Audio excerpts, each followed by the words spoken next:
Morning. How are you?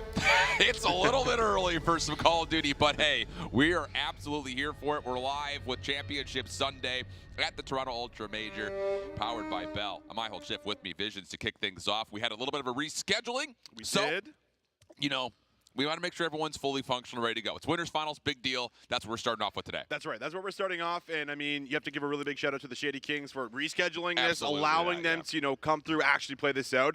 And, I mean, this is our winners final, right? We were supposed to have it yesterday. We got it today, so that means they're going to be able to get this match out of the way, try to get into that grand final. This is a big one. You want to stay in that upper bracket because you don't want to go down there and play Toronto Ultra NA because these guys might knock you out. They've been very hot so far this weekend. Yeah, absolutely have been. And I think the biggest thing when we were kind of looking at these final three teams is kind of seeing how their pathway had formed up until this point. Sure. Really, all of them have showcased championship level gameplay. Agreed. It maybe took a little bit for Ultra NA to kind of get onto their normal swing of things, but once they got there, the last two matches they played yesterday were very convincing. They're looking very scary. That all said, though, of course, we don't want to sit here and just boost up what we're going to get out of the lower finals with Ultra NA, as you mentioned. Sure. Waiting for the loser of this matchup. But with Iron Blood now playing up against Shady Kings, of course, the Whatever It Takes squad, these are two teams that have kind of really over the last 2-3 months put together something really solid. Not just roster-wise, their map pools are starting to get fully fleshed out. These are two of the most prepared teams I think we had coming into this weekend. Yeah, I think that's a really fair statement overall. For as far as what we got out of Iron Blood, I mean, they pulled off that reverse sweep. They look really solid through this upper bracket. And I mean, when you get some of those high-pressure matches like out of the way going into day number 2, it sets you up really well going into a championship Sunday. I think they showed a lot of composure. And I mean, they also showed us a couple of different maps, right? They threw a Gavutsu in there saying, listen, we're experimenting a little bit. We have some prep. So you can tell they've done their homework, and obviously that's paid off here for them, but now they have to try to get through a lot of the veterans, right? This is basically a squad that is full of experience here with a little bit of young talent here in Two Real, so it should be very special. Yeah, that's the biggest thing, right? I mean, when we talk about this Whatever It Takes squad in total, all the players that are on the stage, well, 3 of the 4 at least, all of which were either just out of the CDL very recently, either still on a roster as a substitute or just coming off of being released. And then you've got Brack, who, of course, had been on the Ultra bench, never got any playtime during Modern Warfare, and has been really good over the course of the last 2 seasons in Challengers. And as you had mentioned, the 4th player of that roster, Two Real, I think he really kind of made a name for himself playing with that Stallions roster at the beginning of Season 2. Things moved around. He gets on this squad, and he's still just as good as we ever expected him to be. And I've actually been really impressed with him and Neptune as a duo. Agreed. And so far, I mean, we had a lot of criticism for Neptune coming in, right? It felt like he was someone who was playing a little too fast. That was obviously the problem that New York had. And so far in the day, I feel like he's been very disciplined throughout yesterday. He's not just rushing forward, getting caught on sprint. He's slowing down at times. He's making big plays. He's waiting for his teammates, right? All the fundamentals that we always talk about in Call of Duty that are extremely important. He's there. He's executing on them. And that's exactly what you need out of your sub duo, especially when you talk about having, some of the maps that we have coming in this best of 5. Yeah, and we'll get a chance to look at that best of 5 map layout here because I think there's going to be a lot of things that after looking from yesterday, we have an idea as far as what the play styles, at least, are generally going to look like for both of these two teams. I think the biggest thing about this, look, let's not, dance around it. It's 8:30 in the morning. We had a lot of people yesterday waking up and playing at 10 o'clock in the morning. They were like, oh my God, dude, this is so early. It's like, what? You've known about this match, though. That's right. Since about 5 p.m. last night. Exactly. So in my mind, there's zero excuse. I agree. You should have prepped out your evening, all the vetoes and map selections held from yesterday going into today. So as far as being able to go, do your homework, get up, get ready to go. No excuses. You have to be more of an athlete in this situation and not just be an afternoon gamer. That's right. I mean, that's something that's probably not talked about very often, but it's necessary here, right? I mean, we already talked about the fact that you want to stay in this upper bracket, but I mean, overall, both of these squads, being able to go back over maybe some of the VOD throughout the day, being able to put themselves in a spot where they can prepare, shut down some of these star players, and put themselves in a winning position. So I agree. No excuses. Coming out here, you got to show up. And I mean, if you can come out here in this first map, show some energy somehow at 8:30 in the morning, then maybe you come away with a very convincing win if you're able to snowball that. I think that's really the big key. If I would be, I think, lying if we didn't mention the fact that even if you do come out a little bit cold, you still have the ability to play again today.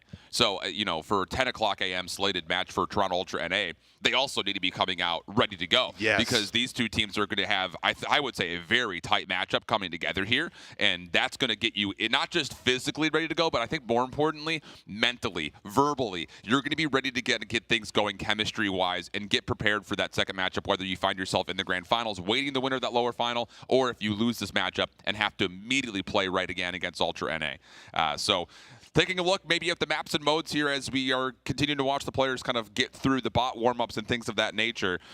We got Tuscan for the first map coming up here as we take a look at that really quickly. And I will say, we have seen these vetoes come through pretty consistently for both teams. The double Placage van coming out and the Berlin Tuscan on the opposite side, that's been pretty static throughout the entirety of the weekend. So this map set, not only should it have been expected because they picked it and then had a whole day to talk about it, but it should have been, I think, expected just going into this matchup, at least for our perspective. Yeah, absolutely. And I mean, when we do take a look at it, the Tuscan hardpoint you mentioned should be a good one to kick things off, but I'm more actually looking at the Search and Destroys here in this series. So we have the Berlin Search, then we have the Desert Siege Search. And, these are two maps where you have to be really well coordinated. So I think the S&Ds are going to play a really important factor. We already talked about how the Gavutu control is something that Ironblood Gaming, really showcased yesterday against also Ultra NA. That's where they started to kick off that reverse sweep. So this is a very special map for them. However, you talk about players, like Major Maniac, that can really just hold a lane down. I'm sure also will be able to find some potential success going in towards that map 3. Interestingly enough,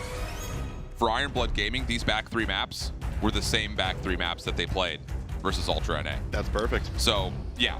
But the thing about that, because this map set was picked yesterday, because that match was on broadcast, they do have info. Shady Kings is going to have a lot of information. And those guys will definitely go back and just dissect it. Honestly, it's a huge advantage for Shady Kings because we saw them on stream on the main stage once. Yeah. Ironblood, we saw both of their matches, the winners quarters and the winners semis. Right. So a lot of film out there on not just the team, but in particular, at least those back 3 maps. Just for what it's worth, when we eventually get to that Gavutu control, the expectation should be 4 ARs. And that was really well coordinated. It wasn't just like, we're running 4 ARs and it's working. How they were running that looked really good. So we'll kind of let you marinate on that. We'll talk more about it when we get there to map number 3. But for the Tuscan hardpoint, first and foremost, yes, Shady Kings looked great when it came down to their timings of rotation. That's going to be key, I think, for this map 1 for them. Yeah, I think absolutely. And we even go back to, what was kind of happening for Ironblood Gaming at the time. Sometimes they were struggling when it came down to, making sure they were on time with some of those rotations. And I was, okay, so there it is. So it's a little switch up. Okay. So now it's a different story. So now it's Gavutu hardpoints, and now everything that we kind of just explained coming into the Gavutu control kind of, simplifies and kind of comes over to the hardpoint Gavutu as well, where it's like you are looking at your ARs. You're all about the rotations because in this, we've always talked about this, right? You're trading full 60s, but it's like what you can do when you lock down a hill and how you break it, how you can put them in a spawn trap. We know what can happen around P4. When you lock down the boat, you have to make sure you have a wide spread across the map because all it takes is for one player to get through the boat and boom, you can end up getting some of those squad spawns. You have to be so disciplined and so good at tracking when you're going out through a Gavutu, and that's not always easy to do when it's such a large map. Yeah, I think stylistically as well, kind of looking at this Gavutu, we said the phrase a lot yesterday from the perspective of Ironblood. Keep Ultra Academy NA at arm's reach, largely due to the fact that Hixie and Vickle, they were looking great getting up in people's faces. Obviously, for Gavutu, you expect just Hixie to run the SMG in that instance, but regardless, that was kind of the biggest narrative, is that Ultra NA was getting in their face and kind of beating them up. But the ARs really came to life for this Ironblood team. The thing about that stylistically, I feel like these two teams match up really, really good in that long-range battle, maybe more so than Ultra NA yesterday when we watched them play Ironblood. So those kind of same win conditions and mentalities, I don't think are necessarily a 1-for-1 in this matchup, just due to the fact that Shady Kings also holds a really solid AR line, looking at that guy's second listed, Major Maniac in particular. Major Maniac. I mean, you just always have to talk about Major Maniac, right? I mean, this guy obviously, on the bench right now of the rocker, experienced that throughout last year, and then ended up, winning a chip when he got brought back back on. So looking at someone like him, it's never chalked, right? We know what goes around in the community. This guy is so good for your mentality, so good at being able to keep everyone level-headed. And well, you know Mike for sure was probably the one leading the charge last night, making sure that everyone was on the same page for what their strategy is going to be coming in here. So everyone's getting hyped up here. Fist pumps, I imagine, will be going out here very soon, Alan. We'll be getting into it. It's going to be a very exciting one. I mean, a massive matchup for both of these guys to try to get into that grand final. You can see them giving a little energy right now here very early. I like that. I think the lobby just broke. I think that's what that grunt was from Noisy. All right, fair enough. Yeah, because not only did we see him kind of just visually give a little bit of a, I'll hurt it too. I think that was just Tyler just being Tyler. But that said, everyone's headsets back on, fist bumps back out for the second time. That means that, yes, we are indeed loading in. Map number 1, winners finals. Forget what time it says on the clock. It's COD time, baby. Let's go. Call of Duty time, and I am so amped up for this one. Iron Blood Gaming, can they keep this relentless spree going through the upper bracket, or are the veterans plus the young 2Real here going to take them down and give them their first loss here in the tournament? It's time to jump in, Alan. Let's go, baby. Off the break. Looking to see if these nades are going to land to really give an advantage one way or the other. Shady Kings largely just going all the way for a wrap the second staircase. Wait, this is a little bit of a unique break-off coming through, avoiding a lot of those opening nades. But as you lose your first member down the middle, it's all about can you actually get into the ring itself? Good AR support to Noisy as he works his way close. Has one more player to find to get the full team wipe, but 2Real does well to at least keep this largely contested. And that's some of that prep that we can already see, right? They know that someone's probably not watching the middle of the map. We can take this route, we can come around, but ultimately it is Iron Blood Gaming that still have control of the time. 20 seconds here so far with another 20 seconds left. Already making some early moves around the back. Assault trying to get some information. We'll see what they can find on the rotation. Yeah, as good as the opening route looked like for Shady Kings, Iron Blood Gaming not only getting the read, they also get the flip that they're looking for to get onto the right side of the minimap. So really good opening first hardpoint. Give away no time. Take 40+ seconds of your own. You're going to love that off the rip setup if you're Iron Blood Gaming. Plus Exceed has yet to die 4 in a row as we get to the second hill on the chip. Here we go, Major Maniac now in the point. Big one-on-one, able to find Noisy there. And now Neptune through the back, seeing if he might be able to soak up some time. Takes a channel through mid, but Exceed ready and waiting. And now that's on 6 in a row here for him. So one off of earning that glide bomb. Probably going to slow down a little bit, play for that kill, allow his teammates to start working towards the hill, and he's going to take a bit of a route, but it's red from Brack. What a massive win. That is just good awareness coming through, good communication from Shady Kings. I think they got the idea that, yeah, Exceed's playing topside ring, just waiting for that 7th kill, so just make sure you keep your head on a swivel. But off the respawn, really good popcorn nade coming through for the double, making sure Shady Kings is only able to get 15 seconds worth of time and never really have a chance to fully flip the map around. So honestly speaking, as far as efficiency is concerned for Iron Blood, let's call it what it is. Pretty perfect start for them in the first 2 hills. And I love that play right there from Noisy and Welly. Both of them together, they go into circle. It's basically a 2 versus 3 there, but they're able to find 2 and then get information on the 3rd. So that's going to give them the fast track to that new hill. They will be set up, and they have Assault kind of lurking around the middle of the map, top boat. 2Real looking to try to take him down. Yeah, that's really clean. Just making sure that you're not held up by Assault in any form. Plus, of course, that gets you the ability to work through green. Could 2Real take down Assault 2 times in a row? Trying to look for him back in the spawn, but Adam very patient, able to keep his life. Problem about it is the rest of his teammates from the front needed his help, and he wasn't able to get there in time. So the break from the front, still looking good for Shady Kings. 35 seconds to fight for, and it's on Iron Blood. Can they work their way back in from the favorite spawns? Scary position. You're going to have to take some of these unfavored gunfights, and you can see it there. Assault with the wide shell, not going to find it. Brack tagging up members, but you are starting to see them slide in, get on the point. Neptune laying down, you have Exceed laying down, and it's the nade from 2Real and Force that takes out Neptune. So that should be the gifted scrap time, gifted over. That's going to put them also very close to just about 100 points here. Yeah, kind of for the 2-for-1 negative special there for 2Real. It's a team kill, plus he also falls, losing that ship control. So it's going to open up a route for Iron Blood to try to work from the bottom side of the map as they exit from 3, looking to get to 4.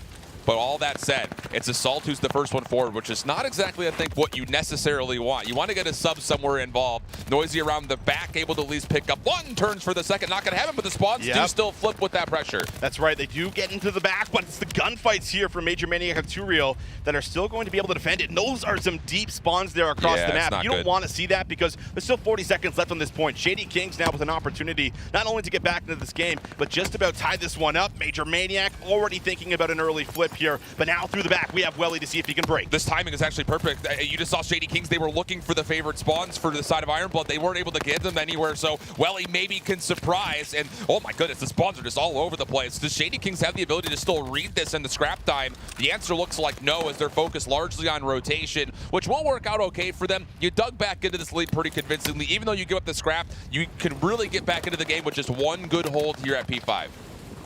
Noisy flies out. Major Maniac takes him down. Might be able to get closer spawns here to his teammates to see if they can actually break into the back, but no, still going to be pretty far back. Assault, though. How about that 1v1 on the beach side? Still going to have to get through Mike in the back, and that is not going to happen. Good awareness for him to try to back up, watch that back spawn, make sure things do not flip out. But through the front, Noisy's here. He breaks open the hill, and now he's on the time. Duriel just a little bit too late, and now he's actually kind of stuck inside of the ship here. That's just good isolation from Ironblood.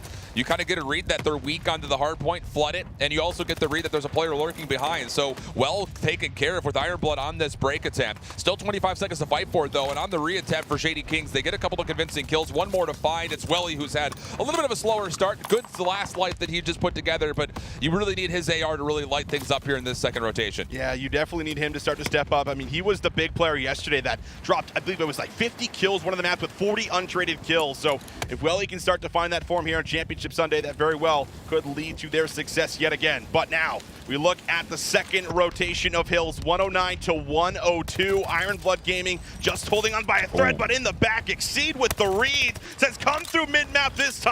I got it on lock. And look at this. I mean, no one's going to know that Welly is playing as far forward as he is. This is literally the definition of a perfect setup for Ironblood. You've got both sides of the hardpoint being zoned away by individual players, +2 onto the hardpoint itself. So the ability to kind of lock things up, get a read on where the hit's coming from is very easy. And Ironblood take advantage and make sure they don't miss with their chances. 135 to 102, and this back 30 is looking really good for them as well. This could be a runaway here in this first hardpoint. Oh, Welly smokes Brack there as he pops up and gets 2 off the back end of it. Neptune sure gets there for the trade, but the damage is done. Yeah. They get a massive P1 hill, start to extend that lead again, and look where Noisy already is. He's made the map movement. He's across the map, but he's unable to play his life there with that MP40. So now you do have a bit of a setup, and this is where Shady Kings need to respond here on P2. Yeah, it's a good break attempt to get off the exit and get in towards the ship very convincingly. It's all about, can you actually read this hit and hold it? Because you really do need to get some significant time, not just here, but you also need to make sure that Ironblood doesn't get a flip of the map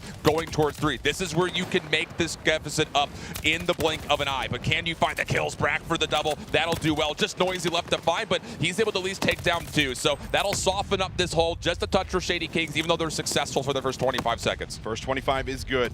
Gonna have to maybe start thinking about P3 a little bit here as well with 30 seconds left. You can see player 4, Welly, off screen, going to make that route. But can he actually play for the flip of the spawns? That's the question. Still plenty of time to fight for on P2. So Welly's gonna take this route all the way into the back. Will it pay off? Yes, he finds Major Maniac here. Will that lock in the spawns? Not just yet. We'll see what the flip is, and they do spawn out. So that's a big play from Welly to set them up here on P3. Yeah, Shady Kings with the convincing hold that they just put together kind of in the mid-30 seconds of that second hard point. You have to feel like they're feeling really confident about their ability just to isolate, get the 1 kill they need, and turn that from 2 into 3. But all of a sudden, it's all been foiled, and now Ironblood, an opportunity with the favorite spawns to try to get over towards P3, but they're not able to get any ring control or anything through the middle of the map. So there is a setup here from Shady Kings, and they're using it really nicely. Wow. A couple of good kills out of Brack and Turiel, get them on from the front, and now they have a chance to fight off the spawns. Yeah, it looks like they do have an idea exactly where they're spawning. Brack, look at him, just buying time, just trying to stay alive. Good stun check there, pops up, finds an easy kill, and that's also the glide bomb. Can Brack find 8? No, he cannot,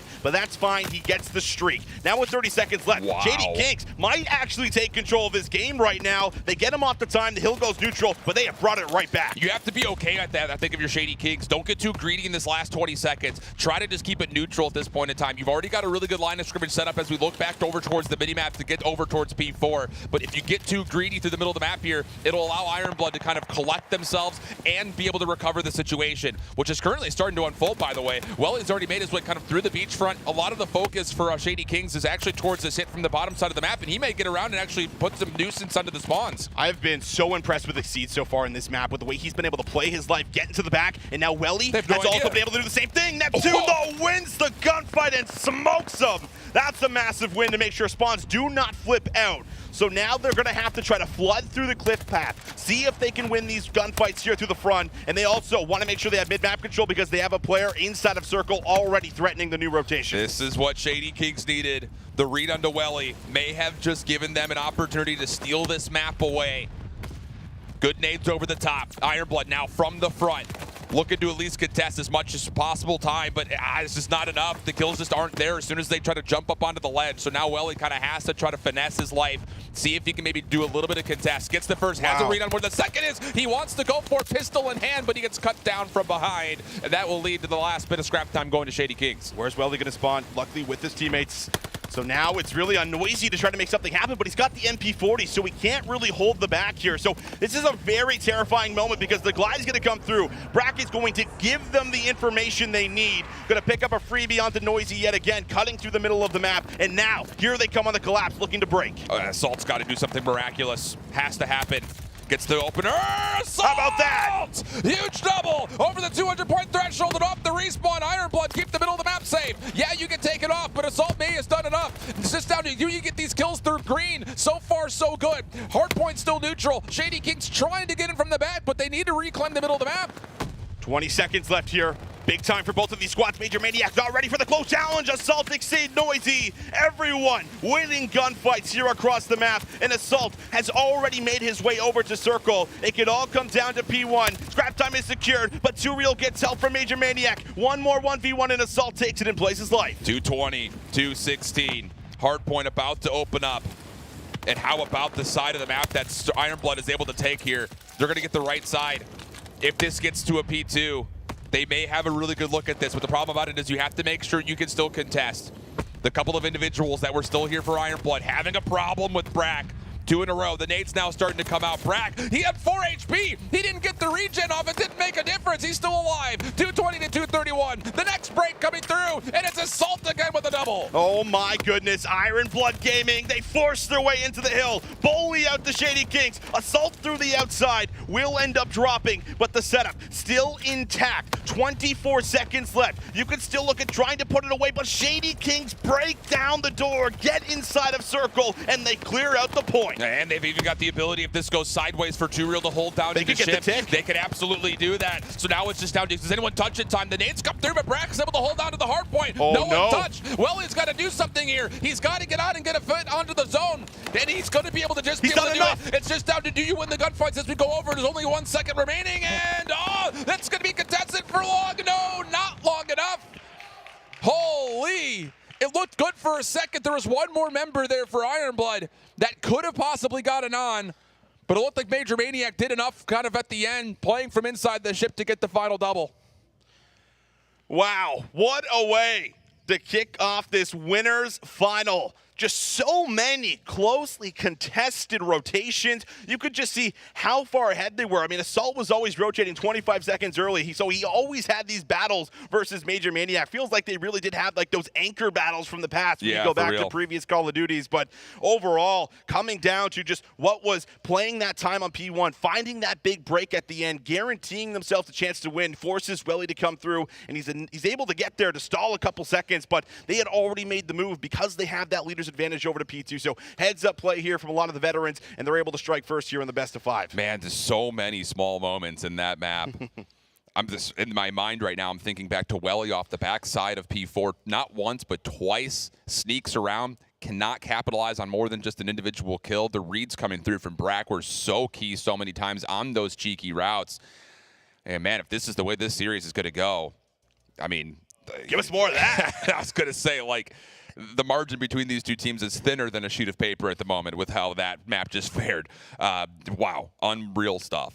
There's so many key clutch plays coming through, just decision-making wise, more than anything else in my mind. Yeah, it's just very clean, right, from both teams. I feel like overall, it just simply comes down to just, winning those gunfights at that final hill, and that's exactly what we want to see here at the highest level in challenges for our winners final. So both teams, despite it being very early here, just about 9 a.m. in Toronto, certainly turning up, showing some energy there after the win. The boys got to be feeling good coming out here, stealing that Gavutsu, coming right into this first best of 5 here. So now we get to take a look at the map set presets coming out, and for as far as coming in for that second map, or sorry, excuse me, the replays, we do have another big search and destroy that I already talked about, but I mean, you can see all these individual 1v1s that come into play, and it's Ironblood Gaming now, and that have that hot start, but Shady Kings just never let up on the gas, always work their way back in. Yeah, and it really did just come down, in my mind, to a lot of the moments where Shady Kings picked up on the routes coming through. This was another one of those moments kind of late into the series where Welly was trying to finesse, try to get a couple extra seconds here or there. It just didn't quite work out. But this play from Assault, not once, but a couple of different times, even as we go back over towards the first hard point, he had been clutch a number of different times throughout the year in moments like that with an AR, which you don't normally always expect, but he's good for him. Just came down to the simple fact that one of the things we saw yesterday from the Shady Kings team, as good as there are from the players that are hitting from the front, I really do have to give a lot of credit to Two-Real, who continues to put himself in a spot to stop reinforcements from hitting from multiple points of contest, and that was one of the big keys, I think, to kind of get that last break. He was dominating the middle of the map, made sure nobody could hit from double stairs. You focus on the front, you clean up the kills, you win the map. So, with now map number 2 coming up, we were kind of teasing at the fact that the 3 of the maps in this series were the 3 maps that Ironblood was able to reverse sweep on. This was the map 5 in that series. Yeah, absolutely. So coming in now to what is going to be a special search and destroy. Want to make sure that you come back here, try to even it up. And overall, I mean, Ironblood Gaming, for when it comes down to search and destroy, I mean, they were looking pretty solid when they got into their groove there. Yeah. We saw it play out quite nicely when it was in the map number 5, finding these first bloods, able to play off of each other. I mean, obviously extremely close when it came down to it, but just very composed. And a lot of that search and destroy, comes down to players like Brack that you're seeing here close up on the camera. I mean, this guy, from the search and destroy scene as well. And I honestly had forgot about that until I talked about him. And I'm like, oh yeah, I'm like, you were from the search and destroy scene. And he's like, absolutely. And I mean, you can really tell that's when he comes alive, I feel like, the most in those best of fives, because he can really control a lot of the play calls, make a lot of the big calls for his team when they're down or when they're up. He gets a feel for it, and just all that experience translates beautifully, especially with the likes of even Major Maniac. He's also, playing with Teddy Rex and all those guys back in the day. Yeah. He's up there with them as well. So these guys got to be feeling good. And you can just see Mike. He's already talking about what he's doing. The hands are moving. I mean, the gears are flowing. This is exactly what you love to see. Yeah, it's just across the stage, man. Like we could sit here and podcast on both of these 2 teams and their histories as kind of career players. It's just really a treat that we get this on LAN. Absolutely. I think that's the biggest thing, especially for how tight the North American region was in Season 3 of the Challengers Elite this last coming into this event, rather, I should say. I mean, really from top to bottom, all 8 teams were super close. But this Shady Kings roster, they had a really good Cup 11. I believe they finished 2nd in that as well. So they're kind of riding a bit of a hot streak right now. And yeah, I would say that the search and destroy has been one of the key components of that. Definitely. Not just because of the individual prowess that we kind of talk about historically throughout these players. I mean, because the same thing to be said about Neptune. Like, the one part about his game that when he was in the Pro League was never questioned was him in search and destroy. Sure. So you expect to see greatness coming through. I think the biggest thing about Desert Siege kind of taking that conversation to the venue itself is, what is the play style going to necessarily look like? Because one of the things that we were kind of questioning about Ironblood was, were they going to, against Ultra NA, really utilize the sniper rifle, dominate with that play through Dune side? That really wasn't the case. A lot of the focus was towards mid-map. So if Shady Kings has a chance to go back and watch that, how have they catered their game plan, thinking that maybe the Dunes is more open than you would normally expect? Yeah, and I mean, that position could be so big. You'll likely probably be battling up against Welly around that area. Yeah, he loves finessing it a little bit. He loves to play in and around it. So, if they can kind of pick out some of the spots that he likes to play, that can really open up that entire laneway for you to start to play through that site offensively. And that could be a potential weakness if they've been able to kind of study where he'll be. But, I mean, overall, Welly is not scared to take challenges. Sometimes he hears that sniper rifle, and he's like, I'm still challenging this guy. He's like, I'm going to beam him. So, it's been very exciting to watch what he's been able to do in the Desert Sieges in specific. But here we go, ladies and gents. Map number 2 coming up. Desert Siege, Search and Destroy. And we're going to have Ironblood Gaming attacking first. So what's going to be the focus this time around? Welly is going to kind of at least look over towards Dunes. Bomb holding towards mid-map as the focus towards outer trains is looking pretty free at the moment. Shady Kings hasn't even looked towards the top side of A. Largely focus on mid-map. Major Maniac now repositioning. He's in a position to at least kind of see if there's going to be any sort of crosses. The problem about it is he doesn't have the first cross he's got to worry about. Exceed's in a position to possibly find the easy trade, but first blood is good. No shots coming back, and now you got Neptune in the mix to try to help this defense. Yeah, it's a little bit scary. Now that the bomb's down, it's going to be a little difficult to recover it without kind of dealing with Major Maniac over the top. And, well, once you deal with him, Neptune's going to be creeping right around the box here for a potential aggressive move. Lots of nades going out, not going to connect, but now about 45 seconds left on the clock, and someone from Ironblood Gaming is going to have to try to make a move, and really going to have to try to find Neptune here. It's a force a move. I mean, the map control is so comfortable right now for Shady Kings. They've got the perfect defense for this, not only because you've got Neptune in a cheeky position to try to get some easy trades, but you've also got Brack who's making sure no one's coming over towards B. I mean, this is just indomitable setup from Shady Kings. Assault stuck outside trains. 2Real now coming on over as they realize that the last attempts have to be over towards the A zone. Welly good for at least one elimination, but honestly speaking, for Shady Kings, that defense was flawless. Yeah, it's perfect. I mean, as soon as you find that first kill, boom, the bomb's down. All of a sudden, that entire push comes to a halt, and you're no longer feeling confident enough to push forward until you find Major Maniac or at least another pick, so you can loosen up the defense a little bit more. That doesn't happen. Yeah. They hold strong. They find the kills, and I really like the setup there with Neptune playing low and Major Maniac looking over him. Okay. Got a good look to see what Shady Kings wants to do defensively, at least. Now it's on, I think, the onus here for Ironblood. Do they actually continue to put, you know, some focus on towards the outer side of Dunes and look at the opening hit? It's all towards Dune side. Welly has to be responsible for this. 2Real going for an early plant. This is 100% the definition of we did our homework.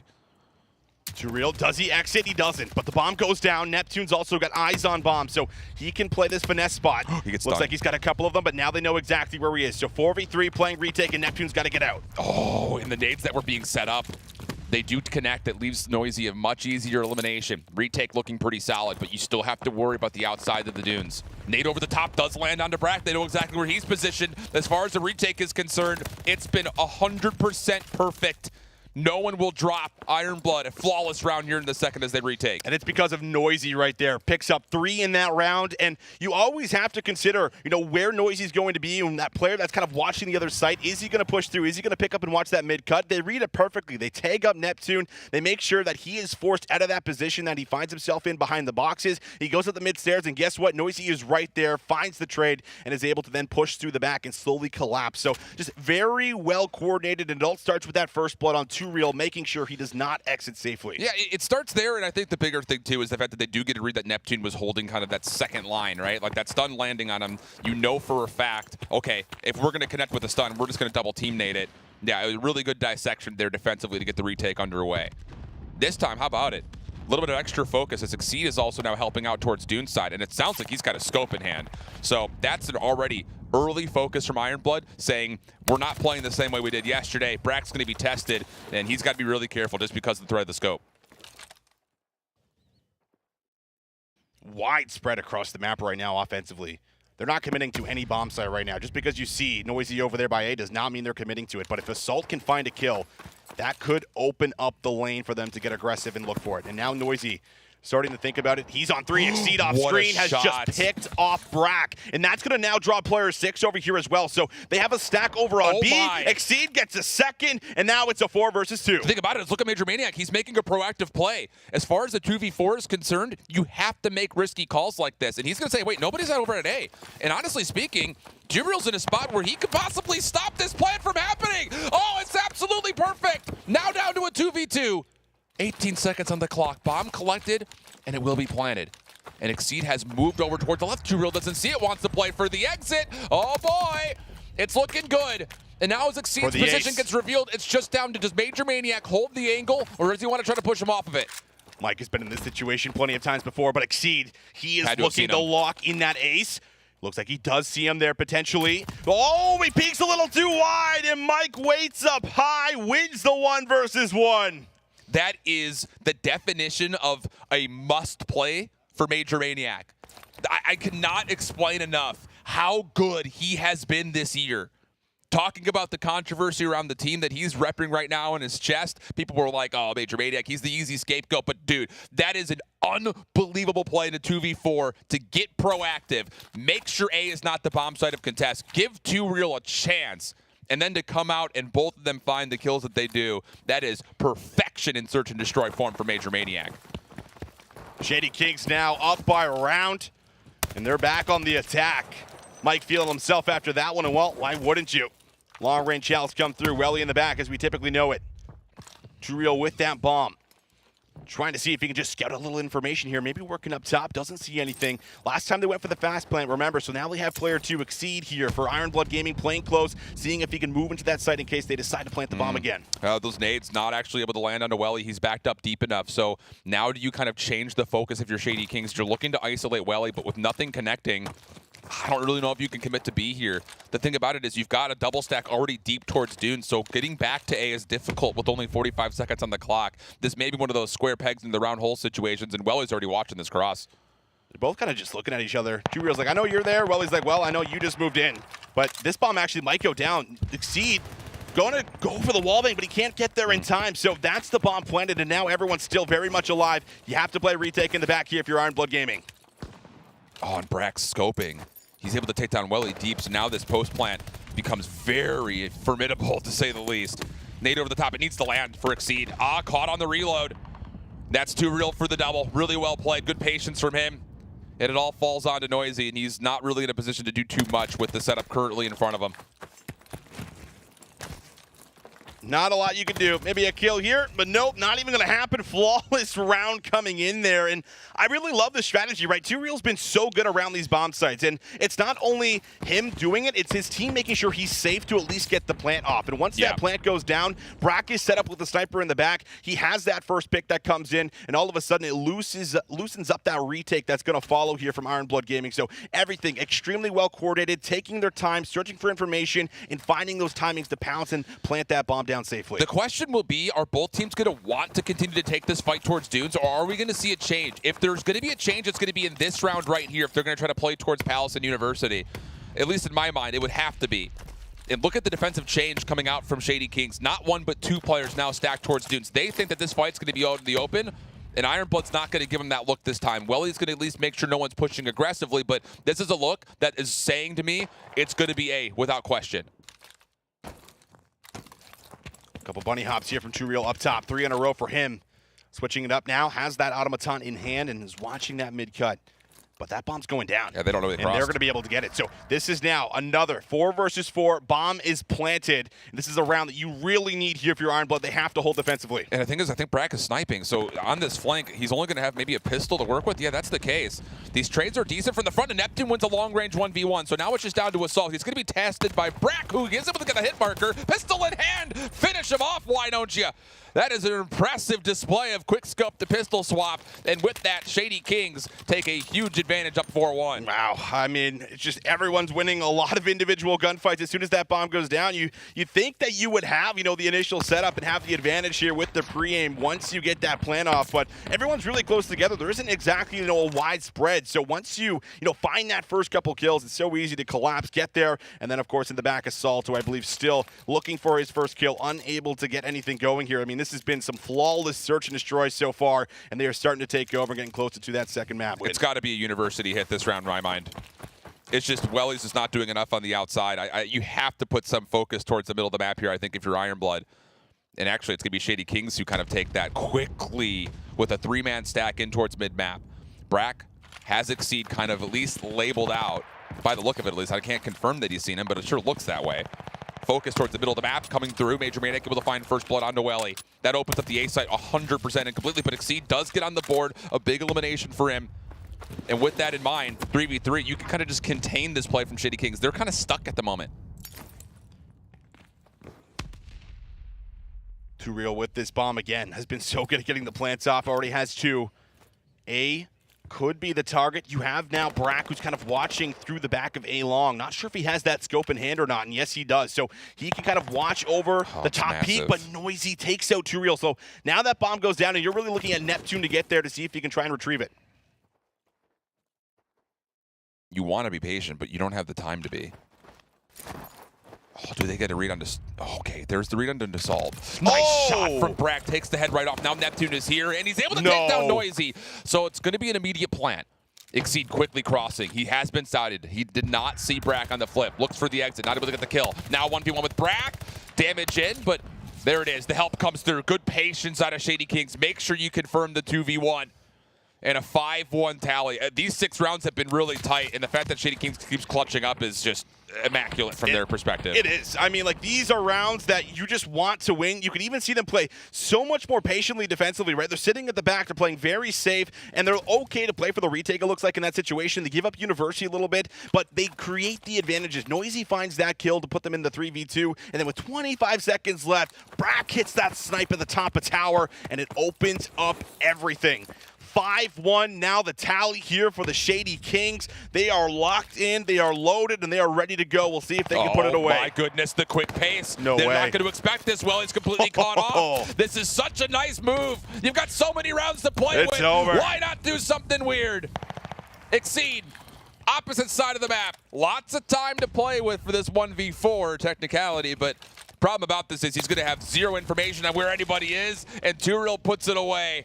What a flip of the switch, and Brack's like, nah, get out of here. We got it. That was some great sniper play coming through there from Brack. Wow. I mean, holy. That was flawless, Alan. I mean, that was one of the cleanest S&Ds I think we've gotten to see on the weekend. It just looked like they knew exactly how they wanted to play. The first couple rounds offensively, they like to play a little fast, right? They throw that fast plan in, and that all of a sudden starts to draw Exceed over as well. So they start double stacking through the dunes. Like, you want to double stack? We'll start playing through University. We start playing through A long. Brack brings that sniper over to the other side, finds a pick there. So you can really just see them work the entire map, and that's what you have to do when you talk about a Desert Siege. So incredibly well done, and that's going to put them 2-0 up. The homework was done. Absolutely. I can say that with 100% confidence. The fact that we already kind of knew going into this that Welly yesterday, he wasn't fully committed to any dune fight. He was just kind of throwing shoulders, keeping it held honestly by sight. So the fact that you kept him at essentially just 1 kill throughout the entirety of this opening of the Search and Destroy just meant that that dune side was free vacancy for Shady Kings every single time through. You never even needed to play through University, but the fact that they diversified the looks, 1 round offensively, 3-man stack in towards mid, the last round defensively, pushing through B platform, it just never really quite felt like you had Ironblood able to establish the same conditions that they found yesterday versus Ultra Academy NA, and I have to imagine that's because of the homework that Shady King's done. That's great news for them now up 2-0. Man, I'm very impressed. We obviously had an extremely close map number 1 that Ironblood Gaming, was holding on to with a bit of a lead for, quite a long time. They bring that one back. They go into the Search and Destroy. They look dominant as ever with the 6-1 victory. And now they go into what is going to be a Gavutsu, where this is where Ironblood Gaming brought it back. It started in the Gavutsu. This is where they started to take control and brought it back versus Toronto Ultra NA yesterday. So are they going to be able to do that again? I'm not sure, because it does feel like right now the Shady Kings, they're playing a little bit different. They have this different type of confidence. They've done their homework like we've been saying. And I mean, ultimately, they are looking to get that 3-0 victory to advance to that grand final. Yeah, it's just the hard thing about this is the simple fact that we had 5 rounds worth of looking at this Ironblood team yesterday on Gavudu control, 3 of which was defensive, and none of those rounds were Ultra Academy NA able to break down the 4AR setup. So that's now what we're getting into, and it's the real it's on the onus of Shady Kings again. Like, how good was the homework? How are you going to try to stop that 4AR setup? The thing about that, I think one of the biggest keys to it defensively from the side of Ironblood was you had Noisy in a position to watch through mid-map. He was kind of the first AR forward. And if he were to drop his next life up, it would be an immediate MP40 to get in towards ship. If you have that read, do you have the ability to keep finding a way to keep Tyler at bay and try to make that setup feel a little bit more lackluster than it did yesterday? Because for Ultra Academy NA, they had no responses. Ironblood was dominant defensively on this map mode combo. Yeah, and when they got you in that back spawn trap, those 4 ARs, all of a sudden they start to hit a little different. Yeah, really. Start setting up on the ship, you start setting up on these little cliff sides, and it can be really difficult to break back out of your spawn. You don't have to worry, about moving around the map. You can simply just sit there and hold once you win those initial battles here. So it can be very difficult offensively if you don't hold on to your position and play your life. So you are looking at Brack, looking at Major Maniac here, looking at everyone else on the Shady Kings to see if they can match this AR pressure, set up, play their lives here throughout the map. But my goodness, Alan, this has been, I know, a little bit of a wake-up call here for them. You can see them talking it over right now. Maybe a little surprised. We'll say Noisy always keeps a calm, cool, collected head, so I'm sure he's ready to jump right back in. And they did it yesterday. They can do it again. That's what they got to be telling themselves. That's the biggest thing about it. It's not even words that need to be said. It's just the feeling of it. When you know that you're in a major tournament environment and you can still pull off reverse sweeps against some of the best teams that are out there in challengers, nothing shakes or rattles your confidence anymore, you have to feel like. And I think the biggest thing, too, is, throughout that search and destroy, even though we kind of just came off talking about the fact that Ironblood didn't really have the ability to get their game plan going, you still kept, at least for the most part, what you brought to the table is somewhat effective and efficient in certain ways. Like, it came down to a couple of great plays out of Shady Kings. Like, it wasn't a bad map coming out of the side of Ironblood. So I still think, generally speaking, you're not super rattled off the fact that you just got 6-1 on the surge. So if you could just keep your game plan going here into the control, or maybe even look up, a different type of variety, like maybe get aggressive on your first defense, try to make Shady Kings not feel comfortable in the research that they were able to do, there is definitely an opportunity to take this into a Tuscan hardpoint and extend this to a 5th map in my mind. Yeah, I think you definitely can. I mean, like we've been saying, you did it once, you could do it again here. Are you going to be able to put the pieces together, take these guys down, make the adjustments on the fly? Because that's also something we've kind of been seeing so far from the Shady Kings. You look through that first rotation that we saw in Gavutsu Hardpoint compared to the second rotation, and it was day and night. And that's really kind of where you look at a lot of those players, like Brack, like Major Maniac, that can make those in-game calls and make those adjustments. And that's exactly what you're going to expect going into something like a Gavutsu control here as well. So going to be a very special one here, folks. Everyone getting loaded up, getting ready to jump back in. A chance for a reverse sweep or a big 3-0 to get into that grand final. You can only imagine what that would do to these guys. Not even worried about who they're going to play against. They would either get the rematch or they would play up against Toronto Ultra. But, I mean, that would be huge here for them, especially after the year some of these guys have had here so far in Challengers. 100%, man. It really is one of those situations where getting outside of this tournament in particular and looking at just the, the macro Challengers ladder system, the individual players that we have on both sides of the stage, I think you can make significant arguments that they should be in some form regarded as options for the CDL. But in particular for the players for Shady Kings, when you've got 3 members that had been represented in the CDL looking to make their way back into the mix, being able to kind of showcase that at the highest level in Challengers will definitely get you into a position to feel super confident. Big stretches from Tyler Bailey. It looked like feeling a good stretch. Though. It did look like a good stretch. You can always see a good stretch. Oh, you can hear it too, apparently. At least the vibes are high. Yes, sir. Despite being down 2-0, they're still feeling decent. Let's see if they can bring this one back. Player cams are up. Shady Kings, Ironblood Gaming here in the winner final. Seeing if they're going to be able to put this one away or not. Gavutsu Control coming up here for us, man. I can't wait to jump into it. Here we go. Fist bumps coming out. Everyone getting ready to load into the map.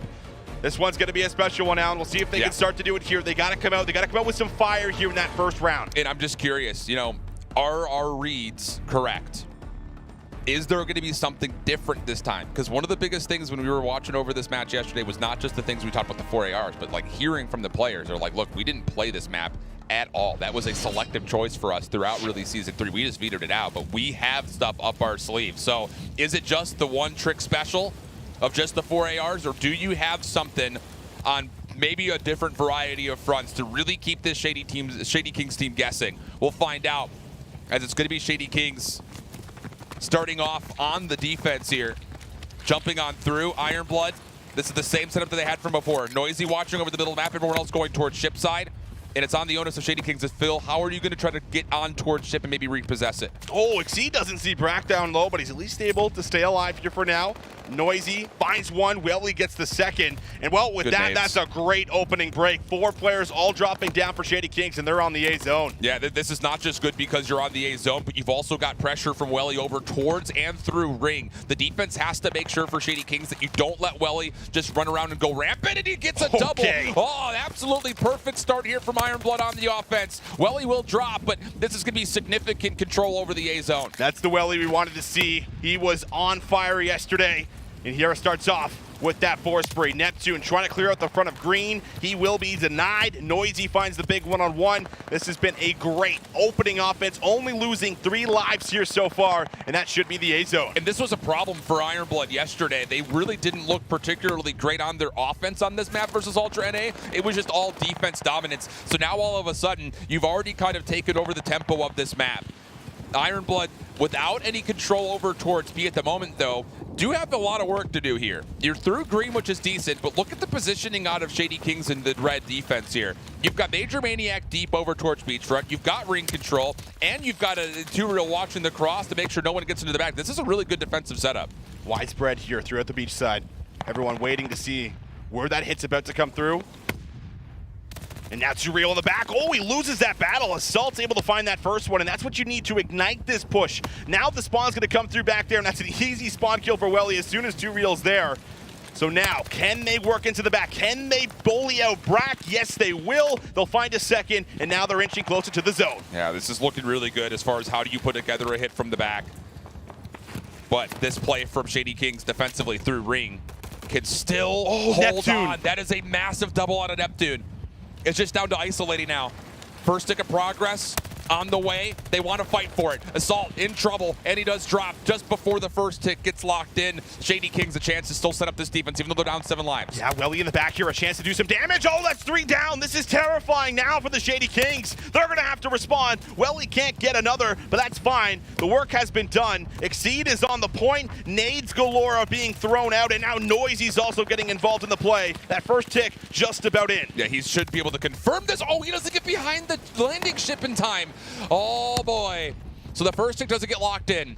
And even though there's only 7 lives remaining for the side of Shady Kings, there's only 45 seconds on the clock. Like, there's only really 1.5, 2 good hits coming through here for Ironblood. All you have to do is hold this next hit, and you've got a chance to still make this work. Keep it scrappy. Keep it scrappy. That's all you got to do right now. Brack able to find that first one. Neptune there to assist. So there is still a chance to hold on defensively. 13 playing up against 6, but like you said, Alan, you might have 1 really good team hit left, and Brack's in a great position as he finds 3 in a row. I don't even care how many lives he takes off. Look at the seconds he's taking off the clock. You cannot allow Brack to sit here.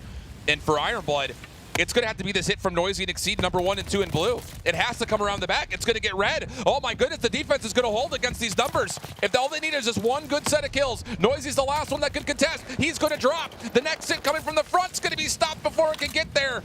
And with only 4 lives remaining, Shady Kings, they don't really flinch at all defensively towards B. To me, a lot of that round comes back to what Neptune did in Circle. When he found that 2-piece, it slowed things down massively there for them. If they find that kill, all of a sudden they have the chance to get circle control. If they get circle control, it allows them easier access to get into that zone. That doesn't happen. He finds the 2 kills. It slows down the attack, and they're able to close out that first round. Oh boy. Okay, are we going to get the 3 ARs here? That's the real question at the moment. Over the middle of the map was the big focus for Ironblood's defense. And look at Shady Kings. They're showing some force towards mid and then hard pivoting towards B. This is, again, them doing their homework. They know the only player that would have been in their way was going to be Welly. And with that elimination coming through, you can get to B here first. And Major Maniac, even more importantly, does stay alive. Weakened up, but he's got a little bit of help from Ring. Good nades coming through, though. Ironblood's going to hold this. That's right. Able to flood things out. Brack almost able to turn. 2 reels there to assist. And now he's got 1 more in front of him. It's going to be Welly. Has the high ground, but he doesn't know if he's safe coming up through the stairs. So has to kind of just play his life a little bit. And Welly with the nade is there for the peak. So that is a great clearance here through the front of Circle. Going to give them a bit of control. That's going to force Shady Kings down to start moving over to A. Ironblood, though, retaking ring control. Trying to set up a bit of a pinch. Problem about it is they don't really get anyone around the back. And once again, it's a show of force towards A, right back over towards B. The problem about this is there's not a lot of time in the clock. You have to start finding success on one of these 2 zones if you're Shady Kings. The idea is decent. The problem is it's just not stopping the clock long enough. Finally, the play happens over towards A. Brack with a big double to kind of open things up, and the clock will stop at 21.1. Good setup now. Just about every single member here from Shady Kings inside of the ship. And that's going to potentially lock in the zone pending the gunfights. Neptune finds the first one. Everyone else looks like they're just taking their time. Maybe okay to give this one over. Going to be just about even in the lives, and that's going to give them about a minute 20 now to start working over to this B zone. But Welly, he's got control of ring, and he's got to try to stay alive. Yeah, and I like this play. It's not just ring control. Get through it. Create layers of defense, because there's still a lot of time on the clock here for Shady Kings, and you know for a fact you're not going to be able to get any kills off the exits through ship. So you have to take forward control on the north side of the map. Really good awareness as far as how this defense is going to set up. The biggest thing is, do you win your ones? These are all going to be individual 1v1s with not a lot of team help defensively because you're stretching the map so thin. You have to be careful taking your time when attacking. You want to clear everything. You want to make sure you have a successful team hit. Taking too much time can certainly hurt you. Assault in the back. Have they read it? Not yet. Neptune needs to win this battle. Assault tags him up. Stuns go out. Assault might have just finessed Neptune. Yes, he has. What a play from the veteran. Gets two in the back, locks down the spawns, and that's going to maintain control here through B. This next hit has to work through the middle of the map. You cannot just do this from ringside. And look where Exceed's positioned. He's completely snuck through, and that's going to be an easy elimination for him. There's not enough time to make this play around the back solely. You have to get some ring control here if you're Shady Kings, trying to work over towards B. And with only 15 seconds on the clock, I just don't think it happens here now. So 13 playing up against 9. And at this moment, Shady Kings say, no need to give away more lives. Let's just hold our ground and just go into round 3. Couple more kills come out. Player 7's going to try to make a run for it, but can't get there in time. So very nice defensive holds from both of these squads, and both have done a really excellent job of making sure that tick also does not come through. They get there with the reinforcements, they throw those nades off spawn, and they do an excellent job of getting in there, clearing it out, pushing out through the beach side, and taking full control. Give over the other zone, that's fine. It's almost always going to go over, but making sure those ticks don't come in when it goes to those round 5s, that's really the key so far. Both teams have done an excellent job. Yeah, really have been. So Noise is going to come into this round with 3 in a row. Is there an opportunity to maybe get this closer and closer to streaks? You have to imagine he's probably got MP40, and Hand is going to dive right on into the zone. Early stop at the clock here. Good help over the top as both Exceed and Assault are going to watch his jump. So all he has to do is worry about mid-map. Welly also over towards Ring could potentially get an angle over towards B. This is actually a really efficient setup for Ironblood, and a lot of it is completely unbeknownst towards Shady Kings. So honestly speaking, as far as the offense is concerned, you have the opportunity not just to get 1 tick of progress, you could possibly finish this A zone quickly because Welly's locking down mid-map.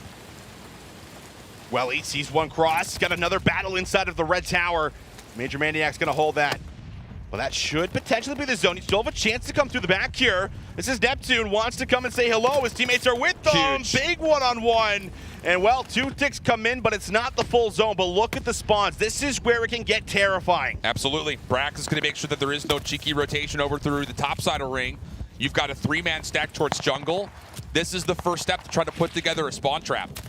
And with the kills still coming through, it's looking almost imminent in a certain way. Ironblood is all focused on the beach side. They want to make sure that they've got at least a route to get out of spawn, and they're just not finding any eliminations with this. Shady Kings defensively are doing everything you could ever want to try to keep them at only those 2 ticks of progress at A. You could do this. This could set you up for the map win and the series win. That final tick on A, so huge. You have to break through. Someone might have to try to make a heroic play in order to make it happen. Exceed now through the cliffside has at least been able to inch a little closer to the ship. But Major Maniac catches him as soon as he tries to slide down. Assault now needs to wait. They have to wait for one another to try to switch out these kills. 20 seconds now left on the clock. Oh, they're able to take down Neptune up close, so you should be able to get over towards the ship and at least stop the clock. You still need eliminations, and that's well done. Major Maniac falling. You got one more on the outside. Pistol in hand for Noisy. He takes the challenge, and Brat now opens the door for an opportunity for the defense to still try to challenge this 3rd tick, and they're on it. Oh, but the kills come through. That should be an extra 60 seconds, and there's no one to the middle of the map. The ability to rotate to B quickly is in play. Major Maniac, how big is this? He's kept his life for long enough. That's going to get the defense a chance to at least get on towards the B zone for now. Noisy, the only one there, tried to make an early play, but just does not have the assistance there with them to make it successful. So now, 55 seconds on the clock. Too Real trying to inch up into the opponent's spawn here to see if he can really get behind the play, and well, he might have been able to do it here. Information could be massive. He's going to come right behind the ship. Welly's also going to take down Neptune, so the information is here. Welly gets 2, but it's all on what Too Real can do in response. You really can't follow up on this flank, though. You have to make sure you reclaim mid-map. You have to let them be over towards green at the moment. With 30 seconds on the clock and still a life lead, let them play around the back. Oh, and Welly is still on a bit of a tear. 3 in a row. Noisy working around the back as well. Hold on. And they get the kills through mid. Oh, it's a war on two fronts that's being won everywhere for Ironblood. They're going to get the final kill in the zone. An opportunity to stop the clock, and they've neutralized the life lead. A round that looked like it was over. Now salvaged here for Ironblood Gaming. They're on the point. The setup is in. Gunfights have to be won now for the Shady Kings. That first tick of progress is secured, but now it's 4 lives playing up against 7. They're able to get control, but more importantly, they get that tick, and now there's 15 seconds left. Yeah, the tick is everything, honestly speaking. It really is. Regardless if you touch in time, the fact that you're able to get that 4th tick in this round could get you that round 5 defense. Especially with how convincing they were on that first D. I mean, let's be honest, it's just looking really solid. It really looked like that at the moment in time. If that full flood from the bottom side of the map doesn't get the quick kills that Welly was able to find, there's no chance they even see the B zone. Because like you mentioned, Juberdell on the backside was going to completely pinch up the play, but because he kind of gets caught off, because none of his teammates in front of him get the eliminations, it gets an opportunity for Ironblood to see that B zone one last time, and they make good use of it. So now it's down really here to Shady Kings. What's the game plan? You know, you kind of did this little head fake towards mid, go B, 2 different times on your last offense. Is there something different that you want to try to do, maybe just to get to A quickly? You might be trying to want to overwhelm B more. It looks like it's going to be the former. 3-1 split off right towards A. Want to try to have a convincing kill feed here right off the break, and so far so good. Neptune there for the first one. Long-range shots, and well, this actually could open up an avenue for Neptune to take a route if he wants to, but he's going to hold his position. Trades come back. Welly's able to play his life, and now he's on the collapse through mid. Finds the first one. Neptune gets 2, and he's able to stay alive. Oh, this is so key. The fact that he's sitting top green, this makes this offense so much more comfortable, knowing that the hit has to come through mid-map now. And how about it? Okay. Getting it out into B as well as Major Maniac. This is really going to put a lot of stress on the defense, but have they maybe done a little bit too much? Have you bit off more than you could chew here? Because with the kills coming through for Ironblood, now all of a sudden it gives them an opportunity to possibly isolate, but no! Neptune getting the streak, still on 8 in a row, and that's going to be an extra 60 seconds for Shady Kings. The defense has to give it up. And once we see A go over, we'll likely see that glide bomb come through. They need to get that extra tick, remembered, in order to tie it up, but maybe they could run away with it. They already have ring control. They're going to, I believe, call the glide in now. Information is good, but the kill does not follow. And now 2 minutes still to work with as Mike wins a big one-on-one versus Welly. Yeah, 2 real falling in the middle of the map there. Pretty much made that glide bomb a moot point. There is no way to funnel out the Ironblood defense, nor was there the ability to get on towards B. That one elimination while the glide's being called in could be a difference maker. And now Ironblood is fully set up. Assault with 2 eliminations. Welly making sure green stays safe. It's 1:30 on the clock. Sure, plenty of time, but Shady Kings, they've got a lot to do here if they want to set up a good look towards B. Might be feeling the pressure a little bit right now. Oh, how about that? Neptune breaks the ankles here of Noisy, slides down on him, and now they are on the point. Look at the defensive setup. They're going to have to kind of come through this mid-cut, see if they can get onto the point. Neptune might be able to secure this point. That's the nades, that's the stunts, but he's staying alive. And now the Hills contested, but Brack is there for the help. That's the first tick, and they tie it up. Retake still on the way, though. You still need to. You've still got a good position for Neptune. He's able to stay alive. Major Maniac with a double. He can now help on the cross. Neptune's still up. Second tick of progress looking good. 8 life lead for Shady Kings as well. They may be able to 3-0 right here with the able to capture. Oh, team nade comes through. Now you're double stacked. The ability to put it away right here is now in fold. Can anyone touch defensively? Noisy's able to get on. Assault there to help. The kills come through. They hold for now, but there's still a 7 life lead. They still have a massive life lead, but remember, this is Kavutsu. Make them work for it. Don't give them over any free kills, and Noisy's able to kick it off with a great start there. Finds that first kill, and they back up. They don't need to push forward and get aggressive right now. They need to play their lives. Well, he's still playing forward towards beachfront. You've got Exceed and Noisy keeping the back honest. Not a lot of information here for Shady Kings as far as where this defense is positioned. They're going to have a lot of ground to work with. It's going to give them a chance to get a setup. But Noisy able to keep the back safe. No sneaky plays out of Neptune this time around, and Welly's able to stay alive here over towards mid. You have to isolate this kill, and they do. 35 seconds. It's down to how do you use this position from 2 real. He's still watching the middle of the map. You need him to find kills, and he gets the opener. 5 lives, 25 seconds. A push needs to come through. Major Maniac able to inch up closer to that tank yet again.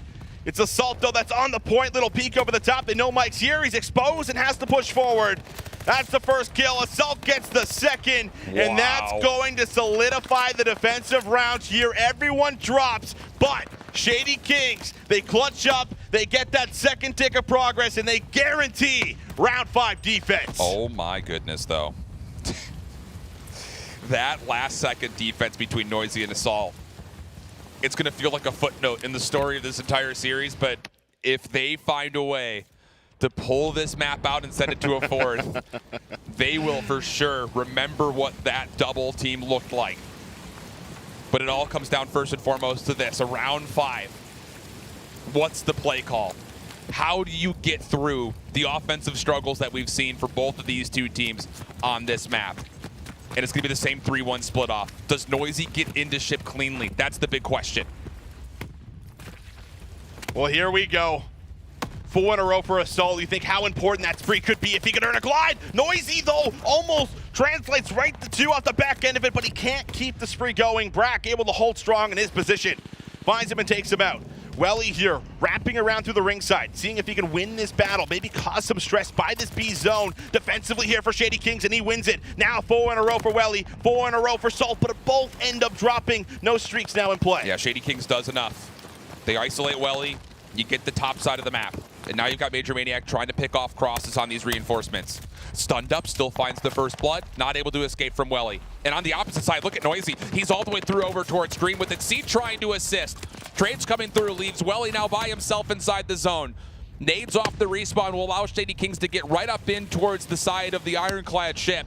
It's just down to how do you get back in and get the full retake. It looks like they're going for Brack. He's going to make the pinch play first. Here we go. Brack, what can he find? So what can he find? He finds 1, but Exceed there, able to trade it out. And now that second tick just about in, but Neptune gets in there, and he stops the tick from coming through. The defense still holding out, and now only 35 seconds, and Neptune is on a spree. Oh boy, how big has Neptune been in this map? Couple of clutch plays, maybe none more big than this one right here as he takes control of the jungle pathway.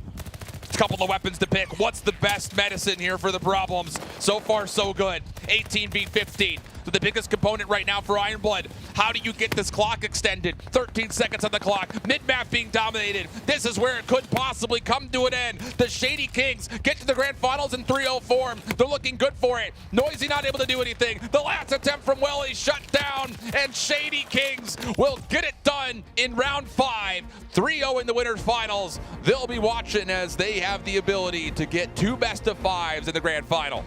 My goodness, Shady Kings, they have come to play on Championship Sunday. They advance to that grand final, and my goodness, as I said at the beginning of the broadcast, Alan, Neptune was on fire yesterday. Unreal. Here again, he just goes on these tears. He earns that glide bomb, and that spree that he found in green is what enables them to find those 2 ticks of progress over on that B point through the beach side, and that's what guarantees them round 5 defense, and they don't even give over A in round 5. The constant pinches through the beach side that was coming in from Brack for Major Maniac was too much to deal with. The team just could not get there together, and because of it, they never really had a full-on push to secure ticks of progress. Incredible work here from the Shady Kings. It's just, my mind cannot get off just the simple fact that watching these players that are coming out of the CDL having pretty easily identifiable issues of why they were taken off of the main rosters they were. But then to come into challengers, have the mental fortitude to say, I'll fix it. I'll get better. The discipline from Neptune throughout so many of those plays, unbelievable. And the thing about all of that is, as good as it is to kind of individually mark on that, it also comes to the grips that he's trusting his team to help him when he's in trouble. Agreed. That's something that I felt like maybe wasn't necessarily convincingly there when he was playing with New York earlier in the season. But my goodness, in this map, this entire series, he's really able to execute and showcase that he's learned his lesson. He's right here ready to get a championship today. Certainly is. My goodness, man. 3-0 here over Ironblood Gaming, the team that was just really the reaper of the entire upper bracket, knocking down team after team, but can't get it done in the first match of Championship Sunday. But for them, now they start to look at Toronto Ultra NA. Yep. And they beat them. Oh, yeah. They could do it again, potentially.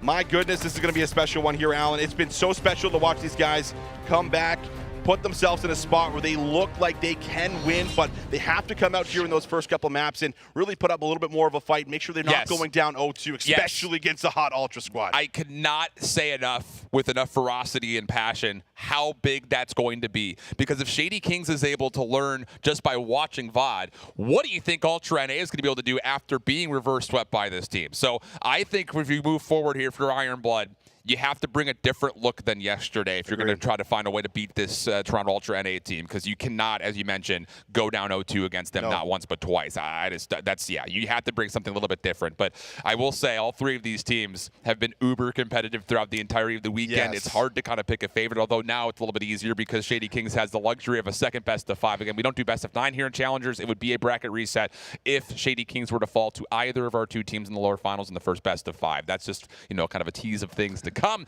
But more importantly and most immediately, we're going to send things over to a break and get things set up for the lower finals, which will be on this featured stage right on the backside. Do not go anywhere. We've got a couple more matches left before we can crown a champion here in Toronto for Challengers. We'll be back after the break.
What's going on, COD fans? Welcome back to the Toronto Open. My name is Proper. Joined with me is the toughest avenue here, Boulevard, excuse me, in the north. It is Beatdown. And although it might be early for some of you at home and us here in the venue, it is still game time all around. We have lower finals all slated and ready to go for you folks. If you're just now joining us and you missed our first series on the day, we will have Ironblood, who just lost to Shady Kings, whatever it takes, in winners finals, now have a tough combatant in Toronto Ultra Academy North America. They've been on a tear ever since getting reverse swept by the same squad yesterday, Natty. And that's the thing you bring up right there. It's a rematch of the winter quarterfinals there between Ultra Academy and A, and of course Ironblood Gaming. And the fact is now, like you said, Toronto Ultra Academy really coming in with a vengeance in the lower bracket, having some really strong performances, kind of making you wonder, are things going to go the same way? Because there are a lot of different reasons why that might not be the case. I mean, for example, I think the big thing we talk about a lot, and we were talking about going into this one, was the fact that the way that reverse sweep started for Ironblood Gaming, it started on Gavutu control. That's right. And it was something that they had not brought out at pretty much any point in the last little while. So the fact that they had that through Toronto Ultra for a loop and ended up basically riding that momentum into a reverse sweep. Now this time around, Ultra, I think, are a lot more ready for this sort of thing. We'll have to find out and see. Again, it's early. Warm-ups are obviously there. We'll have a chance to be able to show you this best of 5 map set here momentarily, because it does really dig into the overall narrative that is how well it does look for both of our two teams here on the main stage. But it's a little bit of a tale of two different evils. As you were saying, you know, Gavutu control is that ace up the sleeve that Ironblood were telling us yesterday that they were saving for this particular moment in time. They broke it out yesterday, changed up their veto process a little bit because they're feeling a little bit more comfortable to force out the Gavutu control. But they're also going to have Gavutu hardpoint for map number 1. Again, if you're just now joining us at home, you did not watch that first map in between Shady Kings and this Ironblood roster. It was a very competitive hardpoint. I mean, they only lost by a total of 16 points. Here is your best of 5 map set here for you folks. Gavutu hardpoint to start things off. Desert Siege, Search and Destroy for that map number 2. And then as we were talking about that Gavutu control, is where the reverse sweep started yesterday. Map 5 yesterday in that other match, that winners quarterfinals, was a Desert Siege, of which, of course, Ironblood were able to win. This map set's very interesting for a lot of different reasons.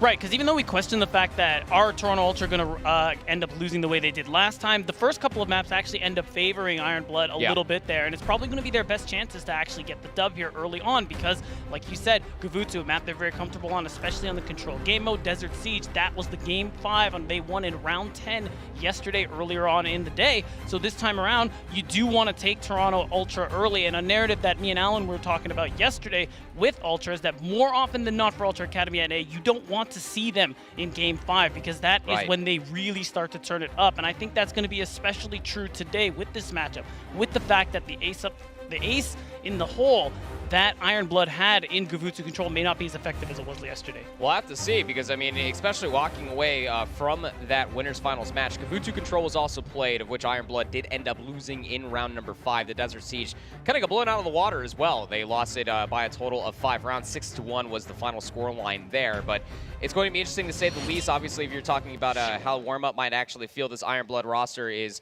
right along with there. You know, the moment that the doors open, you know, us both Visions, Shift, and myself, we walked in the venue, and they were right behind us, just ready to get their hands warmed up ahead of their first matchup versus Shady Kings. But going in towards the series, is there anybody in particular that you're looking out for?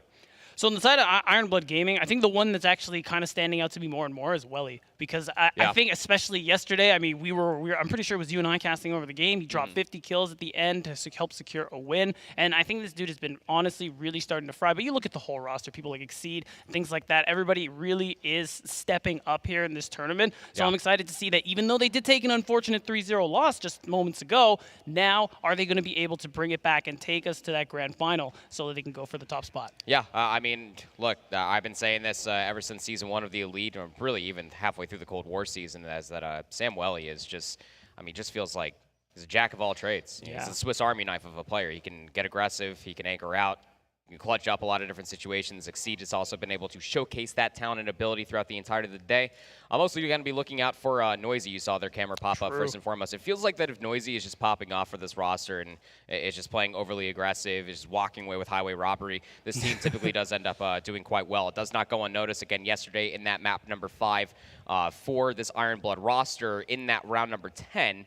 That it was Assault that was able to walk away with a 1v2 clutch, able to solidify that full-on reverse sweep in around number 10. It was trading back and forth, round for round, when you really felt like that Assault did step up in a big way, as you would expect them to, the veteran for this roster, to say the least. But this Toronto Ultra Academy NA roster, you cannot undermine how impactful they have been ever since placing outside of the playoff run, going back to Season 2 of the Elite, when they started formulating for themselves, bounce back, go to the Minnesota Open, crown themselves as champions, and then they win Season 3 of Challengers Elite as well. This team has a lot of backbone for success. Their back of house is just as impressive. You see their coach Mayhem giving them a little bit of a pep talk. Mystic is also right there with them, making sure that they got everything required. It just really feels like any one of these 4 players is just so easy to highlight with how well they've been playing over the recency. Yeah, and I agree with you totally. But I think when we talk about Toronto Ultra Academy NA, one player we do got to highlight, of course, is Scrappy. I think someone who just gets a lot of praise, a lot of respect. I think for good reason. A lot of people tout him as the best player in Challengers, and he really shows up. I mean, yesterday, I know the one we were talking about, that moment where before the defuse actually came through, like he was already chirping. He knew that it was all said and done here in Toronto. And I like the energy and like the passion that you see from a player like that, but also that kind of skill to just know, to confidently. And didn't you say he told you? Like, no, he knew. Yeah, he knew immediately. I mean, like, again, like, the information's there. It's just, like, it's crazy to me because you immediately hop on that defuse after getting that kill if you are Scrappy, and then you look up at the clock and you see, like, a 0.6, and immediately you just know. I mean, like, again, 7.5 seconds for the full defuse, but the search and destroy for Ultra Academy NA, I feel like, has been truly lights out. You saw their Mohawk at the end. Just a lot of years practice off of one another between both him and Scrappy, the player that you were highlighting as well. I think one player that has truly stepped up for this Ultra Academy NA roster would probably be Vickle. He plays a very difficult role, I would say, in that search and destroy game mode where they are the OBJ player, but is not afraid to put themselves in harm's way to be able to fish out that first blood. Sometimes they do end up getting traded out, but more often than not, their setups, their adaptations have been absolutely sublime. Cannot understate what Hixie was also able to do yesterday to close things out.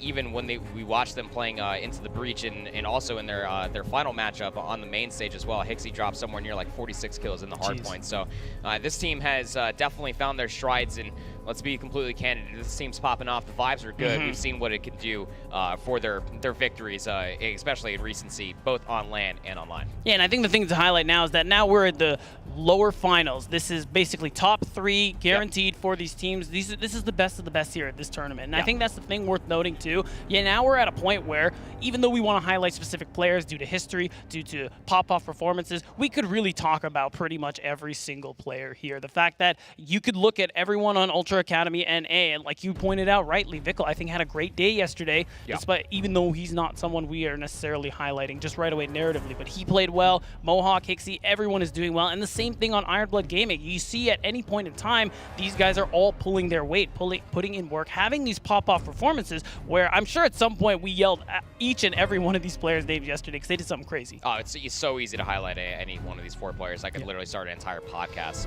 just highlighting these players individually. What would you call and that's not, it's probably just proper talks. I don't know. Oh, that's good. Lame like that. But yeah, I mean, the same could be said on both sides of the stage itself. But without further ado, map number 1 here in lower finals. Ready to get things underway. It's going to be the Gavutsu Hardpoint. This, funny enough, was one of the maps that eluded the best of 5 that was played in winners quarterfinals yesterday. Let's get it on. Lower finals, one team goes home today. And this is it, map 1, the rematch of the winners quarterfinals here, where Ironblood Gaming went with the reverse sweep. We highlighted early on, this is one of their better maps. This is where they want to get the advantage over Academy NA. So far, though, it's looking like it isn't happening, as the Ultra Academy are the ones who are in control of the point. 2 more players up here. Nade's going to come through for Exceed. Welly will be right there to help things out. Numbers definitely in favor for Ironblood Gaming for the time being, but doesn't mean that they're going to get away with a ton of free time as well. 25 seconds still left to play over is nothing to bat your eyelash at. Hixie's going to hit the flank, come around the backside of Ring. You saw that there was one player inside the air gun, but Hixie's going to find the timing. Team Nade from Scrappy's not going to help out this endeavor, but Hixie's still trying to pinch this from the back. Exceed slides out, will go down. Noisy there for the trade. Now this 1v1 for the scrap time could be crucial. Vickle inside of the anti-air gun itself versus Noisy, who gets the jump challenge, will win things out. But you also have to take a look at the rotation. As Ironblood walk away with 23 seconds on P1, are also getting top LST control. They'll be there for the initial time. Yeah, and I think they get to have their cake and eat it too in terms of this P1 into P2 rotation. They get the scrap time, and then for now they do have control. But you are seeing Academy NA Ultra Academy NA starting to get a foothold here, starting to really break things open, especially now with 2 members on Iron Blood on the respawn. They have to back off, go for this re-hit. Now they do have a bit of a lead, but there's still plenty of time to take on this hill.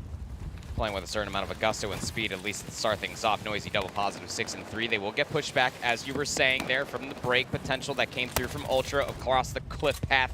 Vickle for 4 in a row now inside the hardpoint, getting their hands dirty, while the rest of their teammates are just kind of jostling for position up on top LST. Hixie was trying to find the timing, maybe try to upset any sort of possession over by P3 before it actually pops, but this is good for Iron Blood Gaming. You got 10 seconds that you're going to chalk over by P2. Try to set yourself up for P3. Noisy's going to get activated over by the concrete stairs. We'll only find one Hixie for the trade, but that buys so much time for Iron Blood to get set up here on the new hill. Wow, and Hixie isn't able to actually find the hit here, but he is going to end up, his teammate Scrap is going to be there to help him out. Although you take out the lurker, you're still using a lot of time just to try and get close to the actual hill here, and Iron Blood Gaming still in control, but Vickle is going absolutely crazy. 5 kills in a row, maybe 6 before getting shut down, and it's going to give Ultra Academy space on the hill. It's a very realistic hardpoint to hold from the front with 30 seconds remaining. Ultra Academy NA not only playing for the current, but also looking for the future. But might they have just been a little bit too tunnel vision on what might be happening? Exceed, take a look at the minimap. It's kind of slipped the net. But That's you're big. giving a lot of blind trust that Assault's going to be able to hold the line and towards the back, but giving up the back 20 seconds kind of feels like what happened back on P2, doesn't it, Beatdown? That Ultra Academy NA were conceded to get that last little bit of scrap time while Iron Blood was trying to set themselves up for the future hardpoint. It did not pay the utmost dividends of what they're going to be looking like, but with that little slip of the net activity that Exceed's able to find, also being on 3 in a row, they will be in for the initial setup here on 4. Yeah, a lot of extra points going over to Ultra Academy NA. So Iron Blood Gaming, if you want to catch up, you need something like a full 60 to get yourself an actual solid lead. Because so far, it has been back and forth. But look at this angle. Hixie, the man on your screen, he's going to get another one, and he is helping Ultra Academy NA really break onto this hill. They're not giving Iron Blood Gaming an inch. And they're not playing for the spawns either. Look, they're actually doing this directly from the cliff path, and this is a very scary situation when you're looking at for Iron Blood Gaming. Yes, they were able to get in for the initial time, but being held from the front on this specific hardpoint can kind of develop a little bit of a spawn trap. So that's why you saw Welly play the route man, and they absolutely get paid as Noisy will spawn in towards the back. But you want to make sure you keep this hardpoint contested. This is not 20 seconds that Ultra Academy NA should be able to get for free if you're looking at for Iron Blood Gaming. You're basically going to be going for broke here, trying to set yourself in the middle of the map, maybe try to turn this into a little bit of a spawn trap situation yourself. You found 2 kills. You lost one over by the anti-air gun. That's Hixie that was able to take down Assault previously. They will hold this position and try to hold mid-map, maybe find a couple of exits, and maybe they might be able to look to another early break here on 5. I'm starting to see a pattern starting to develop here, Andy. Iron Blood Gaming, each and every time, they're losing a lot of scrap time over to Ultra Academy, and it's developed into this lead that you're seeing here. Yes, they get initial time on the hill, but they are getting outslayed at the moment, and Ultra Academy NA always able to break their way, just like they're doing right now on this P5 hill, and they're just continuing to take more and more time, further and further this lead, and now it's Iron Blood Gaming who are fully respawned and are looking to try and break their way back in because they can't keep letting go of so much time. Insert the Breaking Bad meme here. They simply cannot keep getting away with this beatdown. They are contesting from the front. They're holding successfully from the front. It really adds a certain amount of desperation that Iron Blood Gaming, although having the closer spawns, need to try to flip things out, need to start to run these routes. Noisy's able to find 2 again, top LST, but what does it amount to? Absolutely nothing. Ultra Academy NA are still in for the time. They get the majority of all of it from that first set of hardpoints. It's going to be a massive lead that Ultra Academy NA have built themselves ahead of the second set of hardpoints. You can already see the kills going in their favor as well. Although Iron Blood Gaming will be able to get the P1 hill, at least for the moment, they can't hold on to it for very long. They are just getting taken down, ripped to shreds here, Andy, as the lead just continues to grow and grow. And I will say, they were in a similar situation the first time these two teams met, and Iron Blood Gaming managed to bring it back. But we're going to need to see something more than what they're showing us right now if they want to make that happen again. You almost feel like something has to erupt. Assault being at 3 and 13 is not going to be good enough. Scrappy's starting to pop off. Of course he is. 12 and 8 on a 4. Throughout P1, almost damn near uncontested. 110 points is the lead for Ultra Academy NA. My God. And they're doing more than just holding the hard point beat down. They are making Iron Blood Gaming feel the ante that they are bringing into this matchup, meeting them at the door. Iron Blood, they need an answer here. Somebody's going to have to step up. We need to see some pop-off moments because you so desperately need to lock down this rotation as they're already getting themselves a couple of gunfights. They're holding Vickle at bay, know that he's near LST, but they need to turn this P2 in a colossal hold. Vickle, a player we highlighted for going really big yesterday.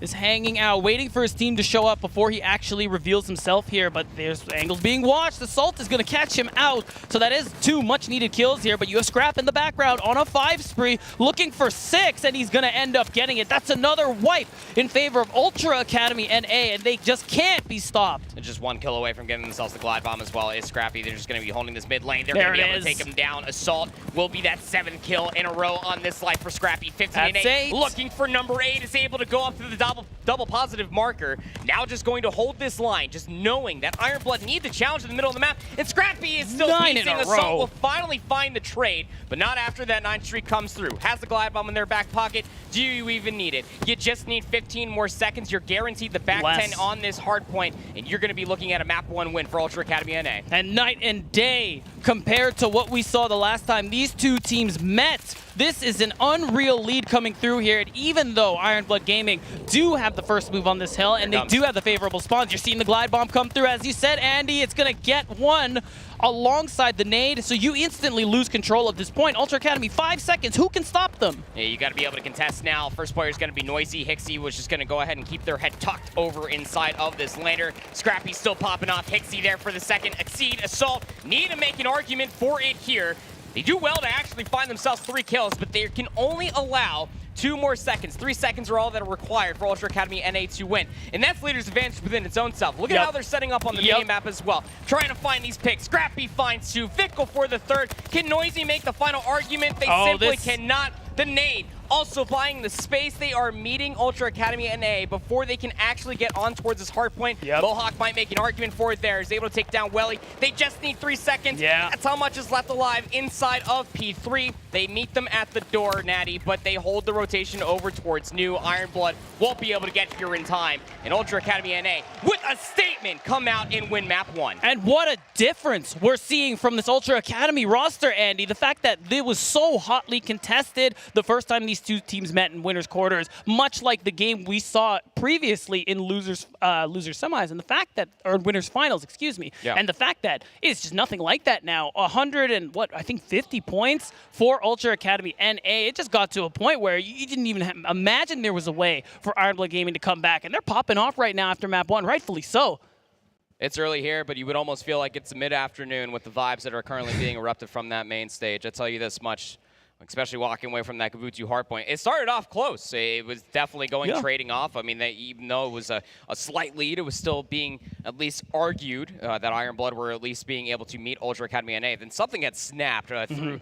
I want to really say that it was from 2 into 3 that you saw Ironblood kind of playing with the same tale of defeat that started coming all the way through from them. You highlighted it, that Ironblood are constantly able to get themselves set up for these hard points, but Ultra Academy NA were always knocking at the door. They contested so many of these crucial hard points from the front and just made Ironblood just absolutely have to work so hard, not only to get out from their spawn, but also try to get in for some time. Yeah, and I think the hard thing about that too is that Ultra Academy NA, it was the scrap time that really started to add up, because it seemed like you were saying, and like we were talking about during the actual game, a lot of the initial time went over to Ironblood Gaming, but like you said, knocking at their door, making sure that they aren't able to actually get those last 15, 20, sometimes 30 seconds, and that kept happening consistently over and over again, and that amounted into the win that we saw here, and a dominating one at that. Got some replays ready for you folks at home, because that was definitely something to go back and relive. If you are a fan of these players, if you're a fan of Ultra Academy North America as a whole, because they put on an absolute clinic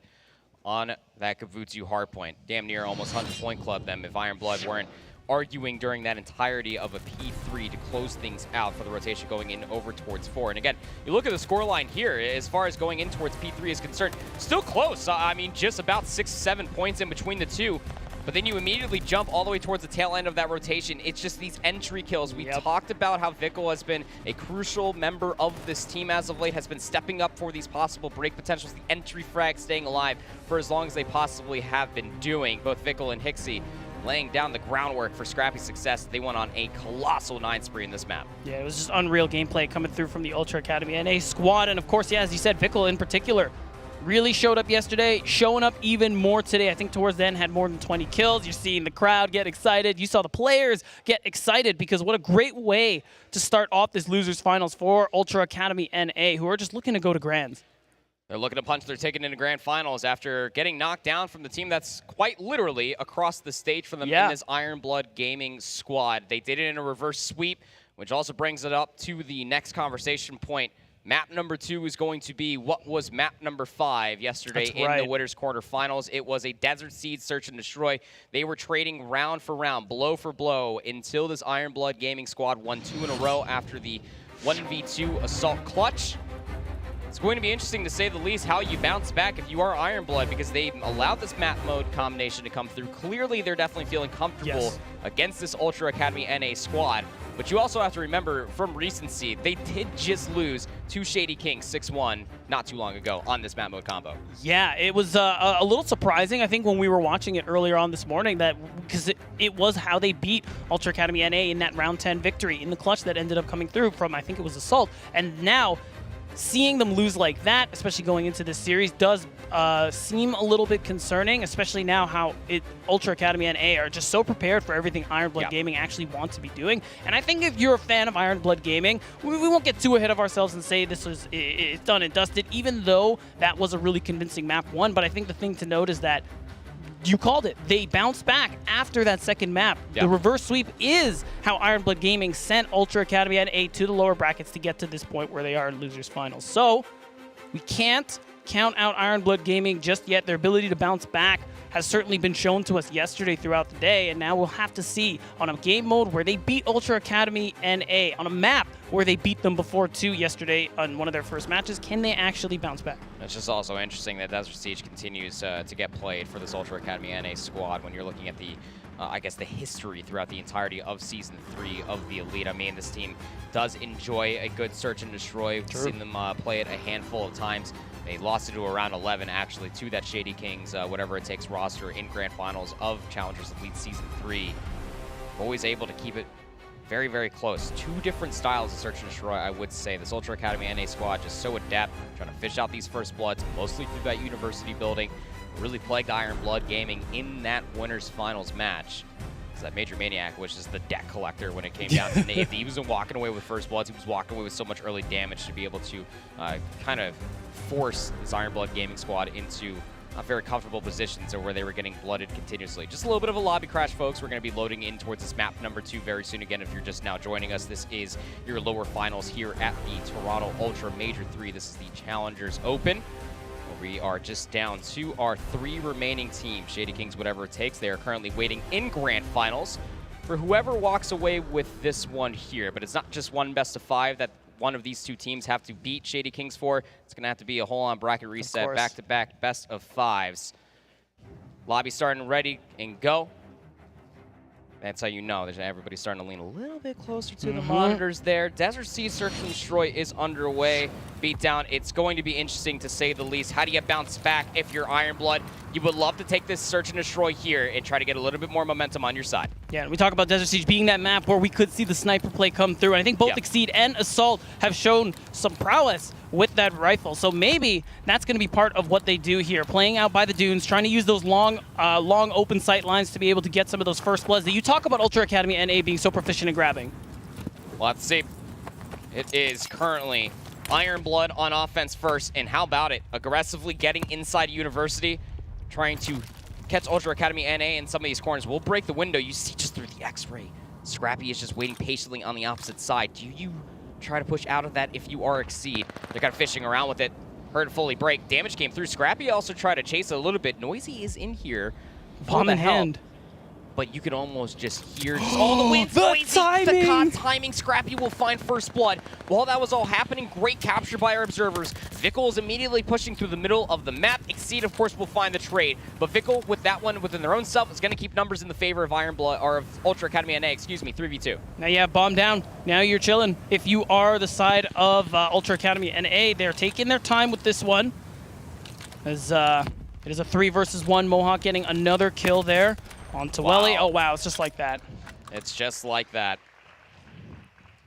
Able to walk away with that first blood engagement, sure. Tip your hat to a little bit of the COD timing fathers. Yeah. But even more so than that is that Vickle, what he did so well was just be able to fish out that timing in the middle of the map, got behind the entire play after Exceed found that trade. Yeah. The thing that's so impressive to me about that too is that something I praised Welly a lot yesterday for doing, because I think that's something he's particularly good at, just finding those angles and getting into places that you don't necessarily expect, and finding really big plays with those angles. This time around, we're seeing Vickle play that exact same way. As now, it's going to be Iron Blood Gaming who switch. Oh, you know what? Nope. We have the nameplates are a little messed up. Yeah, we'll get that fixed for you all here momentarily. It is currently Ultra Academy NA on the offense. A lot more of a keen focus. You saw there for a moment, Noisy try to find some of that little bit of timing that Vickle was able to walk away with. And, well, funny enough, that was the one player that they were able to at least take down along the way. But still 3v2 in favor of the offense. Ultra Academy North America. Bomb being carried by Mohawk. Scrappy gonna go ahead for the challenge. Assault already found some damage, but Scrappy wants that kill. Runs out of bullets, favors towards a reload. This now has to be shifted and focus across the map. Ultra Academy NA trying to rotate back over towards this A-bomb. Now Assault is in here. Some shots also coming through. Hixie saw some ankles. He knows Succeed is in here. But is Succeed going to come back through this avenue? Doesn't matter because Scrappy was watching over by the staircase. The information. Numbers is there for Ultra Academy NA. They isolate the players for Iron Blood Gaming. They win 2 in a row. And what a hot start it is for Ultra Academy NA. You can hear it in the excitement in the players' voices there. If our mics are picking those one up, because they are feeling it. They're on a hot streak right now, Andy, and they are looking to close things out nice and quick. Of course, still only round 3 so far. Iron Blood Gaming seemed pretty quiet compared to what we're used to. Did not exactly have the most explosive map number 1. And they only have a collective 2 kills through 2 rounds. That's all being held by Exceed currently. Offense, respectful as you like it for Iron Blood. The set nade over the top for Vickle for first blood. Oh, you know that those were rehearsed there. But still, will cause a little bit more of a standstill. 3v4. Offense do not have numbers. Assault's going to throw some shots. Know that Mohawk is over here. Nate's not going to connect with much of anything. Mohawk already rotated away from that previous position that Assault just saw them in. Down to 55 seconds. Need to start making a play happen. As Assault with that bomb in hand, slowly working their way up through this A lane. They're going to leave Welly behind and maybe watch the middle of the map because Ultra Academy NA are giving Iron Blood absolutely nothing. No information whatsoever, but the bomb will still go down here today. So at least now you can try and play for a post-plan setup. We hear some nades being cooked and tossed out. Actually make that a handful of them. But now they're just fully sprinting their way through proper. They're all taking the same lane, but Exceed with the sniper will be able to even things up. Post-plant situation, you got the boomstick of Exceed just watching this all come down. Ultra Academy NA wanted to overwhelm with numbers, but now you're down to 25 seconds. You got to get this trade. Exceed still finds one. Mohawk will take down the sniper in return. 2v2, need to allocate 7.5 seconds. Mohawk's just going to hop on it. You're going to leave Vickle behind to overwatch but it's his entire 1v2. play. Assault takes him down. He Mohawk's can finish it. He's got to get the defuse off in God. time. Nobody from Iron Blood thought that he was just on the defuse, was expecting the trade to come through from Vickle. 3 rounds in a row to start off our map number 2 for Ultra NA. And what an insane call for it to actually work out for Ultra Academy NA, and it's rough too. That's got to be a tough one. You were starting to turn that one around if you were Iron Blood Gaming, especially Exceed with the rifle. Managed to trade one and then get his life traded as well for what seemed like a favorable post-plan situation, but even that isn't enough, and now we swap sides in round 4 for Ultra Academy NA's offense. Exceed was finding value with this sniper rifle. He is. Unfortunate that they couldn't convert that round, even in a numbers disadvantage. Respectable offense coming through. Ultra Academy NA just posted up. Almost expecting that the push is going to come through from that Dune side, but Iron Blood, they don't want to give up an unforced error. Nade being cooked up by Mohawk. Probably going to be looking to land on the opposite side of this A-bomb. Noisy threw some shots out there. Assault's over top of him as well. Just see the wee little pixels as Vickle cross, I'm sure of it. And also on the Mohawk as well. Nade's going to come through. Assault has to give up this positioning. And that's going to allow the bomb carrier Vickle to push up forward. He's going to get this bomb down. It's going to be nice and easy. No angle, it seems, to be able to stop the plant. And there it is. You got a post-plant situation now for Ultra Academy NA. Shots. Good, but not good enough. It's now again, Ultra Academy and A are just watching this top part of the map, not worried about the flank. Again, you don't always have to worry about the flank. I mean, there's so much pressure coming through from this A lane, and Mohawk is just finding shots. Welly's going to finally open up this, at least with the first blood, but you're down in 22 seconds. The trade comes through. Vickle onto Assault. Mohawk is able to take down Exceed. Noisy needs to make this push happen. Knows that they're weak. Is able to take down Mohawk, but Scrappy's positioning. Is able to take down Welly. He can just play the clock. Noisy's throwing some shots. Scrappy knows that he's not on the bump, and he gets the kill as well. Scrappy, as the last player alive, standing up, because of course he is able to clutch up the round as Ultra NA put their fourth on the board. A big 1v2 to put them 4-0 over Iron Blood Gaming.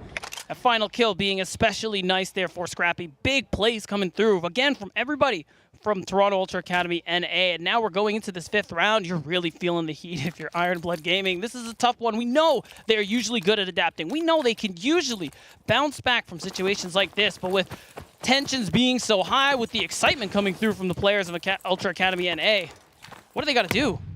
I mean, it might just be in the heads for Iron Blood. They don't even get the palm out of the spawn this time around. They're just trying to aggressively look for the timing. Noisy pushes it all the way past the A lane. The bomb needs to get collected by Exceed. But look at the positioning on the minimap from Noisy. He's still pushing, keep in mind you. Is able to take down Mohawk in the back. Noisy single-handedly has taken down both defenders that was overwatching this AS&D site. Exceed had enough time, went back to the spawn. He's going to get this bomb planted. It is utter dominance on this A lane. It's thanks to Tyler Noisy. He's able to find 3 in the round. Might as well just try to fish out, give this man the ace. Vickle doesn't want much of any at all. Might be just expecting a little bit of a delayed timing.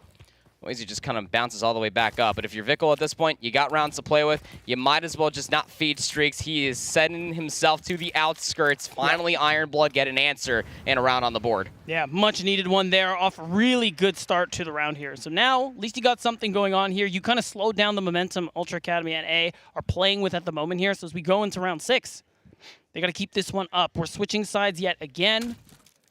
And Ultra Academy NA, I mean, still with an overwhelming advantage this time around. Iron Blood showing that they can come to play here as they now have to see a strong defense from them. Need an answer on defense. Noisy was the catalyst in the previous round. Found 3. Just looking to get a little bit more aggressive. This is a lot of focus coming through defensively from Iron Blood over towards this A lane. Noise is going to eat some shots. Ultra Academy NA, this is the same, very similar offense of what we saw previously. They were just waiting for the aggression to come through, and they catch Noisy trying to make that same play happen, just time on the defense. Numbers in favor of the offense, though. And they don't exactly have the map positioning to be able to work their way towards one of these bomb sites. They're still expecting Iron Blood to overextend, try to find this trade. To be fair, it almost did. Nade's going to come through. This is going to start looking like a B committal, but look at the rotation coming out from Iron Blood. They all rotated off those nades. Ultra Academy NA, this is looking like a damn chess game. They completely flipped the board. They're going to move their way over towards A, and Vickle will get this plan. It's very easy, nice and set up for them here. And with the numbers advantage, this post plan is just made that much easier. Now we have to see what Iron Blood Gaming are going to do. We look at Welly. He does have a bit of an alternate angle. Assault has a really nice spot to see if he can find someone through just the crack. And Welly will find one, but he does get his life traded. But that's another one for Assault. Trades are going to be continuously good. You got to look at the clock. 1v2 now. Exceed needs to clutch things up. Needs 7.5 seconds. Scrappy finds him, goes for the chow, is able to walk away with the kill. Ultra Academy NA. They stop any momentum swing that could potentially come through for Iron Blood as they put themselves up on map point for here on 2. And the trades are just so good here. Every time it feels like Iron Blood managed to get something, try to turn the odds here in these post-plan situations. There's always somebody from Ultra Academy and A. There's always such good help there from all 4 of these members, trading live, always keeping their advantages up and forcing you to be in these situations where, okay, well, now you have to clutch up.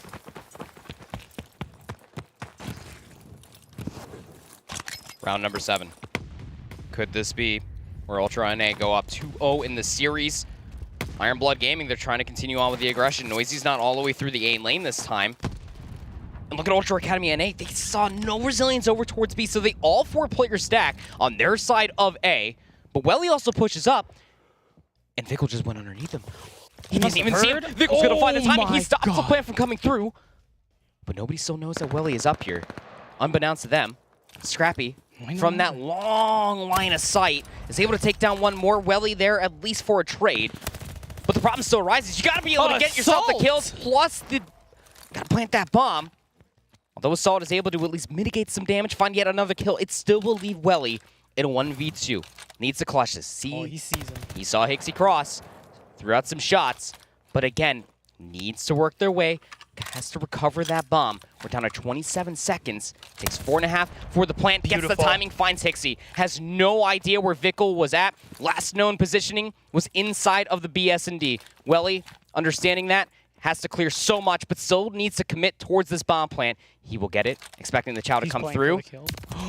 And Vickle comes from behind for the final round in map number 2 on Desert Siege. Ultra Academy NA go up 2-0. It's just been squeaky clean for the Ultra Academy NA boys. What an insane performance we're seeing coming through in Iron Blood. It feels like not a single answer is available to them. Last map in hardpoint, overwhelming victory for Ultra Academy, and now in Desert Siege Search and Destroy, 6-1. And even though it's looking doom and gloom, there's one thing I gotta say. Next map is Veto Control, and even though it's looking pretty doomed, it was looking pretty doomed the first time these two teams met in the winner's quarters. I know it's a little more doomed looking than it was last time, but I feel like we have to bring that up because that was where the turnaround started. All right, we'll take a look at this best of 5 map set for you folks. It is starting to light things up here. You can see the crowd all out here for their home team, rooting on Ultra Academy North America. So many big fans for this Academy roster. We got some replays here for you on map number 2. Cannot go understated. Look, Iron Blood, they lost this to Shady King 6-1. They turn around, thought that it could be yet another boot of success. They get it for map 2 rather than 5. But they lose 6-1 to Ultra Academy North America. And again, you talk about all these different timings. Really, the only round that Iron Blood were able to look composed on, I would say, was when Noisy just hit a very aggressive angle. He just went straight sprinting down that A lane. He walked away with 3 kills. But that was really the only round to speak of. Ultra Academy NA had an answer for everything that Iron Blood were trying to throw at them. I mean, that specific play from Noisy you talk about, the next round right away, they set up for it. He tried it again, seeing if he could replicate that kind of success to start turning the tides here, but they were ready for it. They took him down for free, no trades, and again, halted them right in their tracks, making it so that Iron Blood, every single trick that they tried, would only ever work once, if even once.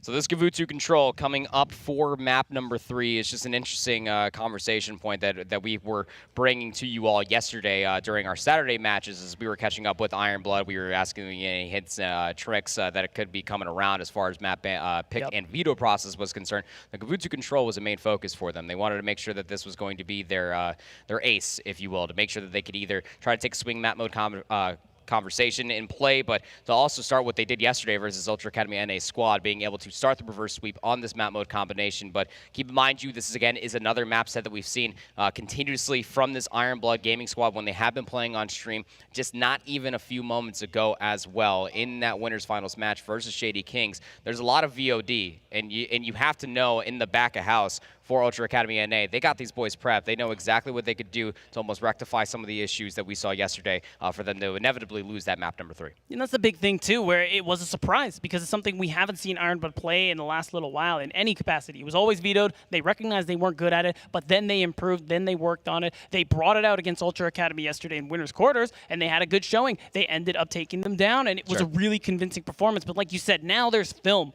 Now there are things that the back of house for Ultra Academy NA can look at, focus on, say, hey, this is how they want to play. This is what you should do. And we've already seen kind of examples of that in maps 1 and 2. Because again, even though the situations are similar, if we look at map score comparatively from this time to the last time these two teams met, it's already night and day and a much more overwhelming showing from Ultra Academy. What still looks pretty darn similar is comparatively to what we just saw yesterday in winners quarters, is that Ultra Academy NA were able to go up and take those first 2 maps. Now, the hardpoint was a lot more competitive comparatively yesterday on that Tuscan, where Ultra Academy NA were able to win 250 to 193, but damn near 100 point clubbing them on that map number 1, Veto hardpoint you see on your screen here. Ultra Academy NA able to take it 250 to 106, then able to win that Desert Siege Search and Destroy in convincing fashion. They do it 2 rounds cleaner than what the Berlin Search and Destroy looked like yesterday versus Iron Blood Gaming Squad, winning by 3. 6-1 is nothing to scoff at, but it's still one of those things that you have to almost keep in the back of your heads. And you almost, I guess if you're a player, you can't be thinking about, look, you went up 2-0 versus this Iron Blood Gaming squad yesterday. Then the reverse sweep started here. The one saving grace you see both map 4 and 5 is going to be a little bit more of a comfort when you're thinking of the grander scheme of things for this Ultra Academy NA squad. You did lose that Berlin hardpoint. That was the same map 4 that was played yesterday in that winners quarterfinal match. You only lost by 12 points, but that Berlin Search and Destroy has been the ace for Ultra Academy North America. It was there during Season 2 of the Elite when this team formed. It was also there during the Minnesota Open, which they won, and also just not even too long ago online when they were playing through Season 3 of the Elite. That Berlin Search and Destroy has always been a very keen focus for this Ultra NA squad. 100%, and we know S&D, just to be that game mode, they are so strong, and they're showing that to us even more so today. And when you look at the past history, like you said, not just in game modes, but even the maps, so they are looking really good going into the rest of this particular series here. So we are going to need to see something big coming through from Iron Blood Gaming, and the fact is, their backs are truly against the wall, and this is kind of that last chance for a lot of reasons. Of course, this is the map where things started to turn around for them yesterday, and it wasn't the first time they played it. I think in every series, they managed to get Gavu to control, and they managed to perform really well on it. And this is kind of now, it's you couldn't make this up. Like, this is their best chance, their best map, it seems, on the weekend to be able to get things going for them again. You're truly hoping so. You know, if you're a fan of this Iron Blood Gaming squad, maybe just a fan of one of the players on there as well, you're again looking at the same Gavu control for the same reason why we're framing it up so much, is that continuously they've been able to find a lot of success on it. It's just that one little instance of slipping up, just that one extra overextension that does pay off for their enemy team to be able to get that one required kill, to be able to get that last tick of progression over by B. That's kind of what was at least one checkbox on the very long laundry list in that winners finals match versus Shady Kings. But it's something that you might be looking at for this Ultra Academy NA squad to almost gift them. But I don't know, this team through the first 2 maps that we saw in this lower finals match beatdown has just playing so clinical. They've been looking so composed. This Ultra Academy NA squad look like they're in championship form today. And it just shows, I think, in the excitement. Like, again, it's real early morning. I think we started at 10 a.m. local time here, and you're already seeing the excitement coming through from the Ultra Academy NA boys. If you're hearing some yelling going on right now, I mean, energies have been high since the very beginning, and I think that's even a little bit different from yesterday. You can tell they're really feeling it. They're warmed up, on fire, and they want to just keep this momentum going into a 3-0 so they can start talking about grand finals. See Iron Blood just currently converse. They're talking about what could possibly be done here. This is almost where you want to really lean on some of the veteranship, especially that is Assault. Exceed is also been doing it through a multitude of different titles. Samweli, Noisy, we saw what they also brought to the table going back to Season 2 of Challengers Elite, getting that 2nd place when they were playing underneath Bear Claw, right behind Texas Nation. Fist bumps are out. We are all ready to go here for map number 3.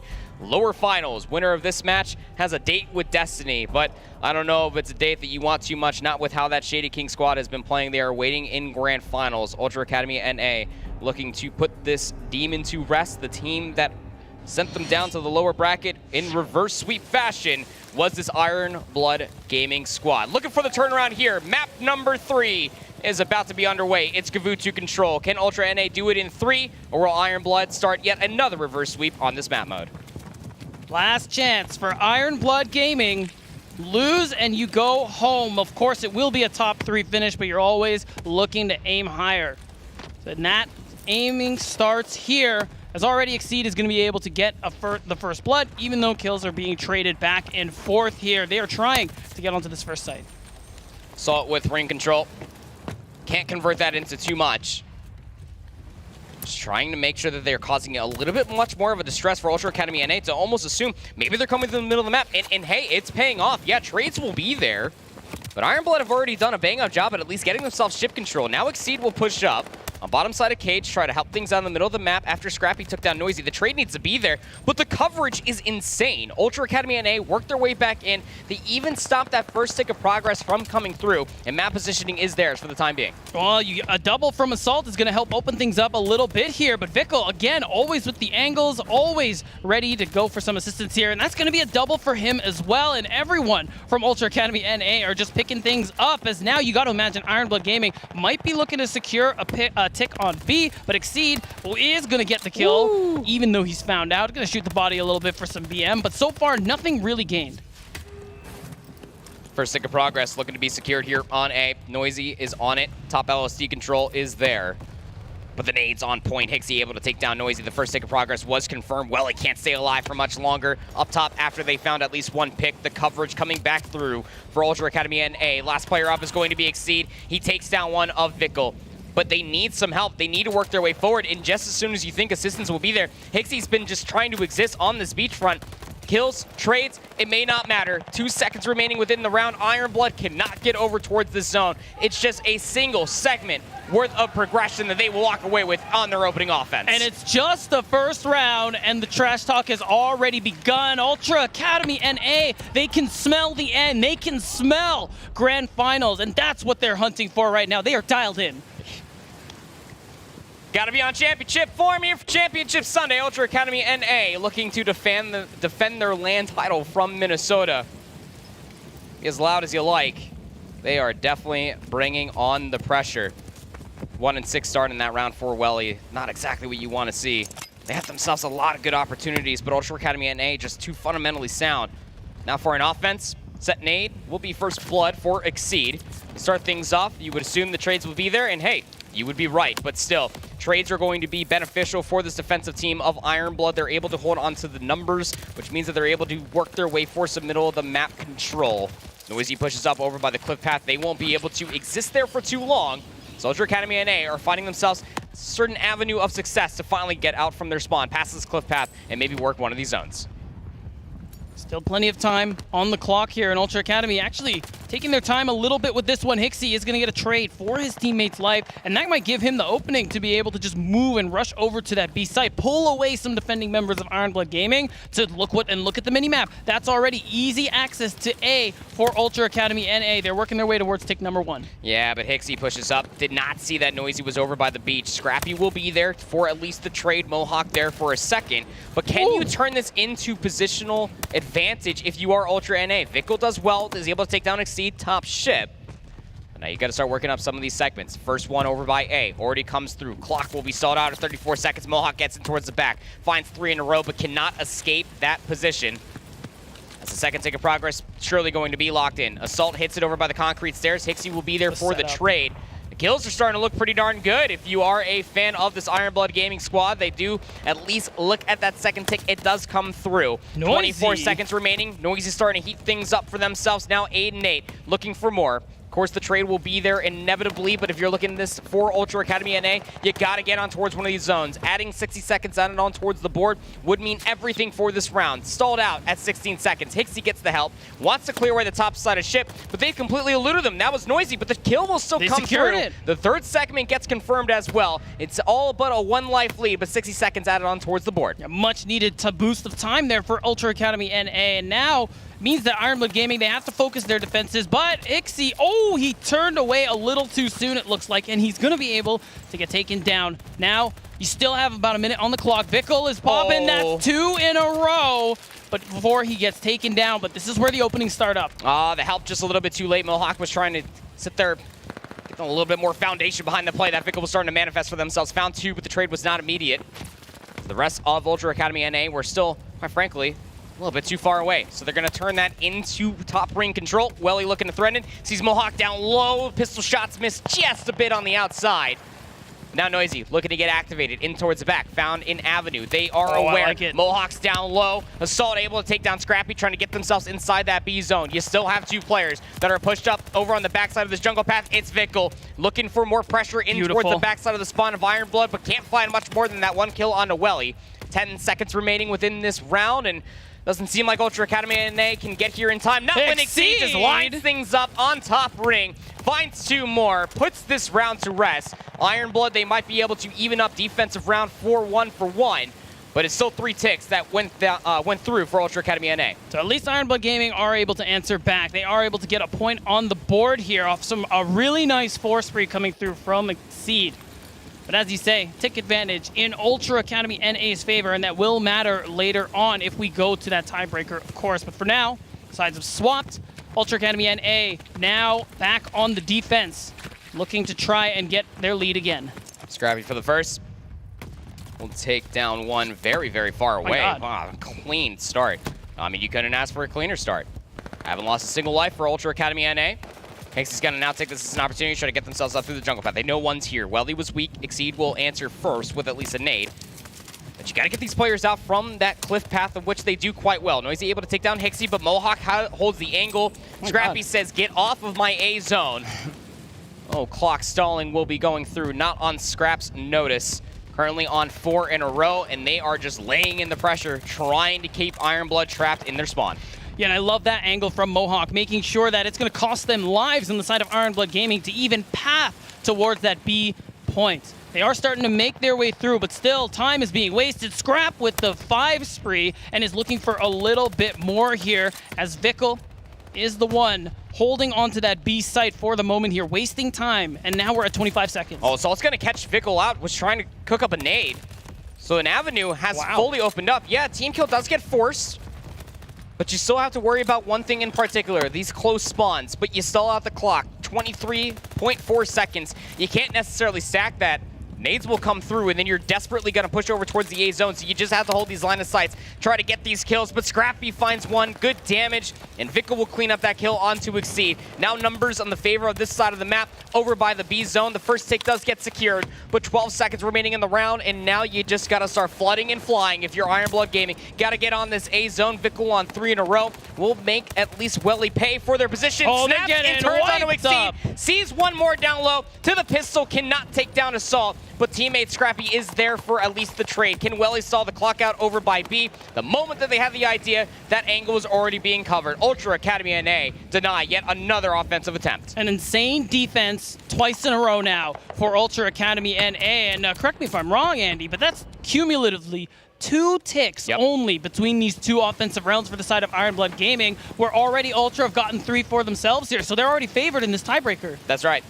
Even if Ultra Academy NA don't close it out on this offensive round, they have already solidified that they will get round 5 defense. It is done by overall tick progression, of which Ultra Academy NA were able to find 3 on their previous offense.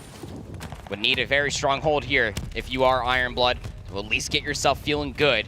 What could be the inevitable for a round 5 offense. Starting things off, pretty darn quiet. Kills coming through. Flank also at least being manifested. You can see that right now on the minimap. Welly is over by the cliff path. Vickle has gotten behind enemy lines as well, is able to at least find one, but not before the kill feed absolutely erupts in blue. Ironblood Gaming start off hot.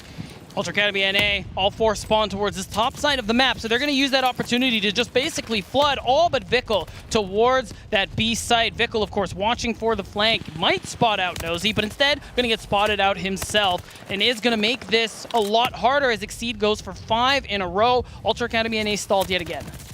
Oh, able to at least find those trades. Welly able to find just a few more, now on 5 in a row themselves. What more can he do? Well, not much at all, as Mohawk will cut that spree down. No glide bomb has been achieved. What a crucial resource that would have been. But look at the game clock, 26 seconds now. Ultra Academy NA, they already know they have round 5 defense, but you can still get on one of these zones here. Kills are favorable for them to get further map positioning. Hixie, he's going to push up here inside top green, see if he can get any sort of these numbers for Ironblood. But the way that they're playing throughout the map, look, you got a 2-life lead. Do you just concede this going all the way forward? Exceed has found their way up top. They drop down. They will take down Mohawk. Clock will start working its way back down again. 18 seconds. Vickle gets up top, drops down. Will take down Exceed. And Scrappy lines up 2 more. That should surely be the A-zone secured. Vickle will put the final nail in the coffin for this A-zone. Will be tacked over. 60 seconds added on towards the board. And Ultra Academy NA are already setting themselves up for top ring control. They're holding themselves up real nice here on the side of Ultra Academy NA already. They're looking for the grand final spot. All it would take is 3 more ticks, Andy, and they don't have to worry about tiebreakers with more time on the clock. They are starting to slowly worm their way across. We're watching. Vickle almost goes for 2, but so far Ironblood holds strong. And they do hold strong. Under 1 minute, 14v12 in favor of the defense.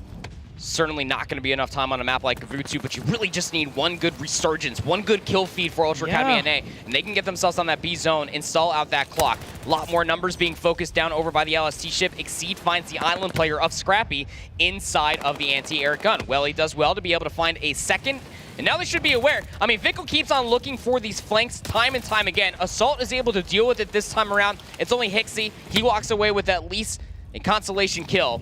but it doesn't mean that map positioning is theirs. Hixie still trying to lay on the pressure, even on the mini-map. Noisy off screen is able to find themselves beach control. But still, as you're saying, the trades come through. Hixie's able to find himself a little bit of an opportunity. Able to get onto this B zone will stall the clock at 13.8 seconds. Vickle has the overwatch. Nice Hixie cover. may be pressured out here, but nobody from Iron Blood is in a position to try to stall this out. They don't want this to end here. They want to at least give themselves a chance, but the first tick of progress already comes through. One more respawn remaining for Ultra Academy NA. Now no respawns remaining. They need to overwhelm these players. One from the seawall. Vickle still stays alive. Exceed for the trade. Hixie still finessing inside of the B zone lander. Noisy will at least take him down. The clock should be tucked away at this point. Ultra Academy NA do not have numbers. Iron Blood, they force out around number 5, but still, the problem may arise. It has to be done on an offensive attempt. That's the big thing there, Andy, and we talked about it already. Just the first 3 ticks on that offense we saw in round 2 there for Ultra Academy NA earned them this defense in the tiebreaker. We highlighted it, and the defensive rounds have been immaculate. 2 defensive rounds, only 2 ticks have gone through over for Iron Blood Gaming. So now, if they want to stay alive in this series, they're going to have to make this one happen on offense where they haven't been able to do so at all. Yeah, I mean, not much of anything besides a takeover by B in their second offense, a takeover by A on their initial offense.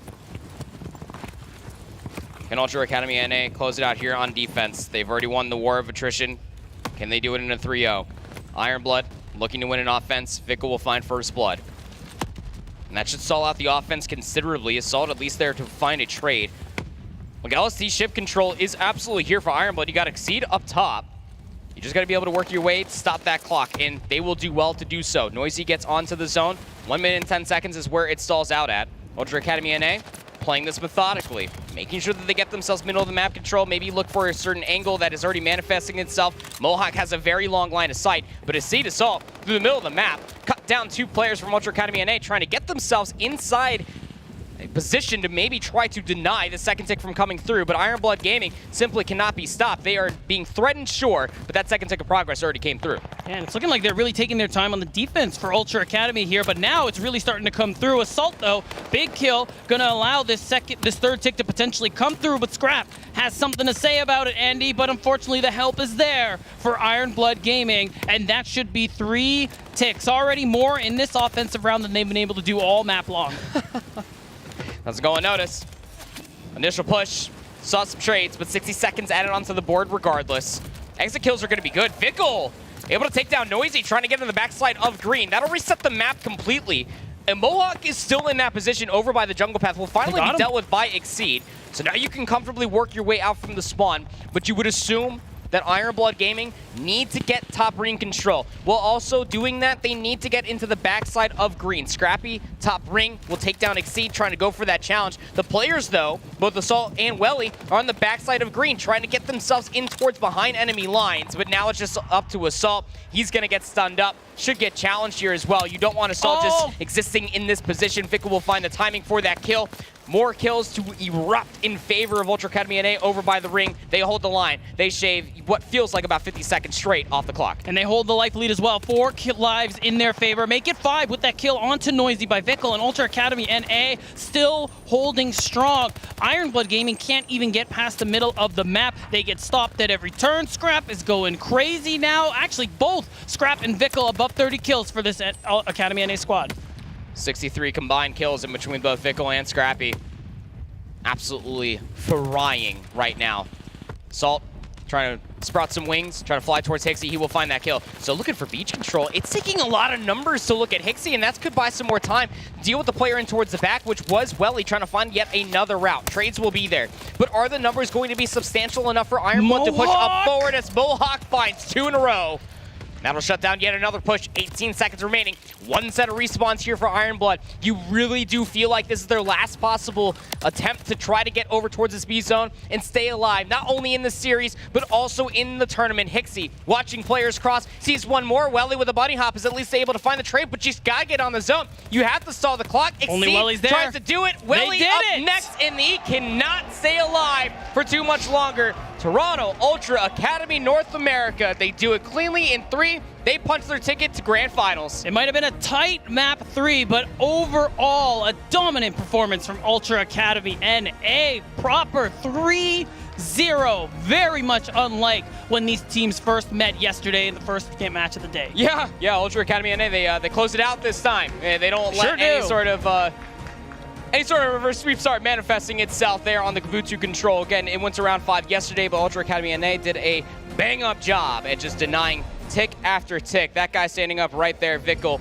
had himself a whale of a map number 3. Sure did. Just was cutting down so many players just constantly on the flank. You always expected Vickel to almost make that play, but he was getting away with highway robbery continuously, going on these massive sprees. And again, you really do feel like what they were able to find success with last night in their former match for Ultra Academy NA. If it's Hixie making these route plays happen, it constantly sets up their ARs for success. You're always trying to throw so many numbers to deal with these SMG players that you always forget where these ARs might be coming from. That's where Scrappy absolutely flourishes in that same position. 100%. Setting him up for success really well. Setting up this whole team for success. And Andy, Challengers Elite Season 3, the Minnesota Open. They're looking for the three-peat as they punch their ticket to that grand finals. Of course, the bracket reset will be necessary for Ultra Academy Gaming NA, but the path is there.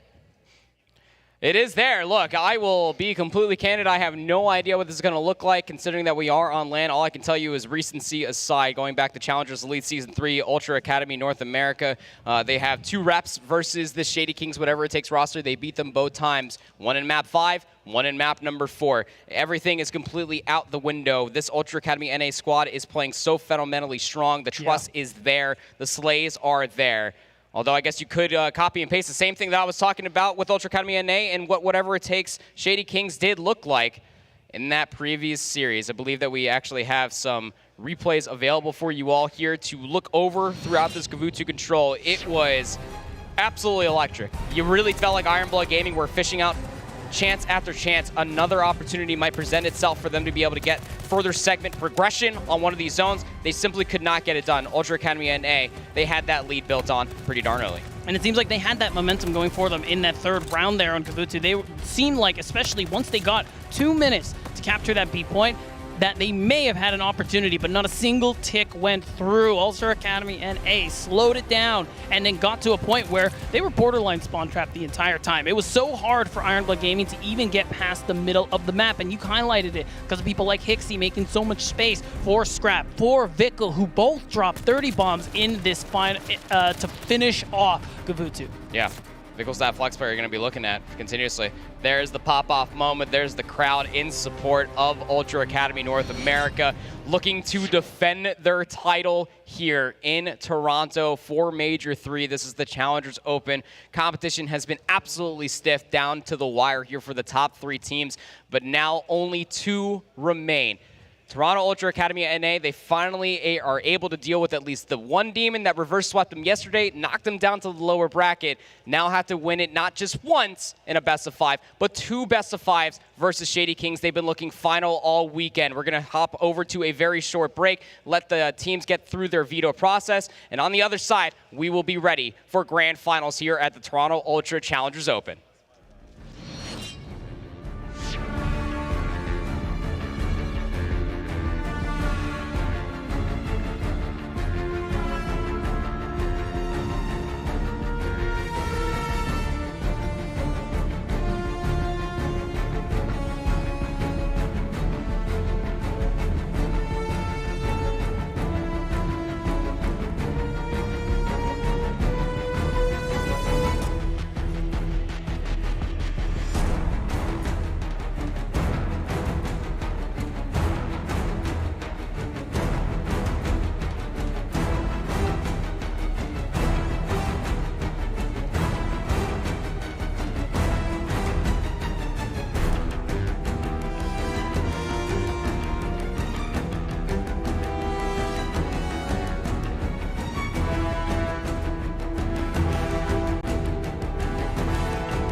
Hello, everybody, and welcome back to the Toronto Open here at Major 3. We're about to be getting underway along with our grand finals, but first, we gotta go ahead and introduce what we are in store for. First, from the winners bracket side, they have been making a cool, calm, and collective run across the entirety of the bracket all weekend long. Representing Shady Kings, whatever it takes, go ahead and take the stage from the winner's side, Too Real, Neptune, Major Maniac, and Brack.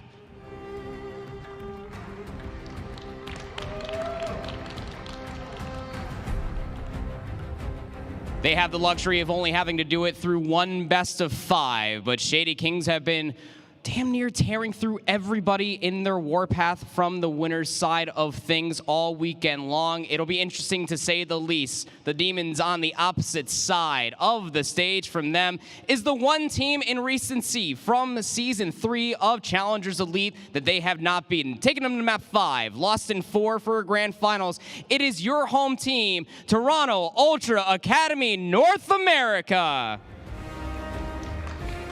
Mohawk, Vickle, Scrappy, and Hixie taking to the stage. This team from the lower bracket side just got through with a 3-0 win over Ironblood Gaming. They are looking clinical. Championship form as you like it. Let's see if they can go ahead and take it from whatever it takes Shady Kings in this grand finals. They have a long road ahead of them, of course, taking you through all of that action for the rest of grand finals. We'll have to see if it's going to be a bracket reset. It is Visions, and I hold shift. Take it away.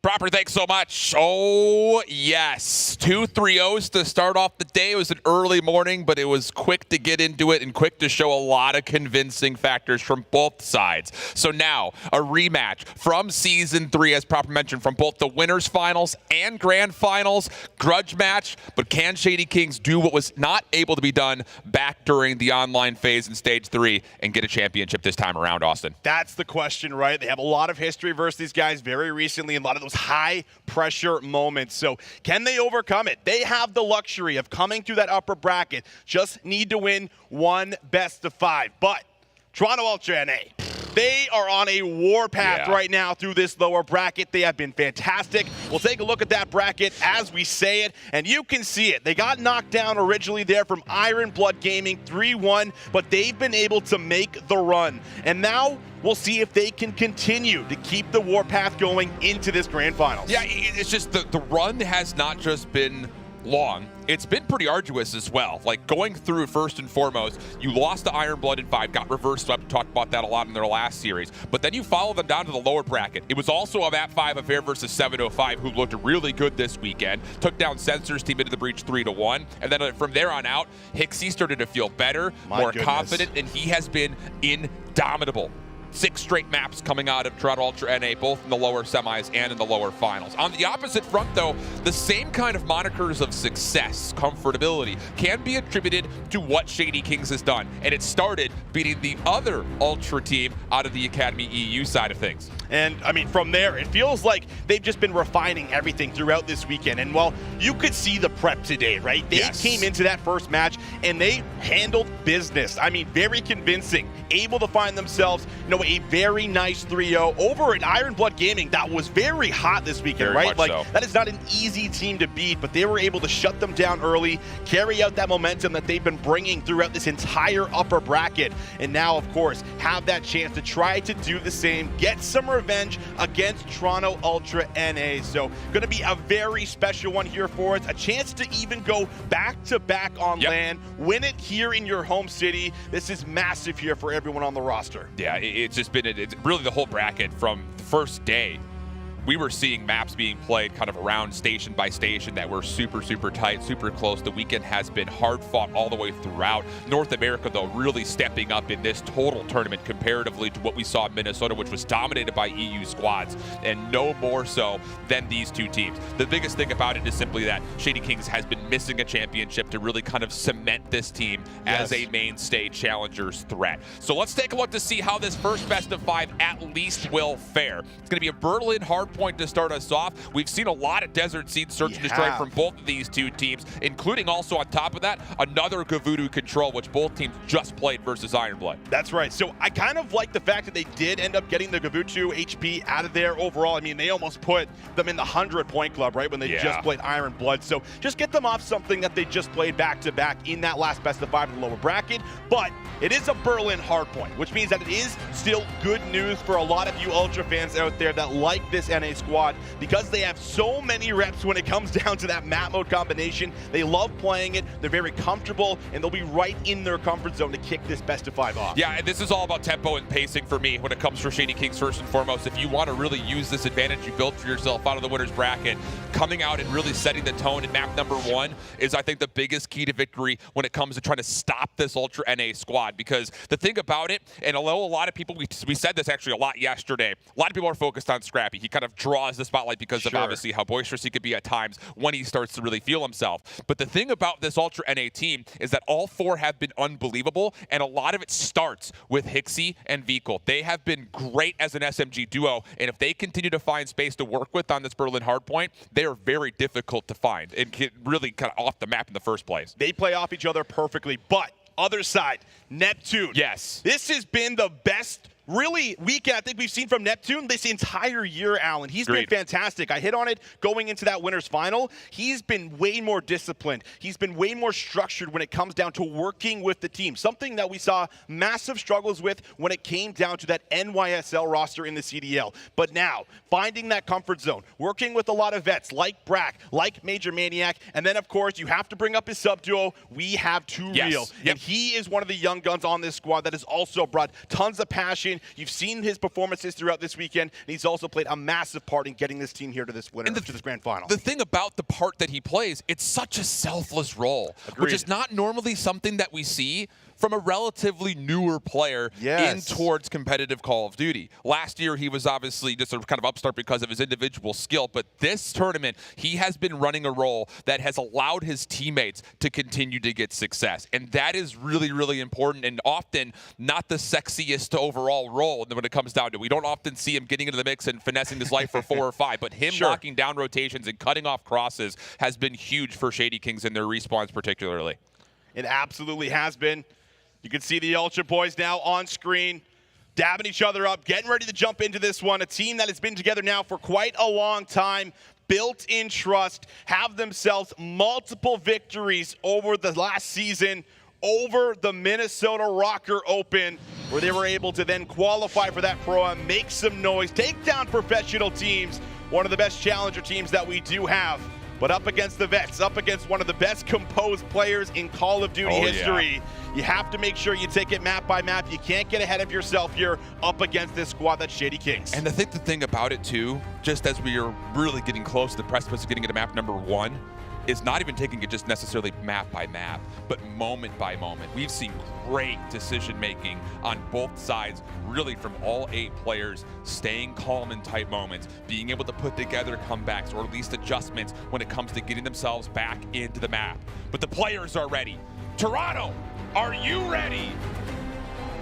Oh, we could do better than that. Toronto, come on! Are you guys ready? All right.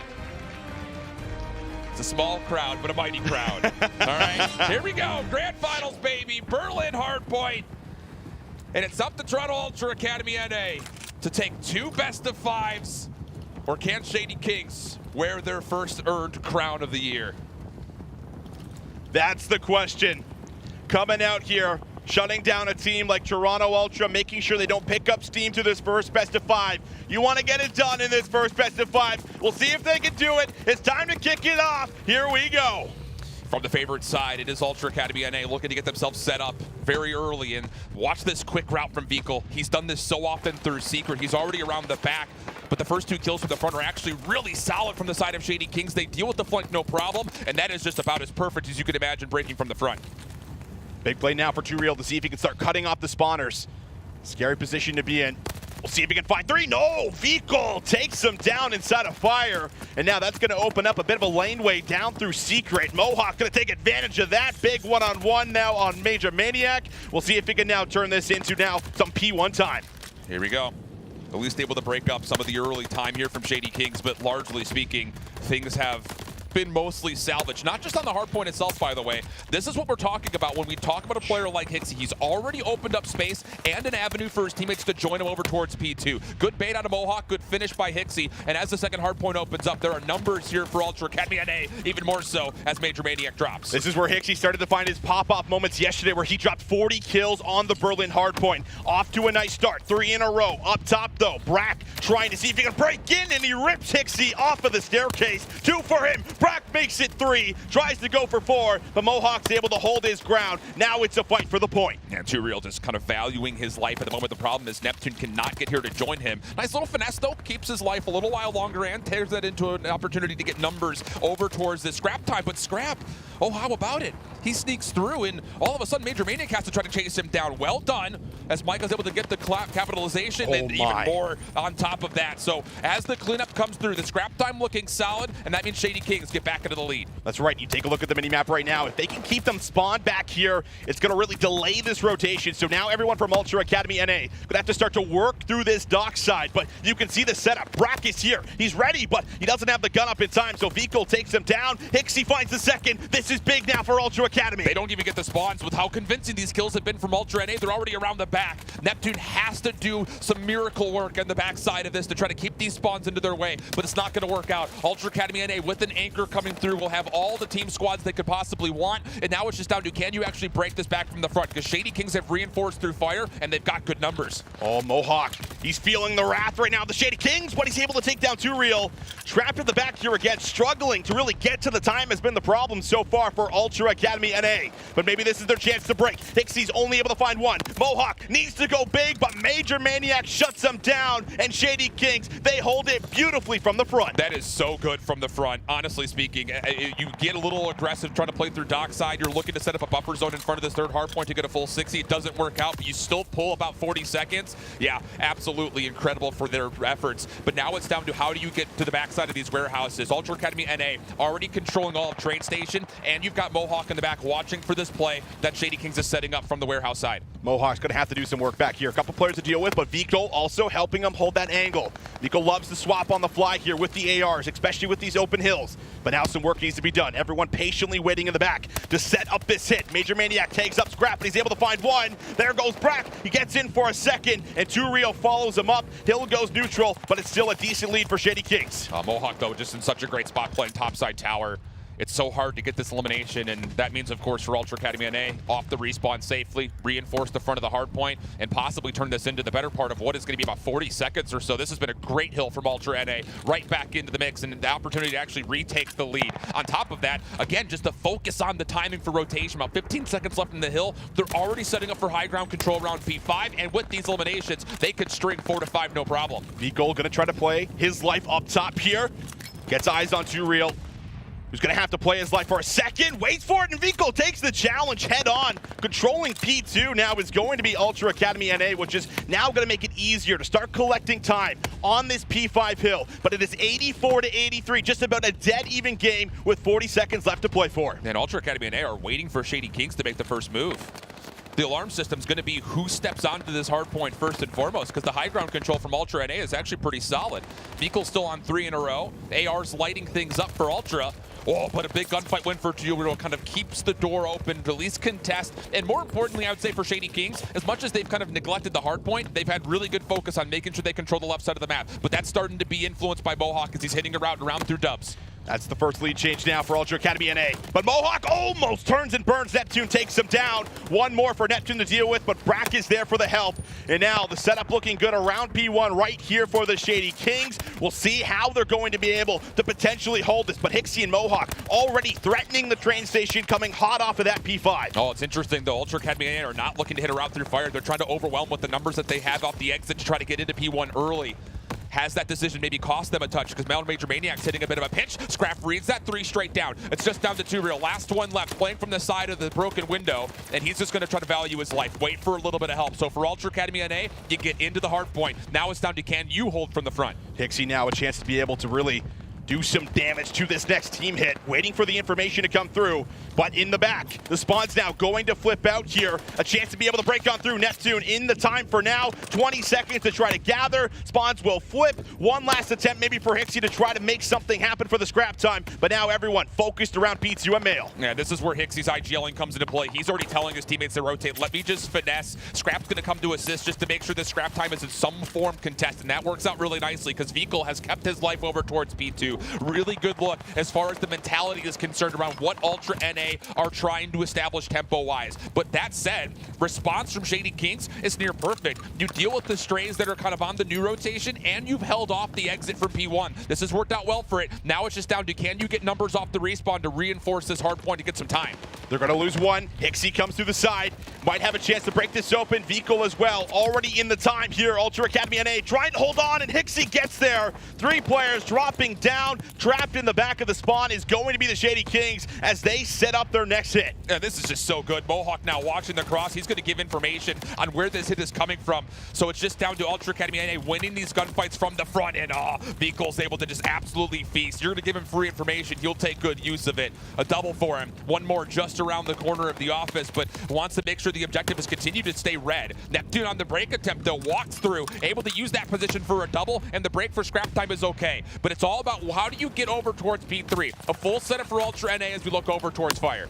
Big win there for Hixie. If he can play his life, that would have been big, but he gets the information. He knows where the hit's coming from, and you can see the setup on the minimap, but Major Maniac's able to win a long-range gunfight, and now someone from Ultra's got a backup for the time. Now, Brack, what can he do here through the dockside? Important gunfights to say the least, but Scrap and Mohawk, they're holding on to dear life, but it's Neptune, and now the flip of the spawns. This is a chance for the break. Oh, and it's so good. Neptune and Turiel just kind of stay away from the fight long enough to let the ARs just battle back, just poke and prod, and then as soon as you have the opportunity to push through Fire, you get in with the MP40s. Opportunity for maybe a lead swap here on this hard point. But of course, for Ultra Academy NA, you're still going to give this a pretty solid look. 20 seconds still to fight for. Mohawk, the only player who's actually going to stay for this. He's going to delay his life, try to finesse for the back 10 seconds.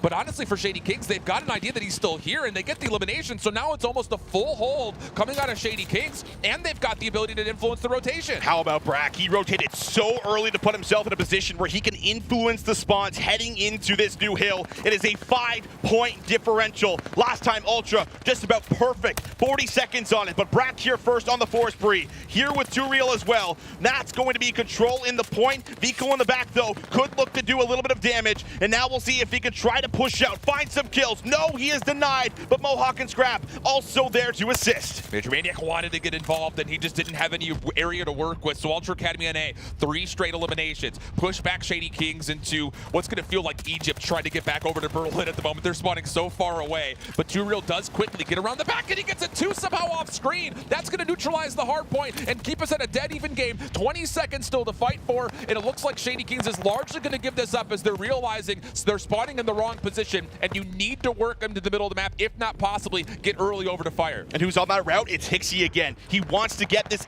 AR player out of this top Fire position, but Hixie, he doesn't see him as he comes up. So now Turiel, 23 and 19, having a strong performance here, able to control this P2 area, really going to isolate the Toronto Ultra members, trying to flood through the train station. Hixie's going to attempt to come through the back again, but it's Ultra that get in and break. That's 4 down. But the spawns flip. Ultra's not going to read this.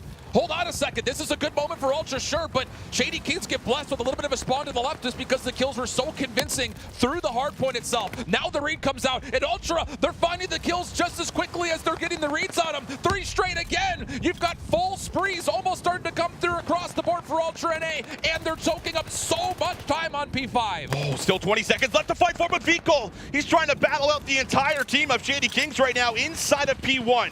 He just needs to wait. His teammate's not going to be with him just yet, and while it happens, scrap time being collected for Shady Kings. Vehicle not going to be able to stay alive. Major Maniac will deal with them. Neptune pushes out the front. This is a big moment for the Shady Kings. How big was that bless up spawn for Shady Kings to get into this game and keep this tight? Because Ultra Academy NA with the quick 7-8 kills in a row could have blown the lid laid off of this map.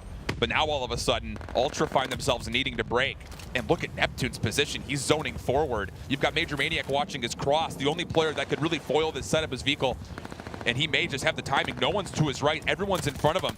Brack gonna get tagged up, doesn't get finished off, but he still finds 2Real, and the help comes through. The break from the front, absolutely flawless. How good are they at breaking? It's just all about the comms, all about the setup, hitting different entry points at the same time so that they can stop the defense from really lining them up. They have no idea where they're coming from, but Major Maniac of Brack able to create some space, trying to make that rotation and come from behind. 15 seconds to play for. Brack searching for the kill. He's not going to get it. Veto and Scrap, they are able to play defense, and that is big Scrap time. Ultra Academy now just going to be about 10 points away from closing this map out. Shady Kings had gotten P2 to their back, though, on this rotational play, looking for that late break. So you've got the ability to have numbers here at the second hill. 2Real, the last one to stay alive, and he knows that he cannot necessarily play for the objective at the moment. He needs to hold this high ground position. The stun misses. 2Real now coming down towards the front door. He needs to get a read on where Scrap is positioned, and the kills do come through, and they come through convincingly. Hixie looking to open the door, though, from the second floor through P5, and he may have actually slipped the net, but it doesn't make a difference. 2Real tracks him down for 3, and Shady Kings about to tie us back up. They are about to tie it up, maybe even take the lead. Oh, but it's Scrappy with 2! That's 4 down! It comes in at the perfect moment, and look at the spawns! Nobody can get here! Ultra Academy! They break in! They just need to hold 1 more second! It's Scrap! That goes on 5! And they close out map 1! Wow.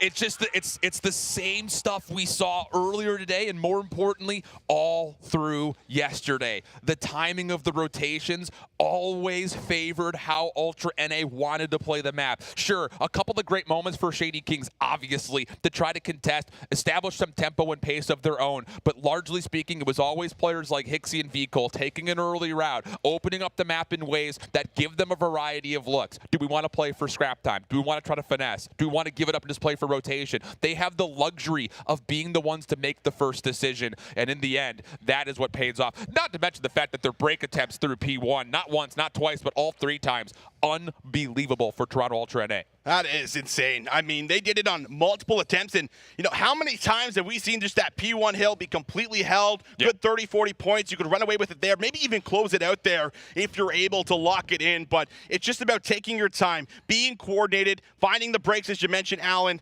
That's why we talk about this Ultra squad and the adaptations as well. Again, through the first rotation, going into the second, they are so good at recognizing the problems and fixing them on the fly. We see it go through that second rotation. They get control, they close it out, and that's exactly how they wanted to kick off this first best of 5. Yeah, really great start for them. I mean, we mentioned it when it comes to Berlin, period. They love every mode on that map, it feels like this weekend. Every time we've seen them play it, it's been clutch moments left, right, and center. And I think just generally the tempo and pace that they like to play at just really is facilitated by how the map is laid out. Just a couple of sneaky routes that could be hit, or we can just full focus as a full group before. It's just, it gives them so many options. And for Shady Kings, I still think you're okay with how the map largely went. I mean, obviously save a couple of holds where you would have loved to have gotten a couple of extra kills, especially when there was like 8, 9 kills in a row between P4 and P5, and you're kind of bailed out in a way. The game was closer simply due to the fact that Shady Kings spawned towards that P3 side as we rotated into the third set of hills. But I still think throughout the first rotation and a half, it was solid gameplay coming out of Shady Kings. Like, their game plan was still being executed. It was just a little bit short here and there on some of their holds and attempts, especially around the first hill. And Scrap at the end there. You can see him getting loud. Goes on that 5 spree, lets them know. Oh, he will. Man, when Scrappy gets amped up like that, it starts to become a little bit scary, right? Because he feeds off of that energy. He loves standing up, letting you know what's happening, and he's able to do it multiple times there throughout that map. But incredible 3-piece at the end to lock it in. Just 15 points separating the two there on the Berlin hardpoint. But boy, oh boy, that is just the start of this grand final, man. Showing us just a taste of what we're about to get. We could get it easily another 9 maps of something that looks like that. Let's be completely honest with one another. So definitely get yourself buckled in, all right? It's a good little nice teasing appetizer as we get ready for CDL today. But with that said, of course, now we take the conversation over to the Search and Destroy. Played on Desert Siege. And Ultra Academy NA just looked so good at the map. That said, this was the same search and destroy that we did see Shady Kings play versus Iron Blood, and they also put together some really solid and variety of looks. So I think when it comes to depth of playbook from both these two sides, the chess game could go the distance, and it could get really, really nasty. Oh, it could be absolutely insane. I mean, the big thing that I was seeing last time around when we were watching Ultra NA was their ability to work around the defense, scout out information, and immediately make some of those like quick rotations over to the opposite bomb site and take it by storm. Great at finding these picks. I mean, overall, it was fantastic. We were watching over them, a 6-1 victory, and a lot of those rounds very convincing. But the one thing I will say when we were watching Shady Kings was their ability to kind of throw their opponents off guard when they played Iron Blood Gaming. Just too real, I think, was really one of the big finessing players, putting himself in situations where he's hiding behind the bomb, finding a kill, getting out with his life, waiting for his teammates to collapse with them, pulling up some of these 2v4s, and a lot of these clutch moments ended up coming in here for us. So we'll see if that will continue. I imagine we'll probably get a little bit of sniper action here as well. Both of these teams have certainly not shined away from bringing it out so far this weekend. And I'm curious, like, what the heat map is going to look like as we kind of look down upon Desert Siege. Is it going to be play around the dunes? Because we did see that a lot from Shady Kings when they were playing Iron Blood. A lot of the fighting happened outside towards B. Or on the opposite front, is it going to be something that's more focused towards the center of the map, which we know for a fact Ultra Academy NA like to utilize because they want to get in your face. They want to establish tempo and pace right off the get-go. So I'm curious to see what the film is going to say on both these two teams. This is one of the only matchups that we had, not just in the backside of Saturday, but also today, that these two teams had not met yet. That this is the first time that they've seen one another on the weekend. So how much of the Season 3 experience you have versus one another is going to bleed into not just this map, but of course this series, no matter how long it lasts? Yeah, that's going to be a question here as well. You can see the Ultra Boys on the screen. They know they have a long way to go here. This is just the first best of 5. Yeah. Have to win 2 in a row if they're going to take this grand final. Have to stay composed, as we said before the map. Take it round by round, map by map, moment by moment, you name it. Have to come out here, but this is really the veteran squad. This is where you expect Major Maniac to get these guys on the same page coming into this search and destroy on Desert Siege. Oh, yeah. And we'll see if they're going to be able to succeed, come through, execute on their plans, and really, you know, what they were able to take away from that lower final, being able to watch over that match as well before standing up on that stage. And let's be honest, Major Maniac was a freak on this map earlier today. Goodness. He was so good. So we'll see if that will continue. Will it be an individual performance, or is it just going to be good collective teamwork with a giant chess game between each of them? We'll find out. Map is starting to load on in. Players are getting locked and ready to go for map number 2. And you feel like for Shady Kings, if you were to try to get this done in one best of 5, you would like to be able to do it right here, honestly. Get this 1-1. Don't go down 0-2 for this Ultra Academy NA team. No, you can't. I almost would say that like it's necessary to win this one. If Scrappy gets amped up again after this, I think they go into their control where they have been notoriously really good, extremely strong. They beat these guys before. I think that they'll find themselves in a bit of a groove, and they very likely could run away with that here. So a necessary win to try to come back into this one. We'll see if they're going to be able to do it overall. But yeah, my goodness, Alan, this has already been a great start to that first initial hard point. You want to slow things down a little bit. You want to take away, you know, some of that hype away from Scrappy. So we'll see if they can actually execute, come in and do it. And it's wild to me, you know, that this is the first time these two teams are meeting after the history that they put together versus one another in Season 3. Just largely due to the fact that not only were these two teams separated by the thinnest of margins, but the entire NA region, I shouldn't even say just NA region, just all of Season 3 of Challengers Elite in both EU and NA, from top to bottom, some of the closest matches that we've seen. So it's very appropriate that these two teams get a chance to fight each other on land in the first place, let alone the fact that we're seeing some repeat maps, not just on the day, but also in previous series between these two. So, you know, the battle of not just who's better individually, but who's done the work with two very tested rosters, it just all feels, in a way, kind of poetic that these two teams are the last two that we have remaining. Yeah, absolutely. And the other big takeaway is that Mohawk and Scrappy, you know, have a lot of time spent playing against Major Maniac and Brack when it comes down to search and destroy over the years as well. And you even talk about when this roster had formed for Ultra Academy, Scrappy wasn't going to join Ultra Academy unless Mohawk came with them. They were a duo. They've been together for a very long time, and this is the game mode where you see it shine the most. They play off of each other. They calm a lot. They make a lot of the big play calls. Hixie does a lot of that micromanaging when it comes down to the hard points and the respawns, but when it comes to of the search and destroys,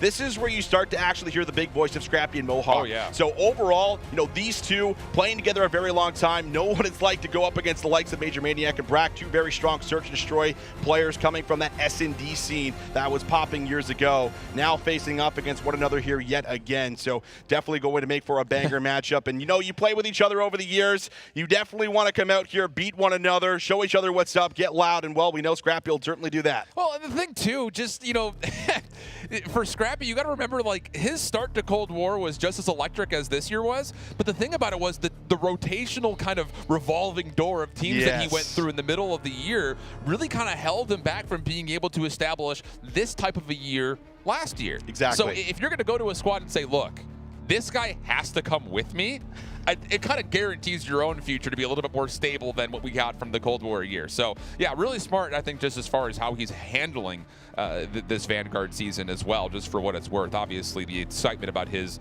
quote-unquote next-up ability is at an all-time high, but being able to establish that you're trusting players around you and you're not just individually doing it, but you're ready to be a part of a system, that's also important. Here we go. It was a lobby restart, but we're ready to go, it looks like now, as we're loading on in. Desert Siege, map number 2. Ultra Academy currently find themselves up 1-0 on a map that they've been really kind of historically over the course of the weekend also very good at. So can they find a way to get to that second best of 5 maybe a little bit sooner rather than later, or will Shady Kings try to extend this series a bit longer? Oh, it's time to find out. Map number 2, attacking first, Toronto Ultra Academy NA. They have thrown in plenty of new strategies. What are they going to bring to the table coming in off the bat here? We'll see what Veto wants to do. Playing to University, but okay. Bro. Mohawk Ixie already turning it into a 4 versus 2, but Neptune able to finesse his life a little bit, gets one back. That's really good for Neptune to keep this mid-University location in their favor, because you're going to need it. That's the biggest thing. And the nade actually does tag, but again, dealing with the 2v4, you really can't follow up off of that. You're just going to use that as intel, but as Brack tries to join the fight, he will fall. Neptune! How has he just done that? Now he's putting a little bit of pressure on towards the defuse as well. And here comes Mohawk playing in the corner. He sees the barrel of the gun. Neptune looking for the ace in a 1v3. The finesse game now coming through on the backside. Neptune for 4! How about that? Neptune says, all right, I lost 2 of my teammates early. Let me come out. Let me make the play. And my goodness, the finesse going back and forth, toying with Mohawk overall there in that 1 versus 1. And he's able to get the ace 4-0. My goodness. Big plays coming through from Nep, one of the big sub players that we already highlighted, and that's a great way to recover in that first round. Hey, we said it in the winners finals. The one thing that was never questioned about Travis was his search and destroy gameplay. In case you forgot, there's a quick jolt and a reminder for you. So now Shady Kings, potential streaks could be in the conversation after 2 rounds. Neptune looking for information, just going prone over towards the broken window to Palace. And the bomb of 2Real just still lingering, waiting to see if there's going to be any confirmation of intel, either through mid or with your 2 ARs that are watching over this A site. Tight setup around A right now. And it's only Veto that's going to be kind of responsible for watching B. He's going to call out that stun that's thrown, but it's going to actually draw some of the Ultra members over just a little bit. So a 2-2 split right now defensively. That bomb has made its way over to A, and Neptune, you have to imagine, sooner or later might start to work inside of Palace. Yeah, you definitely could start to feel that Ultra Academy and A are starting to kind of creep in a little bit of doubt as far as where exactly not only is this bomb, but where is everybody? They haven't really seen anyone yet. So the bomb's going to get planted. Now it's on to the retake. Who wants to go first? Is it going to be Hixie through mid, or are we going to try to full flood from the back? And the thing about the play from the back is Neptune's in a position to not just read this information, but he can follow up and pinch this in his own. So as 2Real gets the first blood, here comes the repinch on the backside. Neptune's able to turn that into another elimination. 3v2, 25 seconds on the clock, and as Hixie's the last one left, he's kind of stuck up a creek without a paddle. It's just down to, can you finish this kill quickly? And the answer is no. Really good post plant from Shady Kings. Wow, I love that right there. Everything coming together quite nicely after finding that first kill, and you could see it. It really started with Neptune kind of moving in to that middle building. Once he does that, he makes a little bit of noise, and it's happening the same time they're dropping the bomb. So he's trying to create a bit of a distraction, trying to maybe calm up a little bit for as far as the Ultra boys, saying, listen, there's one inside, but boom, the bomb gets planted. He's able to play his life a little bit longer, and everyone else sets up beautifully to find their one-on-one individual gunfights here. Shady Kings off to a beautiful start, 2-0 up. And a lot of it has been just, I think you could just categorize it by map manipulation. little stuns and nades here to pull the defense around, being able to try to find a way to overwhelm on one side of the map. It's been really solid, but now Ultra NA taking a little bit of forward posturing with a bit of aggression through the University. Oh, but it's red, and Neptune, he gets the hit markers. He knows there's a second player nearby. Tumor able to follow up as he pushed through over towards B-Plat. Then now Veto has to make a solo play, and at least he's created an opening. Able to keep the round alive here, but plenty more work to do. Veto can't afford to go down, and now you've lost the bomb. You should be able to retrieve it, but Mohawk not in a great position. However, we've seen Mo do some pretty exceptional things throughout Search and Destroy this year. We saw it at the Pro-Am. Can he make something happen here? He's going to be spotted. He has to take the challenge. Yeah. Brack lays down on the trigger. Very nice round again. Wow. It's just the information game from Shady Kings so far has been really, really good, which is, I think, a key component to trying to slow down this Ultra NA team. So now all of a sudden through 3 rounds, Ultra Academy NA have been beat in the clinical game, a little bit more slow and measured. They just get foiled on their aggressive play through University, and now it's on kind of them, the onus of how do you adjust. Right. They were great doing that earlier today and also late yesterday when it comes to changing the tempo and play style, but you need to do it sooner rather than later. You don't want to go down 0-4. You certainly do not. Now all the gunfights taking place in and around B. Trades go back and forth, but it's Hixie that finds 2. Brack with the sniper, able to get one back. Hixie looks for the 3rd, but it's too aggressive. Yeah. And the play will be punished, and now it is all up to Scrappy in a 1 versus 2. And the thing about it is no one was ever able to get a look at Major Maniac, so all that aggressive play, you're kind of stuck. You have to continue to push forward. There is no, we got the first blood, let's get out, because Major Maniac's position was never contested. That is just really good awareness from Shady Kings, just sticking to the gunfight, not essentially backing down and saying, whoa, we have to reset. They still held favor positions, and you're able to force Ultra Academy NA on their aggressive play to have to push forward further, which is never good news if you got an SMG running through the dunes. 4-0 start for Shady Kings. Neptune 8-2 right now. Major Maniac and Brack only 1 death. They've just been playing their lives and like, well, Neptune's just finding kills. Yeah, I'm here for the ride, baby.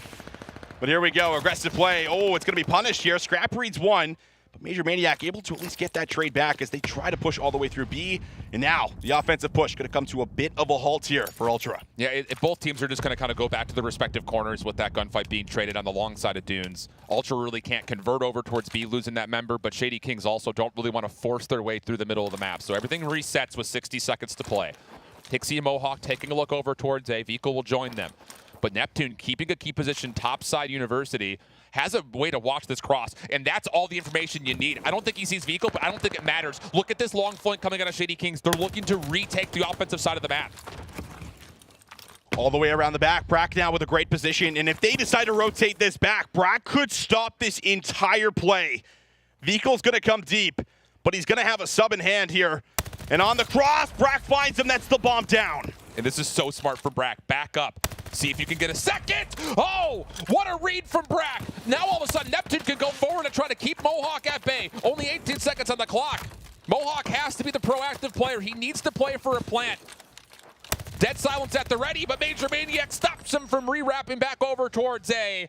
And Shady Kings, so clinical in their approach defensively. Alan, they are all over them. They are just finding the holes in the map right now, specifically when it's Ultra on the attack. You can see it. As the map gets loosened up a little bit, we go into these 3v3s. Brack's finding these angles to push all the way through the dunes, play to the back of sandbags, and make sure that he has that entire site on lock. And well, because of it, it feels like they're just getting picked apart. They can never really get their feet underneath themselves to set up a hit. But 5-0 up, Shady Kings looking to get it done right here, right now. Vehicle again, trying to make something happen up close. He's able to get 1! Vehicle gets 2! I mean, come on. You want to talk about individual prowess. Vehicle doesn't have anyone there to trade him out. He is playing a 1-for-1 spot. The fact that he gets 2 and keeps his life is just unthinkable. Major Maniac on 5, not able to fully take care of Vehicle, and now they know where he is. Try to get him off streaks as much as humanly possible. Major Maniac for 6, and there is nearly a chance to fight for the 7th, but the trade comes out, and Ultra Academy take the first step in what needs to be a 6-step sequence. A lot of steps there, Alan.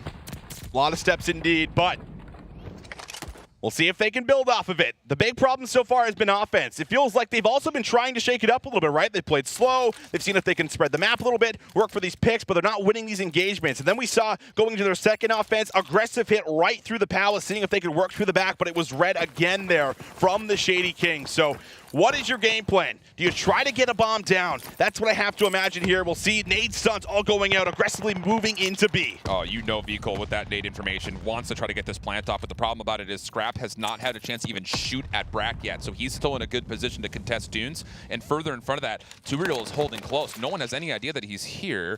Veto looking for the plant, but there's the little quote-unquote slide shoulder, if you want to call it that, just slithering his way forward to stop the plant from coming through. 3v2, Hixie quick to collect the bomb, and he hops on to immediately get the plant. Hixie gets that bomb down. That's what Ultra Academy NA needed. And now the 3 versus 2. Up to Neptune and Major Maniac, two of the best performing players right now on Shady Kings. Neptune slides in. He's able to get that kill onto Hixie. Can he play his life? No, he cannot. Scrap is there, and now it's all up to Mike. Major Maniac, he's able to find the first one, and now it's a 1v1. 22 seconds. The gunfight continues. Oh my goodness, what an aggressive game of tag this has been. Mohawk on 3 will be the first one to back down. He's got the luxury of the clock, though. Major Maniac will read this. Now making the play forward. Mohawk's shoulder. Did he actually see Major Maniac make the move? Oh, the kill comes through, but the time will not allow him a chance to consider or defuse. And Ultra Academy, left foot, right foot, 2 in a row. I like that play right there. Mo took a lot of shots. He only had 8 bullets left in that automaton. He was spraying that Major Maniac through multiple clips. Longest gunfight in Vanguard right there. Absolutely. I got a little worried there for him in the end, but he plays the clock. He knows he doesn't have to commit. And then he checks, and of course, he is good. So 2 in a row. Slowly but surely, building this one up. We said it, of course, it was 6 steps. 4 more steps to go to try to pull off something extremely special here in the grand final as they head back over to defense. And an A aggressive hit coming out. Hixie made this route happen versus Ironblood, where he got all the way around the back and stopped the play through mid. He's got an automaton, so he's not going to take an extra step forward. He's happy with the first blood. They're able to reset and just play your numbers from here on out. A lot of trust here to Vehicle, though, who's on an island playing the solo defense towards B. A lot of the cards stacked for Ultra through this play in Train Yard. It's going to be a little scary. Neptune does go to these positions. He takes a shot, so he's going to give his position away, but he's still able to find Scrap on the slide. And Ultra Academy, they want to push all the way through A. It's going to be punished, but they don't all commit. So we will drop into the 3 versus 3, but that bomb has to be retrieved, and it's Ultra that have all the control. This is shaky from Ultra NA. There is no way you get out of these positions if you're Hixie and Mohawk. In fact, the ability to help one another is also a bit limited. Neptune's going to take a second. This call is just, it's a little over-aggressive for my liking. Hixie trying to back down, but he doesn't have anywhere to go. He's out of no man's land. Still takes down a second. Pistol up, but Brack will find the finish. So now it's down to the 1v1. Vehicle rotating over. Brack needed to collect the bomb and make the first move. And he deals with the first part of that process. He's got a wide open B site, and the timing's going to work out for him to set up the post point wherever he wants. Vehicle making his way over. So many places you can exit. And Brack's going to post himself just up in the corner. Will Vehicle check the corner? He might be expecting Brack to go all the way to the back, kind of play one of these clutch spots, but he's playing close. And Vehicle's killing noise. No dead silence, so he kind of has to scope his way forward. Now the first footsteps are made. Brack's going to hear that right above him, looking for the drop down. But Vehicle's created some doubt. Has he rebat back? Has he played forward? Hard to say, but Brack has not moved an inch. And now the gunfight. Oh, and this time Brack clean through it. No problems in the 1v1, and largely no problems in the search. We asked the question, was it going to be an individual performance or a full collective team effort? How about a little bit of both after Neptune was able to pop off for a 1v3 with the full ace, and then the full team just putting together a masterclass in search? It really starts with Neptune with that ace off the back end of what was, a couple of great picks from Ultra in that first round. They opened it up. They get a little too aggressive, and I felt like that was kind of the trend of that map, right? Getting a little too aggressive offensively and defensively there at times, and I think that Shady Kings just had a great read on a lot of the plays that they were trying to commit to and build up that 5-0 lead off the bat. That's exactly how you want to respond, but the man on your screen there certainly doing some work with the sub here on Desert Siege. It's just one of those things now we've seen a couple of different times in the weekend where Ultra Academy NA, if they're not able to get that speed and tempo off the rat, it feels like the search and destroy just kind of comes to an immediate halt. Like you almost have to reset the car completely, try to put a different set of wheels on before you can get the motor moving again. And for Shady Kings, that's just really good when it comes to control. And I would say just generally, the word discipline really comes to mind too. Not over-aggressing when you've got numbers. I really do go back to that last round and think, hey, you got the first blood from Hixie. He's running an AR. If you haven't seen anything from Veto, you have to know that Shady Kings is still playing Spawn. Why bother trying to force another gunfight? Just take your 4v3 and force Shady Kings to make the first move, but that was never really the case. And I think largely speaking for Shady Kings, it's just more in control and more composed from start to finish throughout the 7 rounds of search that we got. Yeah, it certainly was, and here it is right there. That's the ace that Neptune kicked off the round with. And Veto making a lot of big plays as well, but not enough to be able to really bring this one back. And that's the one aggressive play where everybody was at the back of the spawn ready for that hit through Palace. So just great reads overall here from the Shady Kings, really understanding how to play the map, how to shut down Ultra Academy NA, play them, you know, at a very far range. But this play right here from Veto is disgusting. Unreal. What was that right there? And the thing about it is he's on an island. He doesn't have anyone with him whatsoever, so he has to go at least 1-for-1. The fact that he gets 2 and keeps his life is just one of those moments where you kind of able to, it's like, it's unacceptable. Like, you have to get that trade. But, of course, regardless of that, that's really the only flaw that we really saw from Shady Kings in my mind. Everything else was calm and collected from start to finish. So, not even leaving the setup, Shady Kings is ready to go to map number 3. and with that in mind, taking a look at this control, we've seen a lot of it. It's going to be a Voodoo control.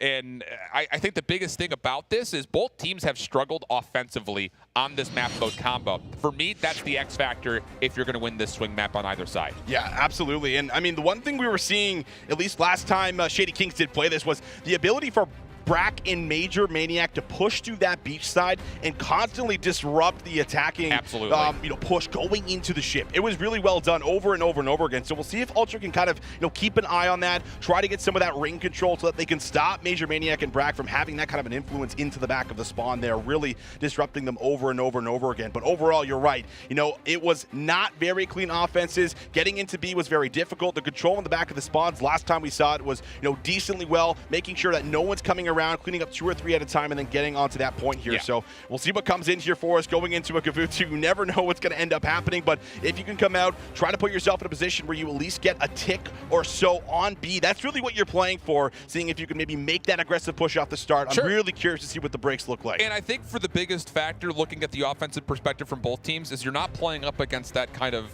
more unique and eccentric 4AR setup that Ironblood was putting together. So will that maybe garner some extra favor to the SMGs to more efficiently and more cleanly get in towards the A zone or push up forward towards green? We saw a couple of different moments from both sides' perspectives where they were able to get Hixie forward or Neptune forward and play through green and make life a little bit more difficult for the defense around A, but that was versus Ironblood. So will there be that same luxury here versus one another, or is it going to be a different look as far as how this battle unfolds? That's the real kind of, I think, overall question that, again, going to the moniker of the offense could be the X factor and who wins this map. That may list in itself what happens with the MP40s and what happens in the close quarters battles. Yeah, that's always something we don't talk about because it's Gavutu, right? And it's such a wide open map. It's just an AR kingdom because of all the power positions that you have throughout the map. But it really does come down to the space that you can create up close, and you have to enable your sub players to get there. Your ARs have to win those battles. Get Hixie inside the ship, get him inside of green. We saw what Neptune was also able to do last time when he was able to get in green, right? He's going on 8 sprees, just going absolutely rogue. So also tracking these names, making sure that you don't have anyone coming off and just cutting you down every single time you come off that defensive spawn. Extremely important. And I will say the one thing that both these teams extremely good at, recognizing when they have advantages. They get 3-4 down, boom, let's get inside of green. Let's take control of the middle of the map. Let's make sure we set ourselves up for the next step while we're capping the zone inside of ship. That's huge. It really is one of those things of, if you're finding the success around A, can you continue that momentum quickly and really put stress on the defense? Because, I mean, really the masterclass that we have seen defensively from both sides has largely come in the backside of not being fully tested. I say that with some hesitation because obviously we saw both teams pull together some incredible defensive clutches around the B zone, but it started with the fact that they were able to, even with limited numbers, get to ring, play through beachside, make sure the middle of the map was never fully being an avenue that was open for the offense to go through. So yeah, I really do think it is on the onus of the offense to create issues that the defense has to kind of read with. And maybe as you're starting to spawn back up, make you question, do I want the automaton? Do I want the MP40? Like, you kind of have to create that little bit of shadow of doubt. I feel like everyone's like, even in your mind, you're like, I know I'm the sub player, but like, I want that automaton, you know? It's like, give me that thing. It's Gavuto, dude. I want that in my back pocket. I want an AR, dude. I want an AR. Give me a break. Oh, everyone getting ready now. Series tied up 1-1. If you are just tuning in, extremely close respawn to kick this one off, but fairly convincing. Search and destroy here for the Shady Kings up against a very strong search and destroy squad. So being able to read them, take them out, put themselves in a spot where they still want to get it done here, but going into Gavuto, anything can happen. It's all about these offensive rounds, as we keep alluding to. Have to try to make something happen on them, and if you do, well, that basically guarantees yourself success coming in. And you kind of wonder to a certain point, do either of these teams mentally think that, hey, 1 tick of progress at B is enough? Like, are we fighting for ticks at certain points because of how defensively sided both of these, well, not even both of these two teams, all 3 teams today have really kind of found themselves? Because all we've seen today is Gavuto control. That's right. I haven't seen a single Tuscan really much this weekend, honestly. No, we've had a lot of Berlin and a lot of Gavuto between our final 3 teams going into today. So is that the mentality of, you know, do you find success just off of the moniker of, hey, we did get 1 tick of progress at B? Because both teams have put together not just good defense, but they put together dominant defenses where they weren't even giving away ticks of progress on either zone, let alone on the B zone in particular. Yeah, and I think you're absolutely, you know, playing for those ticks. You're probably excited, like, oh, we got a tick at B, let's go, boys, right? Like, you're dabbing each other up. It's like, that's big right there. It's like, almost feels like winning the round in a way. So, I mean, overall, that's really what you're trying to do, playing for. Absolutely. Can you get in there? Can you try to play your life? And a lot of it comes down to, when you're trying to get that tick of progress, is the player that's on the tank that's kind of finessing with whatever little room he has. I mean, you could shoot through that thing too. It's not a very good tank. We all know that. But overall, you know, you're just trying to see what you can do. And sometimes you have to make the heroic plays just due to the angles that you have to work with. When your airs are behind you, kind of watching from circle or the bottom of the rocks, they can't always shrug off the player that's trying to take you off the zone defensively. So you really do have to kind of put yourself in an awkward position or expose yourself in ways if you're going to clear out the AR. So if you're a sub and somehow you get on there, you have to stay alive. You kind of have to make the play if you're going to see those ticks really come through. Even more important, I would say, for Hixie in particular, because he's the one that's trying to quarterback a lot of these plays. Sure. And I will say, just for what it's worth, you know, we've talked a lot about how Hixie's kind of been trusted as the main kind of verbal leader. Yeah. But I have been impressed in person watching Veto start to really light up the comms too. Yeah. He's been really like, hey, listen, I'm making this play. Like, he's starting to really get involved. The thing about that is, both players are your dedicated sub players. So if they're having a hard time getting into the mix and they're not really able to get to the trenches in the first place, you wonder, how hollow are those play calls coming through? Like, do you have actually the full reads you need to be able to quarterback kind of eccentric plays that we've seen from both Hixie and Veto at times? So, you know, just for what it's worth. No, absolutely. I think that's like something that, you know, isn't really talked about much. When you're having a rough game as like an IGL, it is much more difficult to, you know, quarterback those play calls like you were saying, because 100%. You're not finding success. So it's hard to make those dedicated calls in the moment sometimes, but it's also necessary. And I think Hixie, you know, is one of the few players in challengers right now that is able to kind of do the best of both worlds. When he does play a Gavuto and he's like, yeah, there's an AR top, guys. Oh, there's an AR circle. You know, get my trade. You're kind of just playing like that sometimes as a sub player. He's still able to get in the flow of the comms on what we're supposed to do, how we're supposed to set up, where we should be going. So it's going to be exciting. Fist pumps now going out here for the boys, loading into Gavuto control for the big swing map. I don't know about you, but I'm just ready to see who starts on offense first. I feel like there's so much of this is going to be determined by from the offensive side of this map. And as we load on in, we'll get our answer. Literally flying through this map. Goodness. Literally. Look at us go. Where is this? Where's Gavuto? Yeah, I don't know. It's the Solomon Islands. It's in the Pacific. Looks like there's a hurricane rolling through. You're a hurricane rolling through. Ultra Academy NA will have the luxury. Oh, I said the luxury. They have the test of starting things off offensively in the blue. Defensively, Major Maniac already first blood through the middle of the map. That's going to free up 2 real. They already hit a route over towards the spawn. And although no one stepped foot on towards the A zone, there are good numbers here from Ultra NA when it comes to trying to play around ship. Scrap up top. Oh, I love that right there. Good comms. Hixie pushes it out, and this is exactly what we talk about, getting this player inside of green. Hixie might have got a glimpse of Brack, but good help from Scrap, able to make sure he stays alive. They're going to be able to get themselves on the zone here for a second, but no, Neptune. He stops the play, almost gets 3 in a row, and now it's Hixie that's going to have to do some work in green again. Yeah, and the thing about it is he's going to get naded out in this position. He just has to hope that he can kill off a little bit of time to where his teammates can get quickly over towards ship. Oh my. And with that elimination, he's essentially guaranteed it. Sure, Neptune's able to get a trade, but once again, you see Ultra at A in a position to try to stop this clock if needed. Vehicle close by, but he wants to try to free up Scrap first and foremost. Big play from Mohawk to also create an avenue, potentially towards B. Mohawk. And with the double, now the defense. We want to talk about getting stressed. This is one of those moments. And this is also what we mentioned coming in, right? Brack loves to push through the back here. Try to get this beach control, cut off all of the rotators coming off of spawn. This is what they do over and over and over again. This time, Brack's going to take the longer route, go all the way around, see if he can come in from behind. That second tick is almost in, but he can still get here in time. Absolutely the case. That's the clearance of the top floor. Now you're going to get Neptune sliding forward, and they get the full clearance. It's just suffocation, no breathing. And now you've got an opportunity to not just stop this defense dead cold, but you're only going to give away maybe 1 tick of progress after all that's said and done. Lives are still even, but Ultra Academy NA, they've hung their hat on this first round. They're only going to get 1 tick of progress. Nothing else that you could do. No one can get there in time, and you know, that is such a win. Oftentimes, when you at least get the A zone in the back of your mind, that's at least a win, right? It's like, okay, we were able to get 1 zone. That's 3 ticks of progress. We know Gavutu control often goes to those round 5s, but when you stop that zone from coming through, I think only limit them to maybe 1 or 2 ticks, 1 tick, that is massive. So overall, good work here for Shady Kings right off the bat, and now it's their time to see what they can do here off the bat on their first attacking round. 3-1 split over towards Ring. Mohawk is the only defender that's going to be in position to get a read on this. Close by is Scrap, and Mohawk's position is a good one. He gets the opener, Hixie clears off A. Now it's Scrap to watch the cross, and he gets there just in the nick of time. Too Real not quite able to get over in towards the boat itself, and Scrap with the double has already cleared off the initial attempt towards B.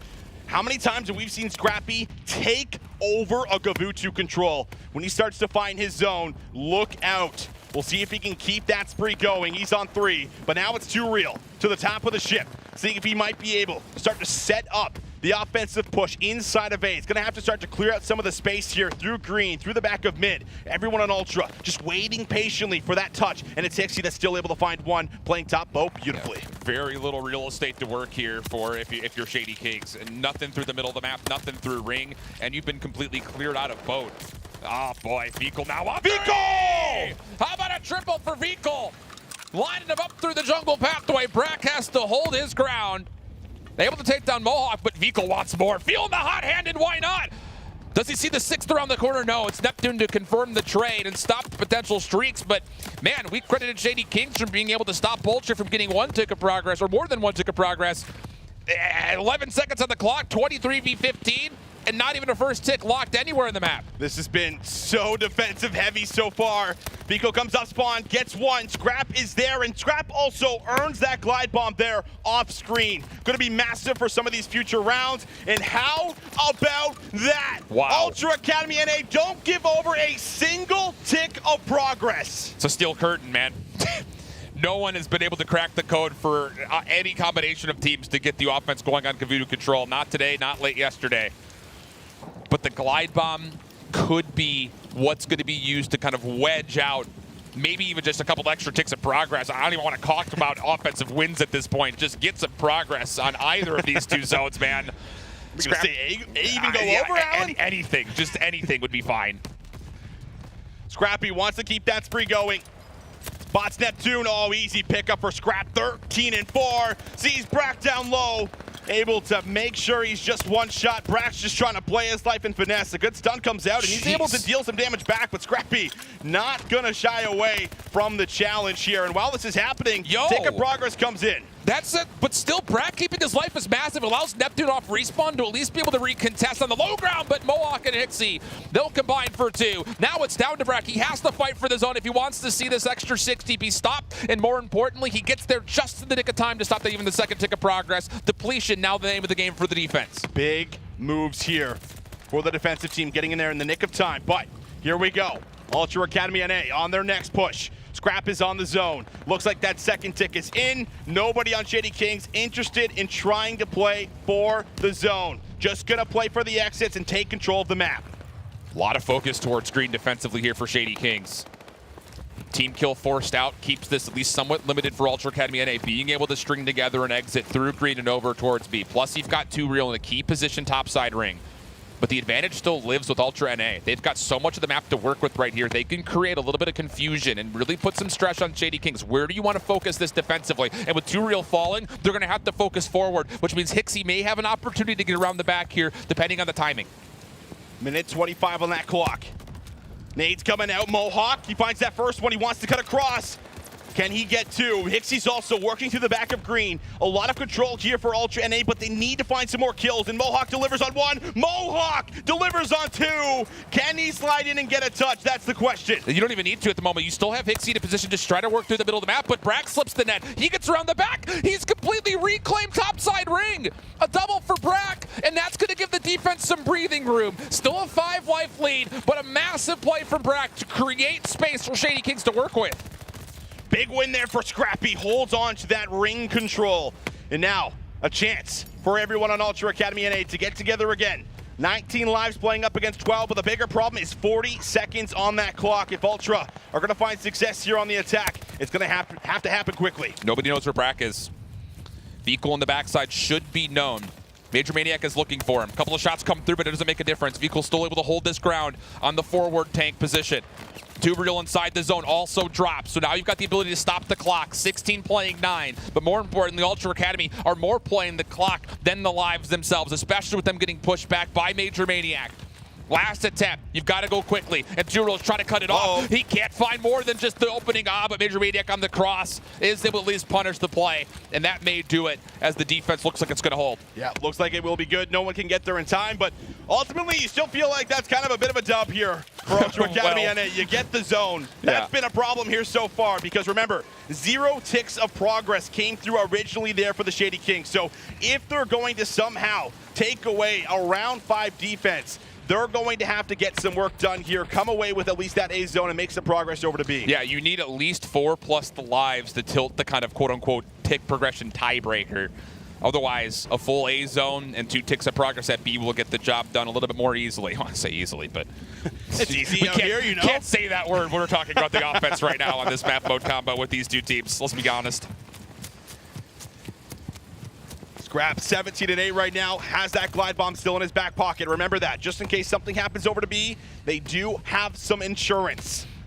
But off the bat, no one going down just yet. Scrappy finds the first one. Hixie wants to get aggressive, waits for that challenge, beautifully reads it, and Scrappy's there for the trade. So good control here so far. Scrappy wants to put the pressure on here a little more and see if he can push out. Yeah, this can get to spawn trap locations. This will be not great news for Shady Kings, just due to the fact that you really have no tools to work for when it comes to trying to create that space to get back over towards the zone. Good contest, good fight back. This is expensive when it comes to the cost on the clock, but this is actually stretching Ultra Academy NA a little bit thin. So 2 Real a chance to stall the clock out right here, and there's obviously a free avenue for the offense to try to reinforce. Just comes down to what else does Major Maniac do to the middle of the map here. If he can get 1 more kill, it would be great in trying to get this defense split, but as Scrap picks up the elimination, Ultra Academy NA can start focusing on how they want to retake. Nice play here from Neptune. Might be able to make another one. Just hold on to green. And now he snaps, but quick trade comes back. Second tick, trying to come in, big goal! How do you win that one? Rips him off the tank heady. And well, his teammates follow with kills as well. That's the clearance, and they are still only limited to 1 tick, 20 seconds left on the clock. Yeah, not great news here for Shady Kings. You're going to have to pop off in and around this boat right here, right now, if you want to try to get this round in some way extended. But now Hixie cutting off reinforcements little by little, 1 by 1. Vehicle also in a position to try to contest the zone, and he's able to once again dominate over the tank. Desperate play out of 2 Real, able to touch foot over towards B. The defense still focused though, first and foremost, limit the tick progression over towards A. And as they deal with 2 Real, now they can really exfoliate and get in around this hard point as they use the perimeter. It's just full containment coming out. Beautiful. What else can he say? Beautiful from Ultra. They have not let a single zone go over, and that solidifies round 5 defense for Ultra Academy NA. Feeling really good, extremely composed, and the good news, they didn't even have to expend the glide bomb. Yep. They still got it here for the final round. I mean, at this point in time, I'm out of things to say about what do you do offensively, not only to get some progress done, but how do you maybe even bait out that glide bomb? Like, how are you going to win an offense while there's still the insurance of a glide bomb to play with if things get weird over towards B? And that's going to guarantee full clearance, essentially, of at least the zone. So you got to, for me, it's got to be off the break. You have to have something convincing right here if you're Shady Kings. Get significant progress on your first attempt towards A. Really make Ultra Academy start to guess when they want to try to get this glide bomb used. Neptune, nice kill there. Able to try and work towards that first tick of progress now. Veto, 4 in a row. Maybe working for a streak of his own, but it's Scrap. Of course, who other than Scrap to find multi-kills here for you. Hixie finds the nade, and now that's going to be the green light for Veto to try to make a play inside of A. Neptune's caught up top. Stun's going to connect him. If he can get on another spree here, earn another glide, that could really lock in this map. But we'll see what it can do. No, Neptune's there to shut him down. If they can find Scrap, there's an opportunity to stack this and start to put some pressure on the clock. Scrap's going to get stunned out. He cannot make a play forward off this boulder. Good help from Neptune up top. A couple of tags, and he immediately changes his focus back to the front. These kills are incredible. Major Maniac hitting a route through green. If he gets Vehicle here, there's an opportunity to set this up for not only the A zone, but they can use the middle of the map to continue to try to hurt these reinforcements out of Ultra NA. Oh, Hixie, he finds one. He's able to get over to Ring, and he's got reinforcements. Hixie off screen finds 2. Sure, A is going over. That's the first time we'll see the zone captured here for Shady Kings. They're going to have a minute 50 to try to make the heroic play and get inside of B to cap it. Scrap's caught right now. He's got absolutely no help mid-map. But if there's ever somebody to think that you could just finesse your life for multiple kills and still win this position, it's him. And that's a free kill on a Major Maniac. Does he expect Neptune? No. So now as the ring control goes the way of Shady Kings with a life lead, they've also opened the door for potential flank plays. But it's going to be a hit from the front. Can they bait the glide bomb out right here, right now? And here it is. Scrap's able to call this one in. You have to assume this is going to be used to get Too Real off the zone. And it will. But the thing about this is Brack is ready to jump back in. The clock will still stall. The life lead still with Shady Kings as they're looking to get the first progress at B. Oh, first take is in. Brack is playing his live. Tries to get the second, but Scrap is there for the response. It was Hixie contested. In from behind. Finds the kill. And now they're going to be able to play through circle. Play through ring. Try to hold on to this. A minute 15 and you're back to step 1 here if you're Shady Kings. I don't think that first tick of progress at B is fully locked. I didn't see the banner pop. They haven't depleted it yet, but it doesn't look like it's fully locked in. So job's still not done here for Shady Kings to even get the first tick in my mind. First and foremost, though, can you get back over towards ring? Ultra Academy not even playing for depletion. They're just looking for map control. And his Scrap is down low. They've got an idea on where he is, but Mohawk also a part of the play. Keeps Scrap safe and concealed through the beachfront. Vehicle able to stop the play through mid, and now all of a sudden time becoming a bit of a problem with only 45 seconds on the clock. 45 seconds. You're going to have to make something happen right now. You need someone to really pop up. Find 2 kills. Find 3 kills. Open up the lane. Vehicle, aggressive challenge. Brack is there to find the first one. Neptune gets the second. Maybe this is the start. 3 go down for Ultra Academy, and now Shady Kings, they can get a touch. And this is where Too Real's going to really shine. He's playing the middle of the map, just trying to create chaos in the back line of Ultra NA. He does get picked up pretty quickly, though. Second tick of progress on the way. Clock stopped at 28.5. Biggest problem for Ultra NA is getting onto the zone convincingly because you don't have a lot of lives. But Neptune will drop. 22 seconds on the clock. Shady Kings still have the ability to possess topside ring, but you need to find kills on this break attempt largely from the front. One final push. Shady Kings have to be flawless. They have to go now, but it's Ultra Academy that hold on to the setup. Major Maniac gets one. Neptune trying to finesse his life. Too Real's there. 0.8 on the clock. They get a touch, and Ultra Academy only have 3 lives remaining. Still have nades. There's still some time to play with these last 3 lives. If you're Mohawk, through the boat, he gets the second, and Hixie follows up with the third. Heroism from the side of Ultra NA in the final 3 lives. They take the swing map, and boy, did Shady Kings give themselves a good look at it. Closest offense we've seen so far, and it comes in the final round. So close to being able to snag that one away from the Ultra Academy NA boys.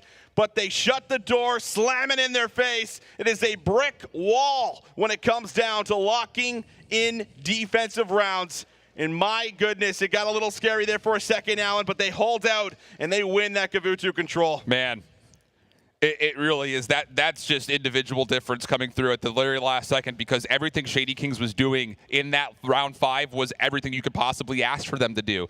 Convincing off the get-go to get onto A. Put some pressure on Ultra Academy, not just through the middle of the map, but also early onto that B zone as well. And then as you start to follow up for that final hit, they do it by finding success off Major Maniac, getting through the middle of the map again. Sure. So it's one of those things that Shady Kings gave themselves every look that you could possibly want to get to the B zone and possibly put it away with a significant life lead, by the way, just kind of adding that onto the list of things that went well for them. But largely speaking, it just came down to small individual moments. Talk about Scrap staying alive through beachfront, killing off a little bit of extra time. How big could that have been when it comes to winning off the game clock? And of course, at the end, the double through the ship. Massive when it comes to trying to keep that defense, at least in some way, contestable. My goodness. Finally, that first zone comes over. 0.8 on that clock. Scrappy with a 2.0 KD as well. 31 and 15. I mean, how many times, at the beginning of the year when we were watching UIU, did we say, this is Scrappy's map mode combination, yeah, this is his world, we're living in it, he's able to take control sometimes like that. And they also did a really good job of making sure that Brack and Major Maniac did not get comfortable in a lot of really strong positions. I thought they did an excellent job of picking up on circle, making sure they were always flooding into members. Someone's coming through the beach side, someone's coming through the staircase to be able to put themselves in those positions so that they can lock that in and really delay a lot of that initial setup that Shady Kings want to have. Never gave him an extra out. I think that's kind of the big key. I mean, you had mentioned at one point in time, like that was one of the things that we saw from Brack earlier today and yesterday when it played good video control, was getting around and setting up these little pinch plays, especially from the defensive side. It just felt like every single time that they tried to make a play like that, someone was there to keep it honest. It's just really good overall team awareness coming through. A tight map 3, but a big one for Ultra Academy NA. Again, needing to get to a second best of 5 as they come from the lower bracket. It's been a lengthy run for them to get to this point thus far. And of course, the biggest thing kind of hanging over the heads of Shady Kings is they have yet to beat this Ultra NA team, not on the weekend because this is the first time they've met, but most importantly back during stage 3 of Challengers Elite. So for Ultra NA, they think we've beat them not once, but twice before. Who's to say we can't do it again here on LAN? That third map, a key part of the puzzle. That's right. Big part of the puzzle. 2-1 up. Getting ready to jump into a second best of 5 potentially. But it's a Tuscan hardpoint that we're going to next. And we did see a couple reps, from the Ultra Boys yesterday, playing out through this map mode combination. Very close sets that we saw throughout the day, but something that they just always do, and I said it in the Berlin control, is just so good at adjusting through the second rotation. They get an idea of how they're playing, they make the fixes, and then you start to see them rotate a little bit better, have the holds a little bit better. They figure out how they're playing, they shut it down, they execute. It's what they're so good at doing, and a huge part of it is because of the coaching staff that they have there up there on stage, going over it there with them, making sure they're always focusing on the fundamentals going into each and every map. Yeah, I mean, the biggest thing overall, just kind of looking at hardpoint on the perspective of Ultra Academy NA, is rotationally, I think they're the best team here at the Open. Agreed. More often than not, if there were to be a statistic as far as like time of possession when it came down to opening 30 seconds worth of hard points, Ultra feels like they're always there with some sort of a setup first and foremost. Certainly. So when you've got that in your favor, plus, of course, if you look back to how the Berlin hardpoint went, they were so good breaking difficult hills. You kind of combine those two together, you start to feel really good about your chances of just winning. It's the easy way of saying it. But I think that's the thing that needs to change for Shady Kings here. I think outside of the fact that, you would kind of criticize their Berlin P1, like, hey, just hold better forehead. I think the biggest thing here is you also need to make sure you're focusing a little bit of extra attention on the timing of when you're trying to play for rotations. Try to create more 50-50s in what the next favorable spawn's going to be. Yeah, I think that's extremely valuable for sure coming into this one here. And having just 4 consistent players step up, shut down these Ultra guys, do not let them get loud. I mean, I'm just always scared when I see a team like Ultra Academy, win like a first best of 5, going into that second, all of a sudden, these guys just start to roll off that momentum like no other team that we have in Challengers. And a lot of it is because of that guy you see right there over to the left, Scrappy, gets loud, make sure you hear of it. And you can hear a little bit of there as he was on some crazy sprees, earns that glide bomb there in the last control. That also bailed them out there in one of those initial pushes. So continuing to go big, have to set it up, have to shut them down, winning this hard point and then going into another search and destroy. And based off of what we saw from Shady Kings, if you can get to that last search and destroy, maybe you have a chance at being able to get it done in the first best of 5. Maybe it's a bit of a fluke for as far as what we saw in Desert Siege, but I think that comes down to a little bit of setup. It would be at Berlin in the final map, but if you can get there, that's maybe your chance at being able to beat these guys. I think so too, just off of how convincing map number 2 was. I think Shady Kings, I think if you get to map 5, your confidence is at an all-time high. You thinking we're winning it right here. But the thing about it, just to kind of continue to go back and forth, play both sides of the sword here, Ultra Academy NA has respawned today, and really all weekend since Hixie really started to feel a little bit better, has been so good. And that was maybe the only major, I don't even call it a major, but the only vulnerability that we really saw for them through Season 3 was like a couple of missed moments, a couple of lost in the sauce chaos things that just you kind of lose track of. But that has not been the case today, or really at all throughout the weekend. The adjustments that we keep going back to have been so good from Ultra NA. They've definitely improved in the respawn front, and who knows, you may just be able to get this done in 4 right here and then reset, go back. And honestly speaking, I don't even know if the map pool would change much, because both these two teams have loved seeing the first 4 maps that we've had in this series. That has been the case. Fist pumps going out. Tuscan hardpoint about to come out. Map number 4, Ultra Academy NA are 2-1 up through the first best of 5. They come off of a barn burner, Veto control. Can they carry that through into the Tuscan hardpoint? The ceremonious nades could be a big difference maker here. One of the things we saw from Ultra NA on these opening breakoffs, a lot of focus over the middle of the map. They want you control. They want that mid-truck control. And look at Shady Kings. Have they maybe even read this?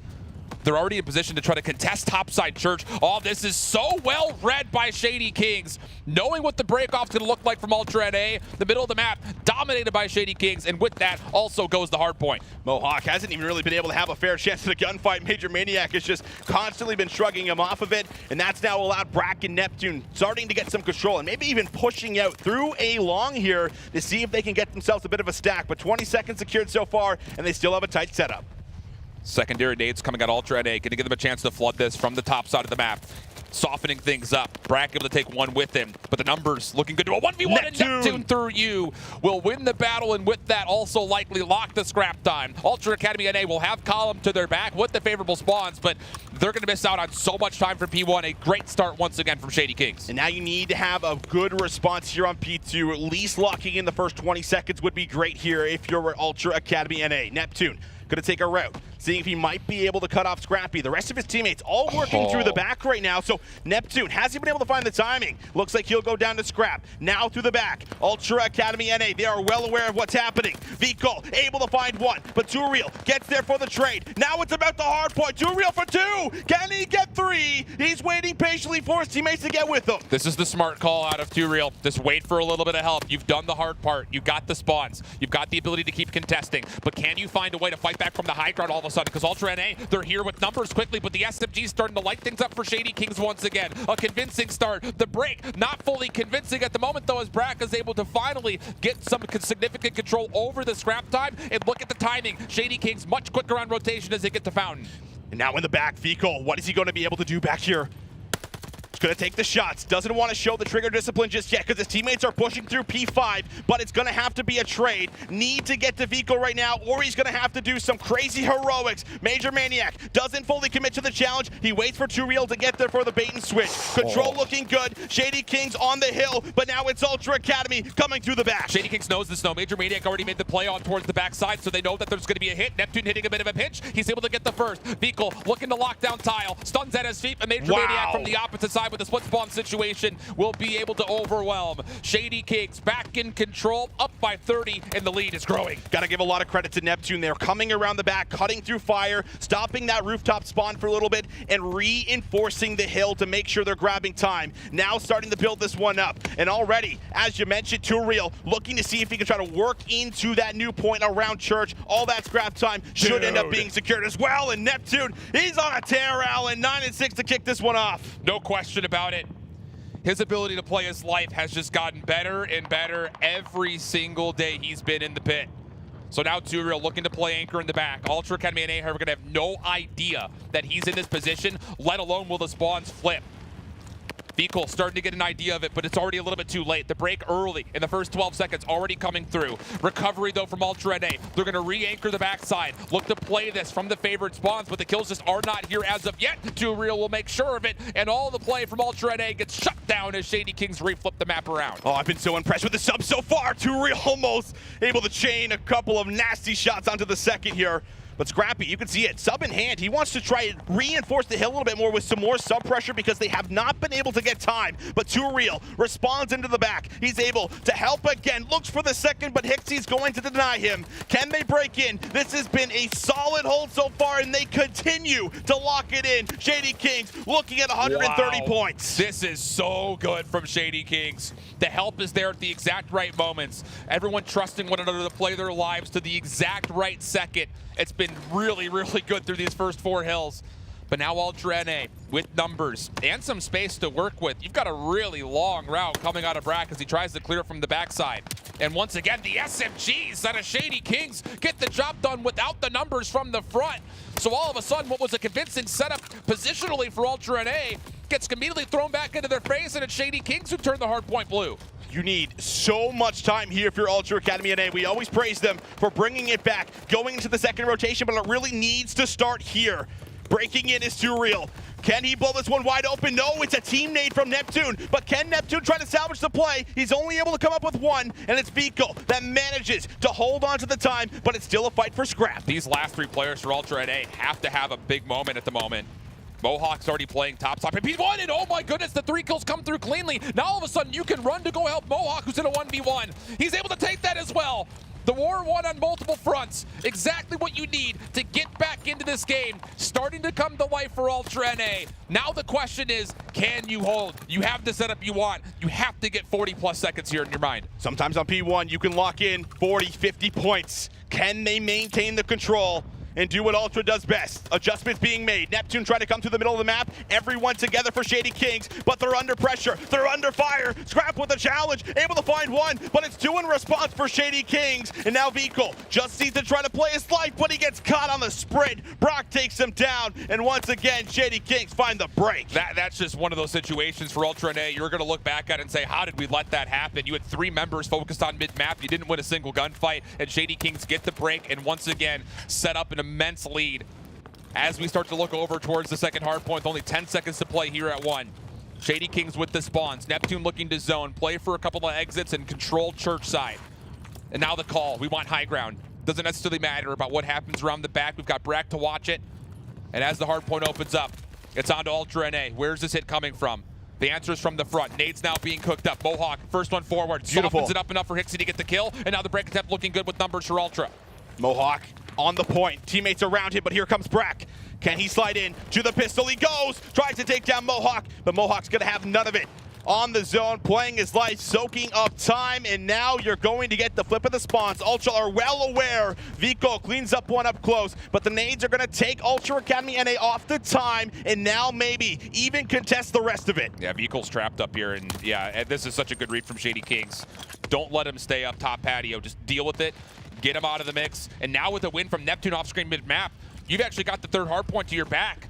This could be a blowout real fast, as you've got Shady King still soaking up scrap time, the ability and the freedom to just freely rotate back over towards P3, which Brack's gonna be the first one here. He's gonna have a number of different Ultra members in front of him, but it doesn't make a difference. He wins the gunfight, and with the gunfights over towards the exit of 2 still going their way, there's an opportunity to get over 200 points immediately off the initial time of Fountain. Too Real there for the first kill on his Scrap, and he's just being annoying, trying to play his life right now. That's really going to slow down the rest of Ultra because they need to either deal with him or push all the way through this mid cut and try to get to the back. But here we go, right through mid, it is shut down. Brack and Major Maniac, they cannot be stopped here from the front. Wow. It's Brack who's on 4, a minute 25 in the point, but Scrappy, could he make the play? Spawn's going to flip out halfway through this hill. Veto from the side, they'll find the break, but they need so much more time than this. The reads from Shady Kings are just absolutely perfect. Honestly speaking, as soon as you start to kind of have a question of, oh, wait a second, we've got spawn control, where's Ultra going to be? They kind of throw one player forward on one side of the map,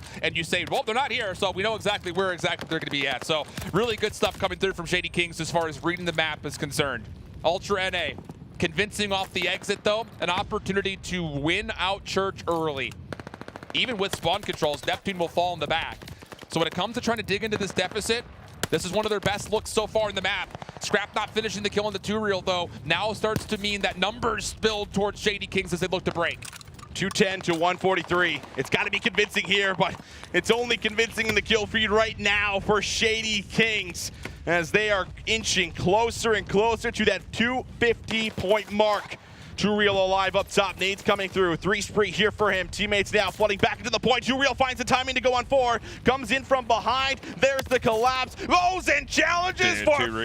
2-reel finding himself in a beautiful groove. Can he continue to keep it going? Goes on 6. Falls short to the glide bomb, but Shady Kings, they could just about close it out. The SMG difference is just too significant right now. Hixie just at 15 and 24. He's been great all weekend. We have not seen a performance like this out of him, and honestly, it's just the fact that Shady Kings are running a 3 SMG setup, and there's just no way to fight this back. And Major Maniac, as one of the solo ARs throughout the entirety of this map, is also having himself a good one. 22 and 17 with 52 seconds worth of time. Even look at the hardpoint time from top to bottom. Shady Kings is just all over the objective, and Ultra has had very little room to work with because of it. You can chain P5 and P1. Both can be money hills, and Hixie all of a sudden has started to turn up. He cleaned up 3 in that hill, goes on 4. Can he look for the 5th? Neptune waiting for that regen to come through. Tries to challenge out, but Scrap is there for the assistance. But Veto, with a very unfortunate teammate, could end up hurting Ultra Academy NA here on the point. 20 seconds to play for. 8 points is only needed, and it's Hixie continuing to go on the spree. Lot to do, but this is a good start if you're Ultra NA. You talked about it. You could, with good zone, really put a lot of pressure through P5 to P1. But look at Shady Kings. They're actually committing a handful of numbers towards the old time. And that's going to be shut down. They were looking to maybe win the game on 5. So now Brack is the only player left to try to fight for the rotation at P1. And 2-reel off the respawn will get here.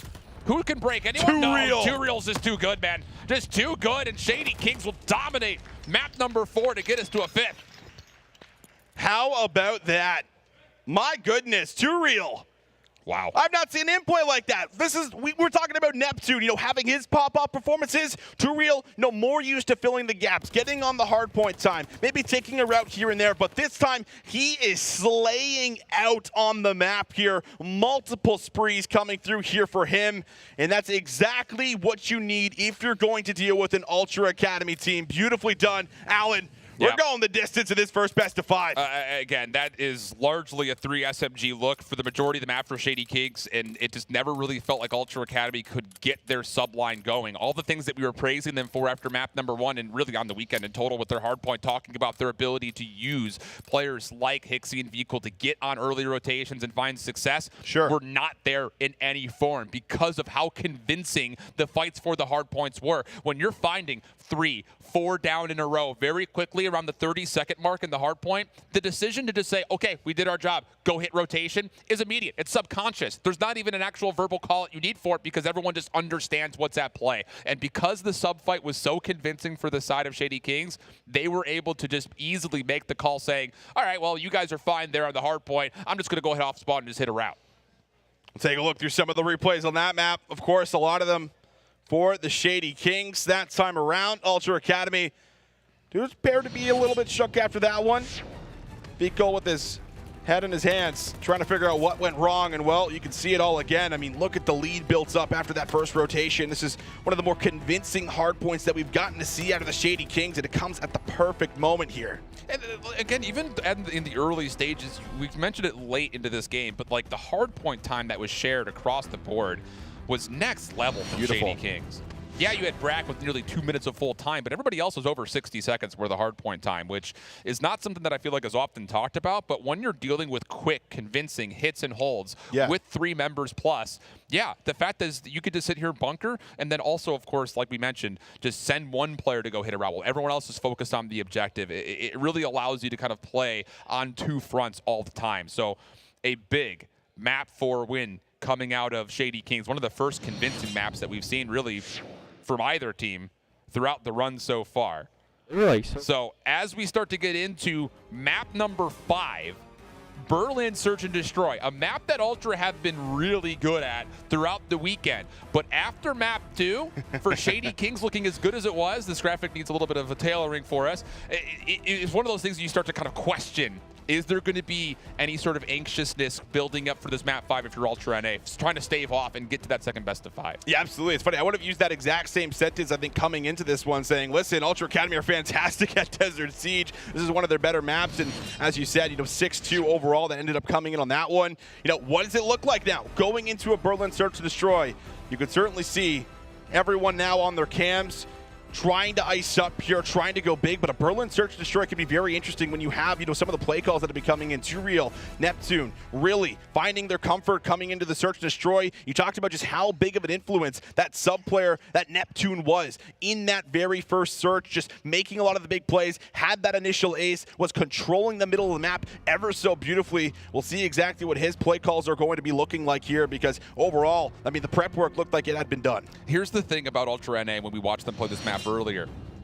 All aggression, all the time. They want to hit you in the teeth in the first 30 seconds. If they're on defense, they want mailroom control. If they're on offense, they're going to full 4-man hit you. They want to get in your face and establish map control right off the rip. Will that be allowed to happen once again? Or have Shady Kings maybe found the solution to dealing with this Ultra NA team in the Search and Destroy? It'll be Shady Kings on the offense first. Set nades over towards dockside. Hixie maybe in a little bit of trouble, but he does get in towards the bomb site with a little bit of safety in front of him. A looks like it might be the target. You're going to have Mohawk, who's usually always the island player here for this squad, responsible for trying to potentially get one or at least get the info over. Chance maybe to drop this bomb. Too Real is going to clear out the back alley now, make sure that everything's going to be clear. They know the site is good, and it looks like Too Real, he's going to stick for the plant. Yeah, this is all retake for Ultra NA. Going to give up this A plant, no problem. But how much are they trusting that Hixie can get through the middle of the map? Because everyone else is still waiting through front. And it's all ARs, by the way. All 3 of these players have automatons. So Hixie needs to get here to help break this open in close quarters. Vehicle from the top side. Going to see a lot of gunfight happening from the low ground, and he does get Neptune up close and personal. Now the flank can start to come on the backside of this. Major Maniac not a part of the play initially, but can he play a clutch up spot from the backside stairs? They're on the defuse. Major Maniac's going to have to get there and get there quick. He might have a chance to get him off the bomb, but he's going to have to beam up into the door. He gets there, and it looks like the defuse gets through. So beautifully done, so close. If Mike gets away, he wins that round. If Mike opens the door. That too. I think he's trying to... Sometimes you try to slam those doors open, Alan, and I don't know what's going on with those hinges, Well, rusty, man. Bolted down. Yeah. Grease those bad boys up. I'm telling you. That's just, it really is a great retake, though, first and foremost. I mean, you have to wait for a little bit of help through mid. You're hoping that you get a glimpse of somebody with those 3 ARs from the front side up top concrete, and they do a really nice job of efficiently playing trades, keeping the post plant stressed from being able to watch the flank fully. So now here we go, Ultra Academy NA, quick hit, 3 members all the way over towards the A site. Scrap watching over the middle. He hasn't seen anyone cross, by the way. This has got to be information for Ultra NA to try to see if they can get here quickly, and how with that elimination of the 2 Real, Vehicle's got to be looking for a plant. Vehicle 3-0. How about this? And Vehicle's also responsible for carrying this bomb right now here for Ultra Academy. Can they try to move in, take control of the site? Major Maniac, of course, trying to play at the back, seeing if he can catch anyone going for the plant. He has off screen. He takes out Scrap.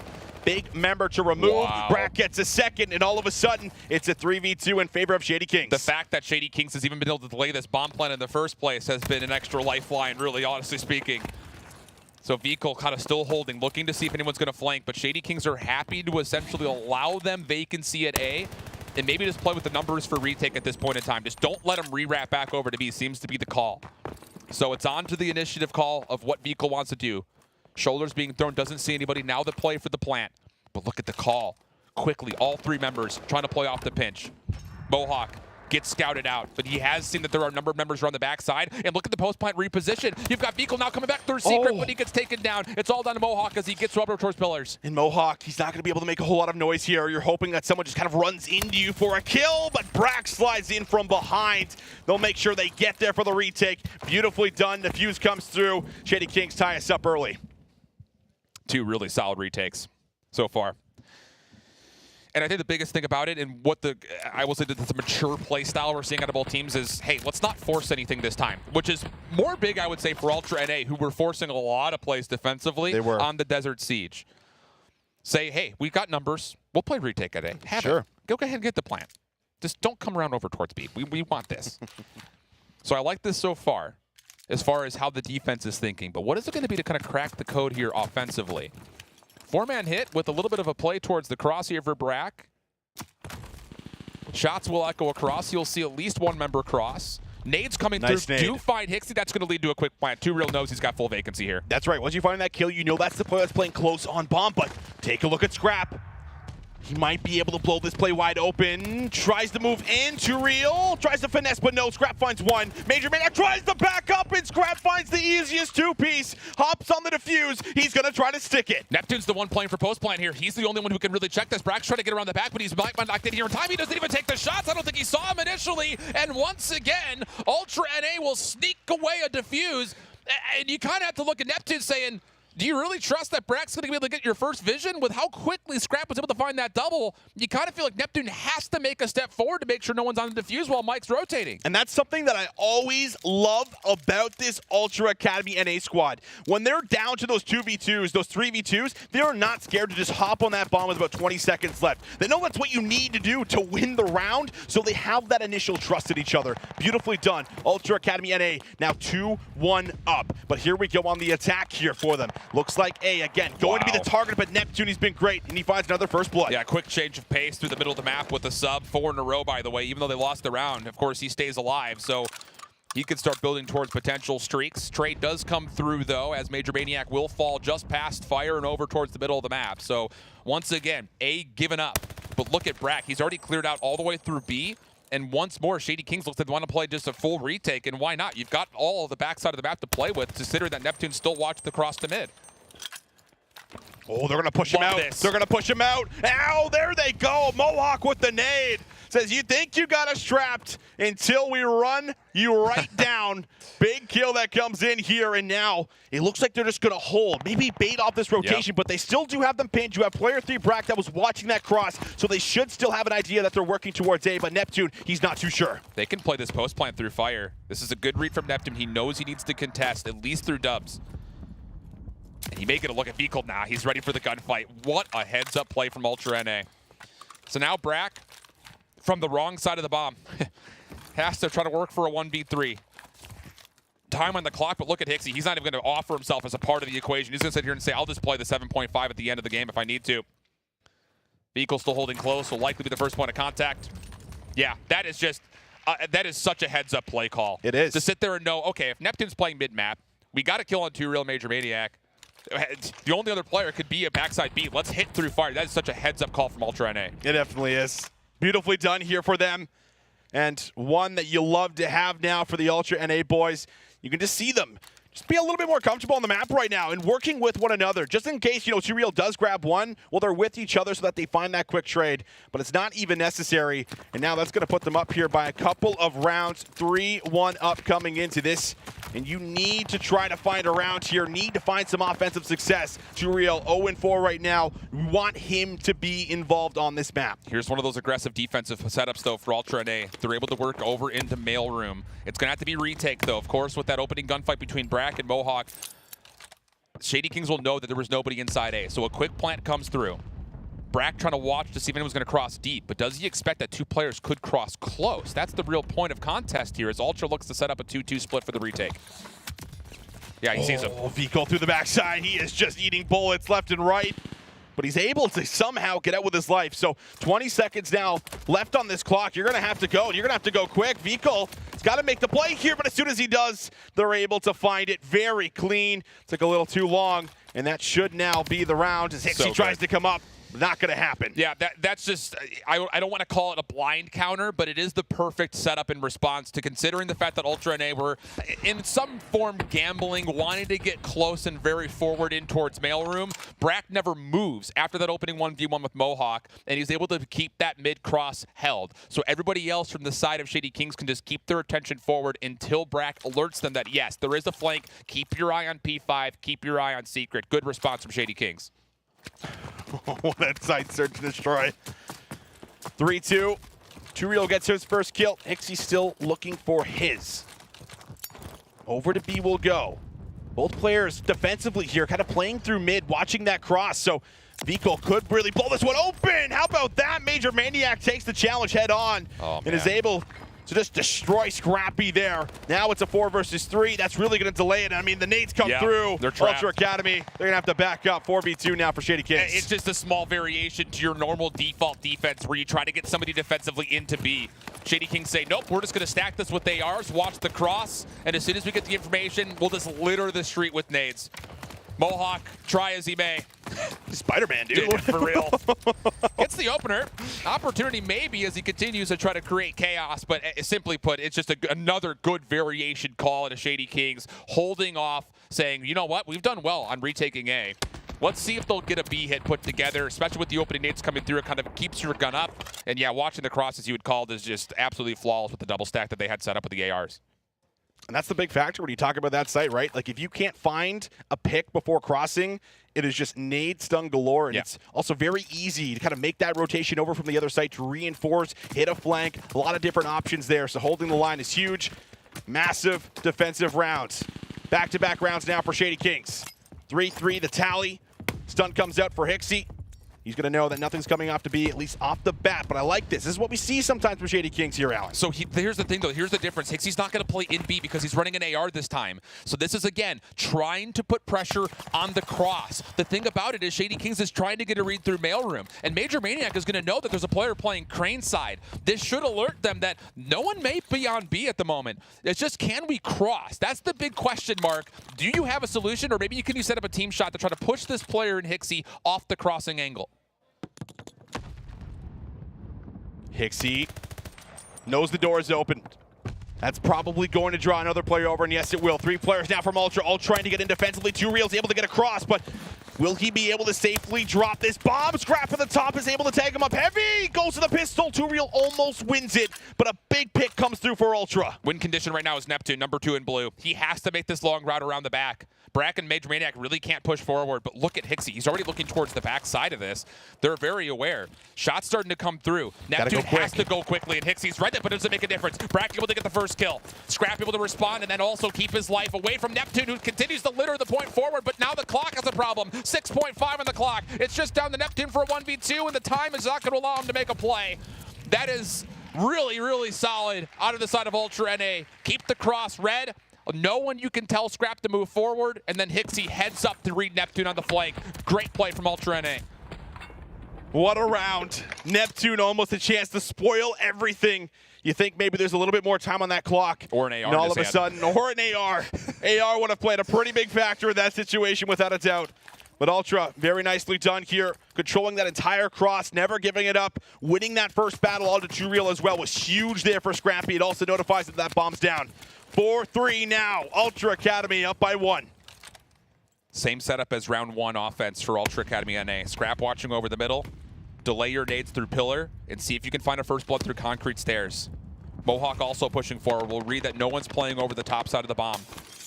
And Shady Kings are going to let Ultra NA make the first step. You've got 2 Reel watching the cross, and Neptune is playing essentially a once you shoot, I'll peek kind of position. This is all about responding and making point of contact if you're Shady Kings defensively. Stuns, nades, everything going out, but nothing connecting on the Neptune though. So that means he could still make a big play. 2 players from Ultra almost lining up here for him. If he peeks, that's 1. Oh, that's 2 for Neptune. Can he find a third? No, Veto gets there in time, trades it out, but it is too good here for Shady Kings. That is unbelievable from Neptune. Oh my goodness. 10-5 for Travis. Scrap now left with a 1v3. Not a lot of time, no bomb in hand to play with. But he does have a back angle. Now he's revealed his position. Major Maniac will watch the cross the stairs. No problems, you would feel like? No, not at all. What a play from Neptune. That is unbelievable. And it all comes back to just not getting hit by those stuns and nades, right? They hit those stuns, boom, they know someone's in there, and they don't move up as confidently as they do to the front. But just that nice little position there from Neptune, pops up, grabs 2 kills, and it's just history from there. Big round, back and forth, so tightly contested. But here we go. Swing round now, coming in. Both teams wanting to get the leg up on one another, but it's going to be Shady Kings back on the attack. Ultra NA looking to heavy stack the middle of the map here.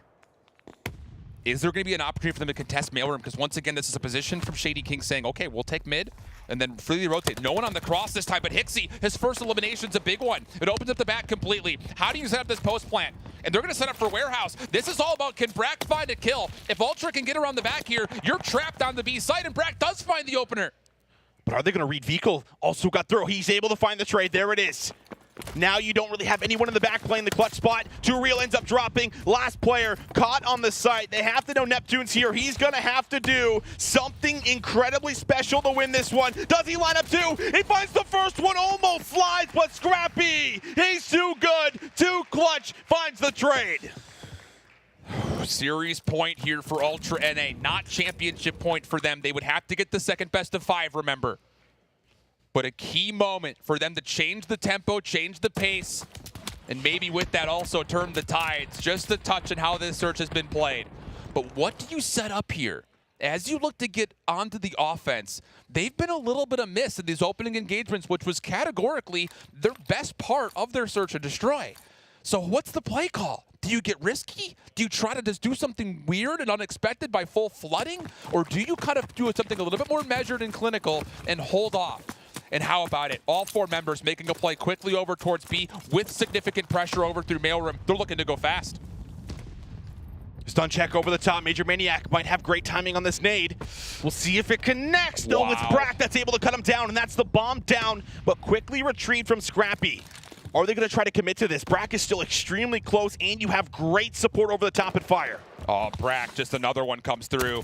Scrap's able to at least get one in response. That could lead towards a plant. A 2v3 is definitely doable. Scrap wants to make sure that no one's crossed over towards Crane, though. And Hixie's going to take this time to kind of watch the flank and also potentially get in position to watch over the top of the bomb. Big 1v1 deep. Scrap cannot afford to fall, and he will value his life as he backs up. You at least have Hixie back in the clutch spot. I have to assume he has an AR in this position, so if Scrappy somehow can drop this bomb, maybe go for a 1-for-1 on the site when they push him, that could be your chance at winning this. But this is a very difficult position, and they're going to call for it. Scrap's going to try to stick it. Scrap has to play a 1-for-1 corner and be in my mind. He doesn't have an exit, and he's going to risk to go back towards boxes. He's going to get back. Oh, this is huge as far as the post-plant 2v3 is concerned. Shady King's trying to work their way in towards mailroom. And Too Real will sneak closer and closer to Hut. They're looking for the first engagement, but it's Scrap who gets in the backside and Hixie for the double. It's just down to Neptune. It would be a 1v2 to continue the match, but no! It's Ultra NA! They clutch up the 2v3, and that'll send us to a second best of 5. My goodness, Alan. It goes all the way to map 5, round 10, and it is a beautiful 2v3 at the back end of it to get us to the second best of 5. Ultra Academy NA here with the home crowd, not letting this series go in the first one. They're sending it the distance. Wow, this series is something different, man. I mean, hell, we talked about it. When these two teams faced off in Challengers Elite Season 3, it was a map 5 affair in the winners finals and a tight 4 maps in the grands. Both of those series had gone the way of Ultra NA. So is the script going to repeat itself here? Map 5 win in the first series. Could they possibly do the same thing, get it done in 4 in the second? Let's be honest. Let's not get too frisky and flirty with that conversation. But job done, at least for the first series is concerned. That's a great recovery in the search for Ultra NA. It certainly was. I mean, we watched how that Desert Siege went through, and they were certainly getting worked on it, but a lot of adjustments being made. You could see them really slow it down and not get over-aggressive in a lot of situations, right? That was our criticism coming through for the Desert Siege. Not trying to do too much and play a little more reserved when you create those number advantages, but also big props to Hixie, bringing that one back after having a really slow start and being able to go big in those final rounds and just kind of get them over the edge there, guarantee themselves that second best of 5, and boy, oh boy, is it going to be special. You guys better stick around for this one, man. This is going to be a banger. Absolutely the case. 2 tabs, friends. 2 tabs. I know CDL's starting, but keep the second one open for challengers. We'll head to a break. The players will reset themselves, refresh themselves, and of course, go back to the veto process. So don't go too far. Second best of 5 coming up after the break.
Welcome back to Major 3 in the Challengers Open Grand Finals, powered by Bell and, of course, supported with the Toronto Ultra. We're in Canada, after all. I don't know if you knew that. I might have knew that. I think I did, yeah. From here? I'm Local? from here. Yeah, I've been here a couple times. Just once or twice. And how about once or twice? We're going to get a second best of 5 after the bracket reset came through in map number 5 from Ultra NA out of the lower bracket, trying to complete what has been a very lengthy run for them. And with that in mind, of course, we had to go back and refresh the maps, the veto process. We were kind of speculating on our own as far as what might not be in, what might still be in. The biggest thing was before we went to break, we kind of mentioned that, hey, both teams actually really like the maps that they were playing on. And, well, the only real difference we're going to get here is potentially a map 5 where the Bocage Search and Destroy has now made it through instead of the Desert Siege, which you were talking about. That's right. I was talking about that Desert Siege saying, all right, are they going to go through again, kind of almost ego chat them in a way, like he checked them saying, yeah, you beat us once, you're not going to do it again, or do you just want to get it out of there? Yeah. I think that's really the safer play. Get a new map in the rotation. I mean, to be fair, Toronto Ultra Academy have also, mixed in a lot of Bocage here and there within their Search and Destroy as well. So I'm sure if it goes to the map 5, they'll still be fine. But overall, the one that does kind of pop off the screen is the Tuscan hardpoint to kick things off, because that was probably the most one-sided map that we did have in that first best of 5. Yeah, we say one-sided. It was still 250 to 180 plus. Like, it was still a relatively close game. But I think just in terms of being able to see the advantages throughout the map from start to finish, that was the most clear and evident case talking about the favor in towards Shady Kings. So, with that in mind, with the mostly SMG, 3 SMG setup that they put together, you look across the board here at all the individual players from Toronto Ultra NA, you kind of feel like you need Hixie and Veto to really step up really fast if they want to try to contest the sub-pressure that Shady Kings just established on this map mode combo. Absolutely. And I mean, Too Real, that was also the first time I think I've seen him kind of go on those types of sprees where he's picking up 4 or 5 kills and really breaking open hard points at times by himself or defending them all by himself. So that is something that we haven't been really used to seeing so far from him. So the fact that we got it is going to be massive for them. So will we get, Hixie coming out here, really with the fire? Veto as well. I think he's been fantastic so far, flexing the automaton here and there throughout a lot of the maps, but you definitely need to kind of take it to that next level here for them. But it looks like we're starting to load in. Players are warming up, shaking hands, getting ready to jump into this one here, Alan. It's going to be a good one, and we'll see what Ultra's going to be able to adjust coming into this Tuscan. Yeah, the tempo and kind of pace and play style that has been a staple for Ultra's respawn on the weekend was very drastically not there when they had played this map in the first best of 5. So I really do look at this map first and foremost from the lens of the Ultra NA side of things, because for Shady Kings, you've already established what your game plan is going to look like in regards. Sure. So that's the biggest thing. And I'm interested here as well, will the off-the-break setup change? Because Shady Kings came out triple stacked mid, which was the exact response that Ultra NA needed to kind of see, or you needed to see against Ultra NA's breakoff. So will there still be mid-map focus here, or Ultra NA change up the look to try to get themselves on that first zone? We're going to have to find out here. Ladies and gentlemen, second best of 5 about to start. Ultra Academy NA, can they do it? Here at their own Challengers event, we're gonna find out. It's time to kick it off. Here we go. And once again, it's the same side breakoffs as well. So expect Major Maniac to be a part of this middle defense, and he's already in a position to play through L. And yeah, this is the same breakoff from Ultra NA with one exception. Veto's making a long route through P5 to try to look for a pinch play. And he's already around the back. He's cleared off topside fire. And now all of a sudden, mid-map is essentially a breeding ground for Ultra Academy to try to set this up for an early break. Veto from the side, able to take up 1. Too Real with the challenge, tries to catch Veto on sprint. Not gonna happen. Veto, though, able to play his life for a good amount of time, but it's the same story as last time. Shady Kings, too good around P1 off the start. And it's just one of the things that this time Major Maniac, instead of playing top fire, plays bottom side L halls. And so the long route from Veto essentially turns into nothing. That is just... There's so much fun to be had about the nerdiness about what that just looked like from Shady Kings' perspective. They get a very similar look on the scoreboard to what they had done in the first series, and they now have an opportunity with early numbers to try to work around the back and flip spawns around for P2. A lot of work being done right now through the back, Shady Kings. Can they break this one wide open and continue to chain the time? Too Real. Big win there for him. Mohawk now trying to find the response on Major Maniac. Wow. That's the challenge you needed. That's the clear you needed. Ultra Academy, they're on the time. Yeah, this is good news as far as Ultra putting together some sort of a response. It needed to be convincing. Otherwise, this map could have just gotten out of hand in the first 2 hard points. So now the break attempt, 2-2 split coming out of the side of Shady Kings. And Okay, Mohawk has one cross right in front of him and then takes down the one further. So 4 in a row for Mohawk. Nade's starting to be cooked as, of course, the read is going to be Shady Kings had to be playing from the front-hand side, but the spawns actually have been split and a bit flipped around. So Ultra Academy NA need to put together a response as Shady Kings want to try to contest this scrap time. Oh, big one-on-one. Hixie's just not ready for Turiel to be all the way in the back already. So he's going to have to play his life, and I like this, right? Turiel knows, okay, they know I'm back here. I need to try to finesse my life. Brack's going to go back here now as well, see if he can maybe play on this back heady, watch over anyone that's going to be kind of flooding through the front here. But this is going to be a decent rotation. Now they just need to get on the time. Yeah, and Brack's going to get on the time and know exactly where this hit's coming from. Nate gets cooked up, Scrap slides forward, can't get the first elimination. Now the help is here, and the play through Fire Alley comes up completely empty. A good second hard point from Ultra, but once again, one of the things that was kind of the bane of their existence in the first best of 5 was their lack of ability to get rotational wins, and that's already coming to fruition again. Major Maniac feeling a little bit of the pressure now. Players spawning out, but this could actually work out quite well here for Shady Kings through the middle of the map off screen. Neptune's able to find one. Veto on 4 in a row, trying to see if he can work into the back. Major Maniac needs to play his life with the challenge. He gets help from Neptune, and now it's really all on Hixie and the rest of his teammates coming off spawn to clear out this point and try to secure the scrap. It's a solid break, that's to be told, but honestly for Shady Kings, you're fine with the result. You got about 40 seconds again worth of time here, a little bit less than that, about 32 to be exact, but I think just the biggest part about it is Ultra Academy NA are only going to get 5 seconds for the scrap time, and once again, you've won the rotation to new. So a lot of the things that were successful for Shady Kings, like we mentioned from the first best of 5 on this map mode combo, are once again being the success stories here in the second iteration of it. Ultra Academy NA need to change that narrative. They need to do it sooner rather than later in my mind. Pushing through the middle of the map, not working out here for them so far. Brack is also being a bit of a nuisance, but Mohawk's gonna wait patiently, wins that battle, and now, can they win the battles inside of Church? Mohawk trying to slide through, able to find one. Turiel, though, with the response, gets one back. Brack is there. That's 3 that go down. It's all up to Veto. They're trying to see if he can do something special in the back, and he's able to come away with another one. Veto, oh, Veto lines them all up and finds the 5 spree. The team kill will come through, but it doesn't make a difference. Job done for Ultra Academy NA. 15 seconds worth of time still remaining. Vehicles up and on 5 in a row, and an opportunity on this rotation to possibly catch off Major Maniac and get 6, but no, Mike will keep the play open as the rotation to 5 is still being contested. Back to about even footing, though, on the scoreboard. And as Neptune wins a 1v1, the hardpoint will initially open in favor of Shady Kings. Plus, on top of that, clearance through roof side. So now you know the hit's going to be coming from the front hand, and Neptune on 2 wants to set up a spree of his own, but it's Scrap and Hixie to get 3 to keep Ultra Academy's chances to break open. Brack here from the side, Nade being eaten, and that will be easy clearance now for Ultra Academy. Just need to try to defend the rooftop push, but that's looking good. And Turiel with a beautiful push down low is also going to clear out the bottom, tries to challenge wide. Neptune takes him out, but he's there for the quick trade. Now it's up to Hixie to try to make a play, and it won't happen. No, sure won't. And now Mohawk through mid-map, he's just kind of trying to litter the hard point with as many shots from mid-map as possible. Scrap time likely going to be largely conceded here, which will mean Shady Kings will reestablish a pretty significant lead. But Ultra Academy have been great on P1 holds, and they've got 3 members watching every point of ingress at the moment. Just comes down to, do you get the read? And of course, more importantly, do you win your ones? New Hill about to pop. No zoning through the outside, all about the tight setup.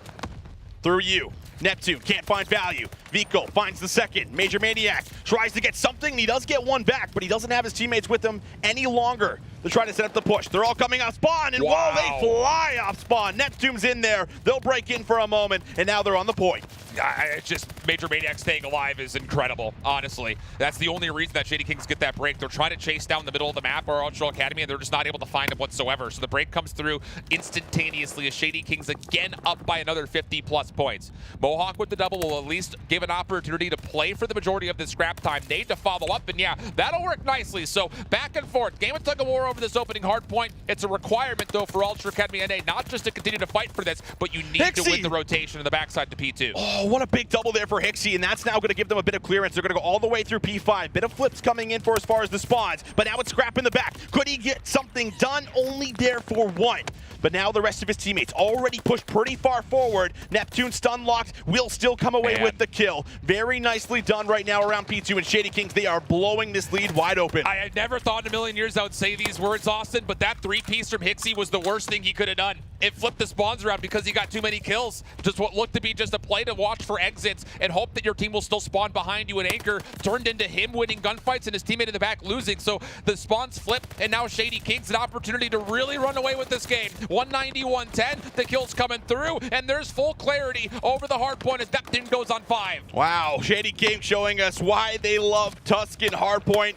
194-110, 20 seconds to play for. This is huge scrap time right now. It's going to give you such a massive leader's advantage going into these future hills. Playing for scrap now is going to have to always be on the priority list here for Ultra. They can't afford to give over any time, and they're going to need a full 60 here on P3. A good start towards it. You've got the line of scrimmage set up aggressively. You're going to have Hixie holding down hardpoint time. Everyone else is setting that forward line through the middle of the map. And it's getting on Vehicle. The large majority of this hit coming his direction. He's been able to avoid the stuns. And through P5, he's actually gotten a lot of damage done. Help is now arrived. This is looking really solid for him. Scrap still forcing forward, though, with the SMG. Needs to get both, but only gets one. So now the hit can start to be mounted if you're Shady Kings. 2 through Fire Rally, and actually, how about it? All the way is going to come through Fire Rally. Now it's on to Hixie to respond to this. Inside the hard point. Oh, it does force a team kill, but through the back, Scrappy needs to clear off this point. 2:17-134. Time you can't afford to give over here to Shady Kings, and it's Brack who's still staying alive, sitting on the time. He's so good at collecting time for this squad. Flooding through is going to be Ultra. Sure, they get the clear here. Maybe Two-Real's actually finessing his life. How does he stay alive? He's so good on this map. It's just the timings that he finds is impeccable. 24 and 16. 2 great hard points in a row for Two-Real. As now win condition has been more than established. A 100-point game as we get over towards Church, and it's do or die time for Ultra Academy. You have to get a rotation into 5. You have to get essentially a full 60 here. It's just, man, the SMG front for Shady Kings has been untouchable on this map mode combo. It's been extremely good, and it looks like they might have it locked up. 7 more seconds, that's all that's needed. Ultra able to break in for a very quick moment. Major Maniac will end up losing that battle, but his teammates now flooding on through, looking for the break. Just need the final kill. Hixie, though, tries to hold the line, and how about that 3-piece? That will keep them in the game, but from here on out, has to be perfect. Yeah, and the thing about it is you have to win everywhere, and it's going to have to be with limited numbers, so even though you're getting great individual moments, everybody's going to have to start popping off here if you're Ultra Academy NA if you want to try to stretch this map into a 3rd set of hills. Not bad here. They're going to at least guarantee the 5th hard point to come through, or will they? Never mind. Neptune's able to win the last 1v1, and that will win the game. So, man, I hate to say it, Austin. It pains me.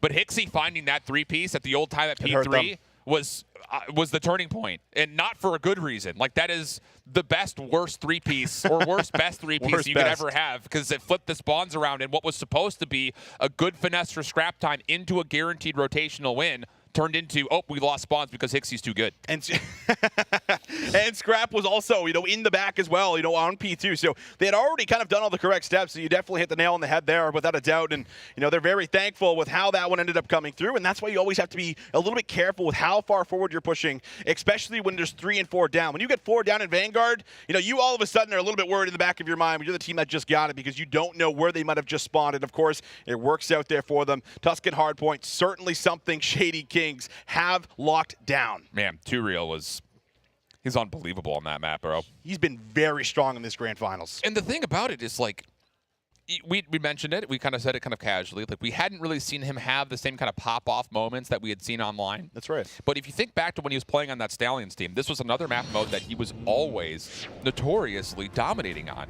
So I don't know if there's something about Tuscan, maybe a little bit of Italian blood in the lifeline there, and the heritage, and somewhere in the DNA strands. But my goodness, was he untouchable from start to finish? And that subline once again just controlled tempo and pace from start to finish. Ultra Academy NA once more not able to find any success really whatsoever on rotational timings.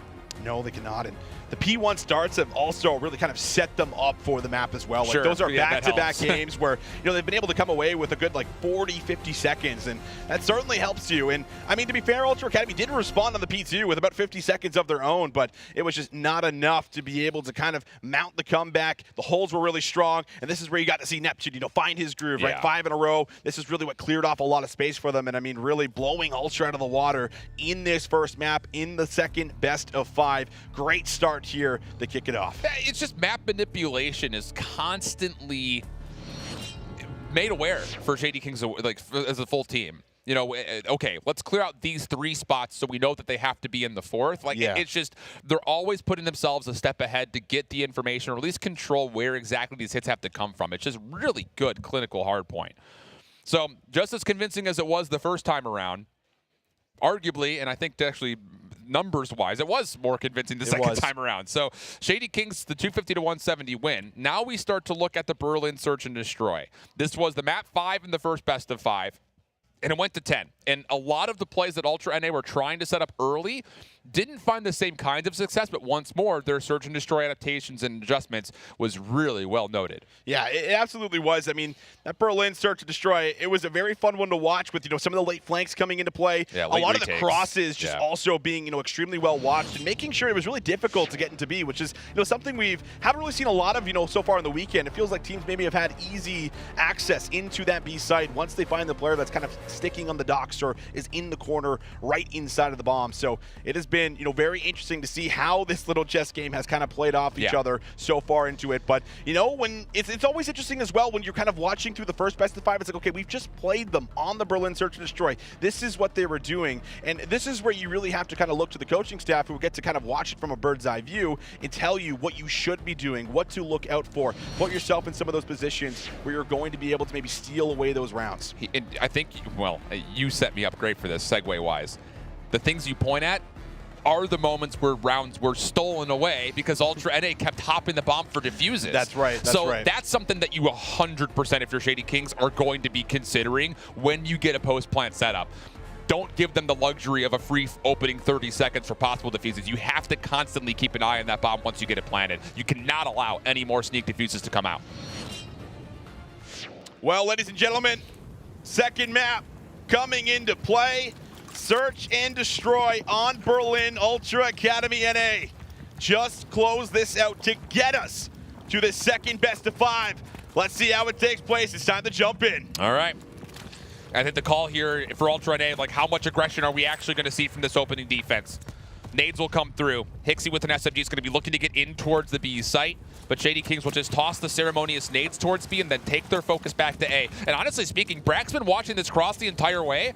He should know that the only player to cross was Vehicle. So you've got numbers here if you're Shady Kings and you want to approach this A site. But Vehicle has gotten out and is looking to play a bit of a pitch through Secret. Yeah, I like this position right now. A lot of this on Vehicle. And as soon as this bomb goes down, he might look to pounce or he might wait for his teammates to get into position. We'll see. Waiting down low. Oh, too real. He sees them and Vehicle backs up immediately and tries to get with his teammates to play retake. Hixie trying to work for a bit of a pinch through mid. He's going to get to the second floor play through P5 while the rest of his teammates are stacking, looking to get nades on the way. Vehicle freed up to get in towards the lobby office cubby. Neptune playing for staircase control. Too real is waiting for point of contact. Brack's actually sniping. He's able to find one connection to Hixie from the flank. Now Neptune could come down. Neptune! Neptune continues to be dominant in the surge. A huge double from him. Vehicle now 1v2 against the clock as well. Call it a 1v3 if you want to. Gets the first, but there's no time for the defuse, and Neptune again, so good in the search. And that's the beauty of playing a position like that, right? Ultra not interested in playing retake through the back alley, so it gives them this opening of timing saying, hey, I have not seen anything in the last 20 seconds. They have to be playing through our side because I have an AR in the back watching our flank. I'm going to try to push out and see if I can get good timing. He finds that first kill. He's able to find the slide right under to get the second, and that's what allows them to loosen up that attack on the retake. Beautifully done there from Neptune to set the tone here. And I just love that post-plant change-up. That time around, it's get the bomb, hold someone close, but you have someone already deep watching over the top of the bomb to make sure that there's any contact. You can check for the fuse. That was Major Maniac to do it. So good adjustments in the most subtle ways for Shady Kings on their post-plant. Look at the aggression out of Ultra NA, though. Already through A, looking to play through P5. Neptune shuts it down, no problem, as he's able to get the first step forward, and the defense sets the tone early for Shady Kings. Veto at least is inside of the site. Oh, he's going to try to drop the bomb. Player 3, Major Maniac playing close, and, well, now you're losing the number. Scrap needs this kill, and it's going to be Veto who finds it. He is on 4, but, yeah, you're going to have to try to finesse your life. Oh, he almost turns and snaps on Brack, but too many players to deal with, and that is going to be another beautiful round coming in. It really is the subtle things, the little things learned from series number 1 into series number 2 here for Shady Kings on this Search and Destroy. They've done really well to kind of counter out where Ultra NA want to get to quickly. That time it's Neptune, a very early round, quick setup to get in towards mid. Make sure that any aggression towards B is essentially not allowed to exit from the site. Really good stuff coming through. So once again, kind of like we were talking about from not just earlier today, but also yesterday, for Ultra NA, they're not able to get their game plan going early. They have to adjust. And what's the call going to be? Is it going to be trying to force something a little bit more quick and try to keep that tempo up? Or are we going to give a little bit of respect and try to break down the Shady King setups? Well, something needs to be done, and it needs to be done fast. Veto, the only one with any kills on the board here so far.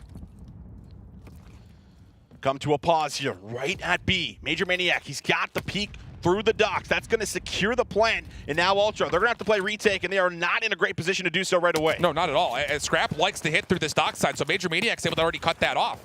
Hixie quickly around the back, Mike for 2. Have to double up here for Hixie. There's just nothing to. This has just been so convincing from Shady Kings. Honestly speaking, I don't know who's the one making these calls. I don't know who's the one kind of calling out these adjustments, but whoever's doing it, you pay them double because they're 100% getting the reads here on Ultra NA. This is insane right now. You can see it. Just, I love that from Mike. We switch off his POV, but just finds that first one on the scrap, like you say. He loves to play through docks, and he holds on to that position, finds the second, and then Hixie just can't get anything around the back despite finding that window to get into that position. My goodness, good stuff here so far. Looking like a repeat from what we saw in Desert Siege, and it is a 3-0 lead for Shady Kings now, and they've just been incredible. What can you say? No one's getting kills. Like, that's the difference. Like, the chess game, even in the Desert Siege, was still a good one, but this time it's just dominance from Shady Kings. 5 in a row now from Neptune.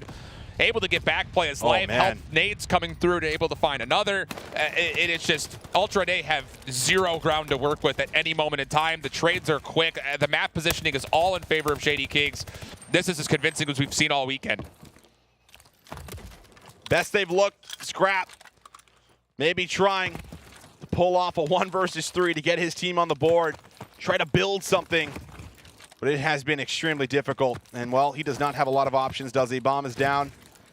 Going to have to wrap all the way around the back. We have a wide spread here across the map here. Yeah. Shady Kings are going to be able to get the information. They know exactly where he is, and now they'll slowly start to collapse. Yeah. My goodness. It's another one of those moments where I just kind of rack the brain. What do you do? There's no good option at the moment. Nothing has worked for Ultra NA in any regard. And it's, again, there's no kills. No. There's none. Like, there's not even a part of the map or a 1v1 engagement that you could say, hey, favor that. Try to use that as an opportunity because no one's going to get any kills. Absolutely. It's just not happening. And, oh, man. Force Hero up right now. This is just insane. Toronto Ultra need to rally together, need to get some kills on the board. Have to try to stuff this attack. Veto gonna try to aggressively push up here inside of the site, waiting for that push to come through the doors or through side door. Too real with the bomb. Peeking through the glass, looking for an angle in, but it's Neptune that finds first blood. However, you still have one more member inside, but Mohawk can only come up with one. The thing about we this, drop into the 3v2. Quick pinch coming around the back, though. There's no one to watch this time for Shady King, so there's an opportunity here. But Hixie takes the opening gunshots. Major Maniac able to battle around, play his life around pillars, forces the gunfight forward, and the trades are there. That's the best look we've seen from Ultra NA. The quick pinch coming through out of fire over towards the side of mailroom at P2. Get through the destroyed halls, get around the back. There was no one there to watch the flank that time, but it still didn't make a difference. It's one of those situations where you're sitting here playing Wheel of Fortune. Can I buy a vowel? Like, something. Give me something on the board. Something. I mean, it's just so interesting to see, like, the last best of 5. happen, the same way this is happening in the second map, where it's just 5 straight rounds and just Ultra being shut down. Their aggressive plays are not working, so they don't feel confident enough to try to go for them again because they know they need rounds on the board, but they're not getting picks. They're not getting first bloods. But here they're going to full send it. They're just going to try to cross, and again, Veto is caught. Bomb is down. Yeah, and this is just one of those weird eccentric plays from Shady Kings. It's a 4-man stack over towards this B cross. You have a scope that's a part of the equation. The bomb still gets planted. And Hixie, who has had, I mean, everyone's had a slow search and destroy outside of Eagle, so they really can't say he's had a bad search because everyone has. But he's got to go big. Good finesse here from Scrap. That gets us to a 2v2. Neptune not in a position to confirm the trade, busts through the barriers, and that'll be enough to get the kill. So now it's on to Hixie playing a clutch-up spot through Warehouse, trying to get this 1v2, largely using the bomb as his biggest safety blanket. Oh, the stun doesn't connect. Oh, Too Real doesn't see him. He's going to find one. The other player's weak, but he can't finish off the kill. And Shady Kings, my goodness, they dropped the first best of 5, but they are coming in and taking the second one by storm. 6-0 in Berlin search. How about a little proper wordplay right here? Nothing shady about that search for the Shady Kings. I hate myself. 6 in a row for Too Real. Another 9 eliminations from Neptune. I mean, it's a buffet line of search and destroy wants and needs here for Shady Kings. It's just too good. The fun thing about it, I think, for the fanatics out there that are really digging in is like all of the small little subtle adjustments that are being manipulated from Series 1 to Series 2 for the Shady Kings squad. Getting a read on where Ultra Academy were finding success in that map 5 and then immediately being able to turn that against them with little sneak plays here and there. A couple of aggressive moves from Neptune. Too Real late, just kind of watching mid crosses, doubling up, finding good team shot angles. No ground to work with for Ultra NA, convincing as you like. Yeah, nothing to work with whatsoever here for them. And I mean, this is a position that I don't think the Ultra Boys have ever found themselves in, where I can't remember the last time I saw Scrappy come out with 1 kill after a search and destroy. No, you know what I mean? I literally don't think it's ever happened from what I can really think back on throughout this year. So this is a wake-up call here for them overall. I mean, they've been taken by storm to the first map. The second map is a 6-0. Sure, they're going back over to a control where, this has been one of their better game modes where they could, start the reverse sweep. But I mean, right now, I don't know what it is. Shady Kings have just woken up and said, listen, we're not taking it anymore. We're here to do business. We're here to get a win. And they just need one more map to do it.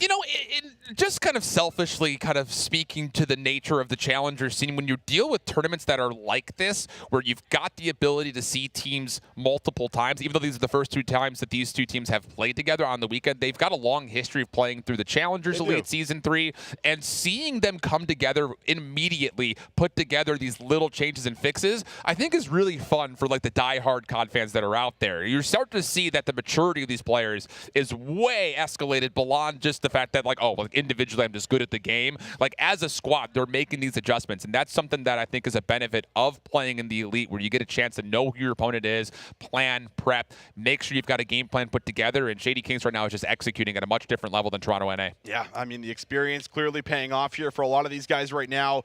It almost just looks like a tad bit too easy here for them. And Ultra's got to come in and make them uncomfortable. They're going to have to, make some disruption coming into the Gavutu, which I believe is our 3rd map coming up here overall. And I mean, when we looked at it last time, teams were struggling to even come in and be able to capture like a single zone. Yeah. We saw it up until the round 5 where there was finally maybe a little glimpse of life, but it was too little too late, and Ultra were able to hold on. But maybe it's a different story now overall for as far as what we're getting. Here's the thing that has me a little bit worried from the perspective of Ultra NA.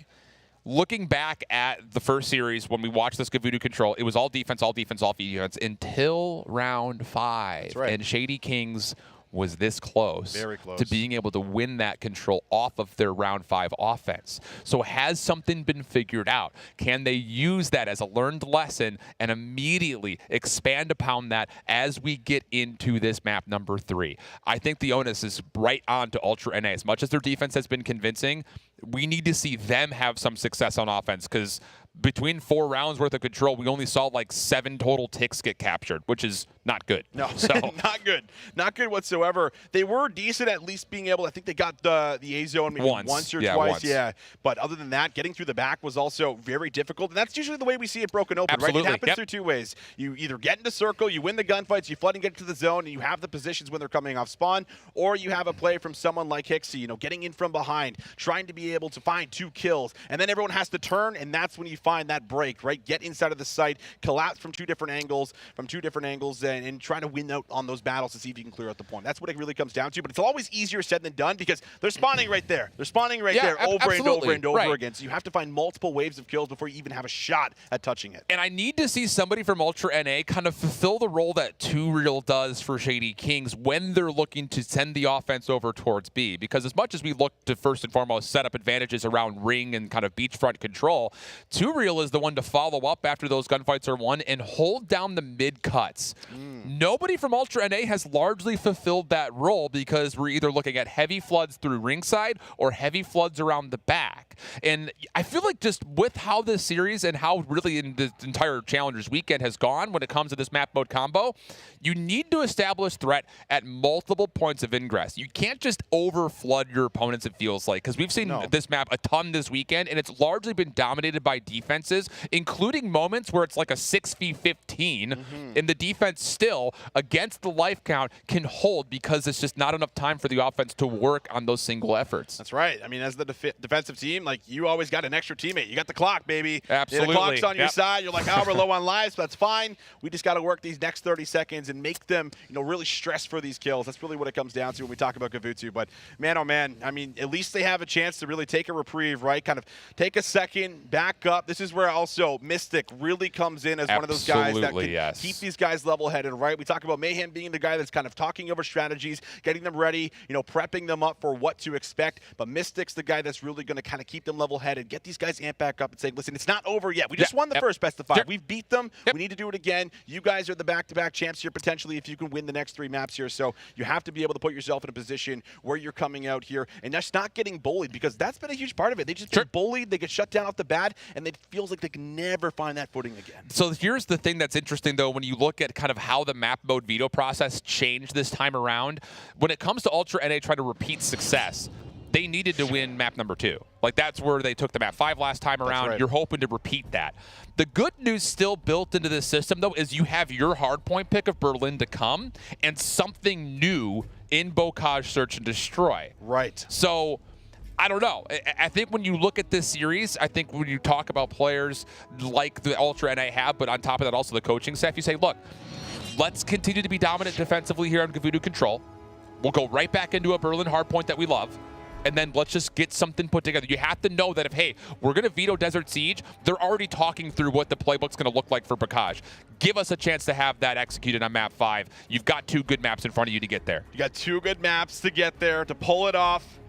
You have to get it done first on Gavutu right now.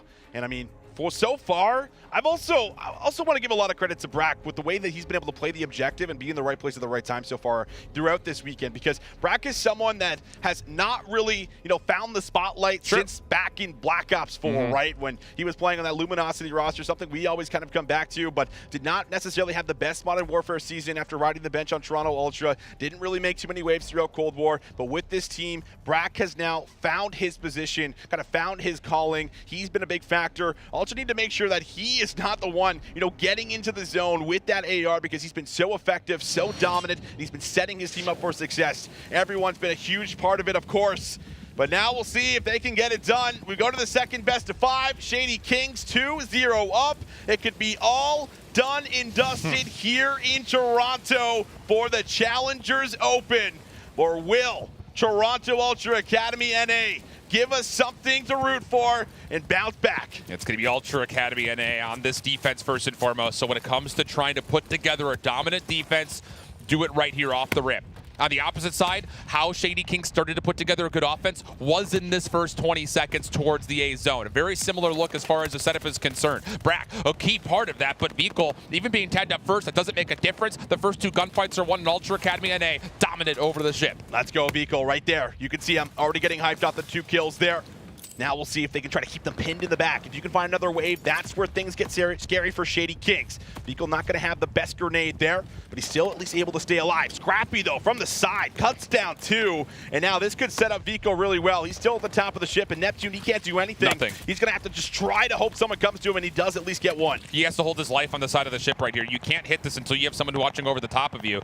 He's going to try to force somebody over as he cuts through the ship, kind of putting his feet on and saying, hey, look at me, look at me. But he's got help from Turiel. Big 1v1 on the top side, and Veto not losing gunfights at the moment. A 3-1 start, and we're just down to the 30-second mark all of a sudden if you're Shady Kings. Not great news on this opening offense. Well, this is what you wanted to see if you're an Ultra fan right now. I mean, this has been very convincing, but there is still at least one more push left here for the Shady Kings to try to break in. Inside a scrap, and all right under him is going to be Neptune, able to at least stop that clock here with the 19 seconds left, but Hixie's up top. There's too many lurking Toronto Ultra members around this A zone, and that should be good here for the first defensive round. Yeah, it's one of those things that this is, I won't say par for the course, but I will say for Shady Kings, they were not able to repeat the success offensively off the break that they had on that round 5 from the previous best of 5. Decent moment to at least get a couple of kills back here, and actually a first tick of progress. It looked pretty much like it was going to be done and dusted, so one tick might be enough, depending on, I mean, especially considering how both teams have played defensively, that one tick might actually be more important than it seems, which is weird to say because they literally did almost nothing. That's right. It's like, oh, we got a tick. Let's go. That's one. That's one right there. Right, good first round. Good first round. We got one. Got one. Little golf clap for that one. But we'll see what Ultra can do on the response here. They have been able to at least get 2 ticks here and there. They did get the zone once in the last time they played. One of the offenses there on the Kabuto control. And Veto, I mean, he's been really the shining light so far in this first best of 5, hasn't he, Alan? He has a lot of big plays there off the start, really slows them down, makes sure they're not just steamrolling like we've been seeing through the first couple of maps here. So a lot of credit to Veto to see if he can keep this one going. But now here we go, Ultra Academy. Let's see what they can do on the offense. Similar setup for them with a little bit more focus over the middle of the map off the break. And Hixie, who just dives forward, he actually takes care of Neptune, who would be the only real defensive contested. So with 3 kills coming through, you've got map position over the mid, you've got green control, you've got a first tick of progress, and maybe a little bit more.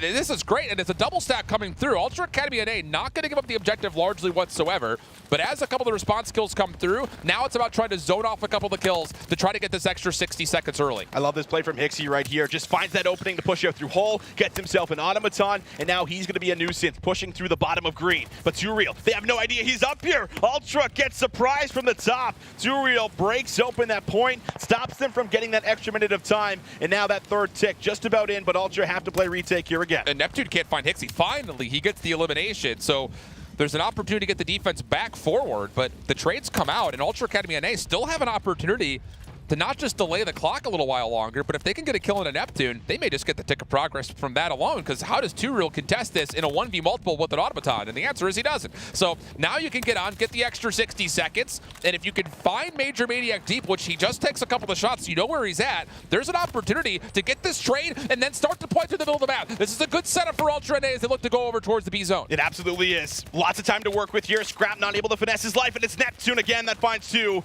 Gets in there for the double. Turiel looking for the 3rd. Down low, he gets it done. Mohawk's going to drop. AR's now going to be trying to come back into circle to play retake. But it's Turiel now in a great position through the beach side. They know he's down here. He's just trying to buy time. Yeah, but hey, it's a free investment when it comes to buying time right now for Turiel. Keep your life. He's going to get a little bit of help as Major Maniac starts to work his way forward to contest topside ring.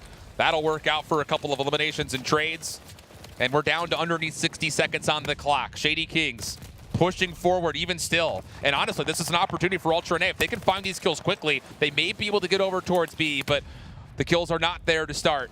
And with that, you have to set something else up. And unfortunately for Ultra NA, it's largely only vacant on the bottom side of the map. You still have to get Brack out of this position at ring. It almost feels like Shady Kings are spawning like right behind ring every single time they get here. It's like they deal with 1, they deal with 2, there's a 3rd, then there's the 4th. So the control around ring has really been the X factor so far to make sure that Ultra Academy don't have easy access to B. But those are 2 kills that do come in. One more player still up top, and again, it's Turiel. Gets in from behind. They just keep letting one player kind of slip through, get in from behind and find these kills. It's like a passing of the baton. All right, you're down, I'll go. You're down, I'll go. It's just that little stringy play continues to work for multiple points. So even Neptune right now, just trigger discipline. Make sure you keep this ring control. Good team shots coming out. Major Maniac for the double. And now we're down to an 8v7. And really, with the spawns being as far away as they are, no one's going to get there to touch in time. So for the side of Shady Kings, good defense, but it still comes at a cost. As Ultra Academy NA were able to get the 3 ticks of progress at A, giving them at least a marginal advantage on the objective overall for the map. Yeah, that's huge. And you almost need to kind of find a response now if you're Shady Kings to do what Ultra did to you the first time around. Tie up the ticks. Don't let them get inside of the ship. But we'll see what ends up happening here. Overall, it has been incredible to see how both teams have been defensively.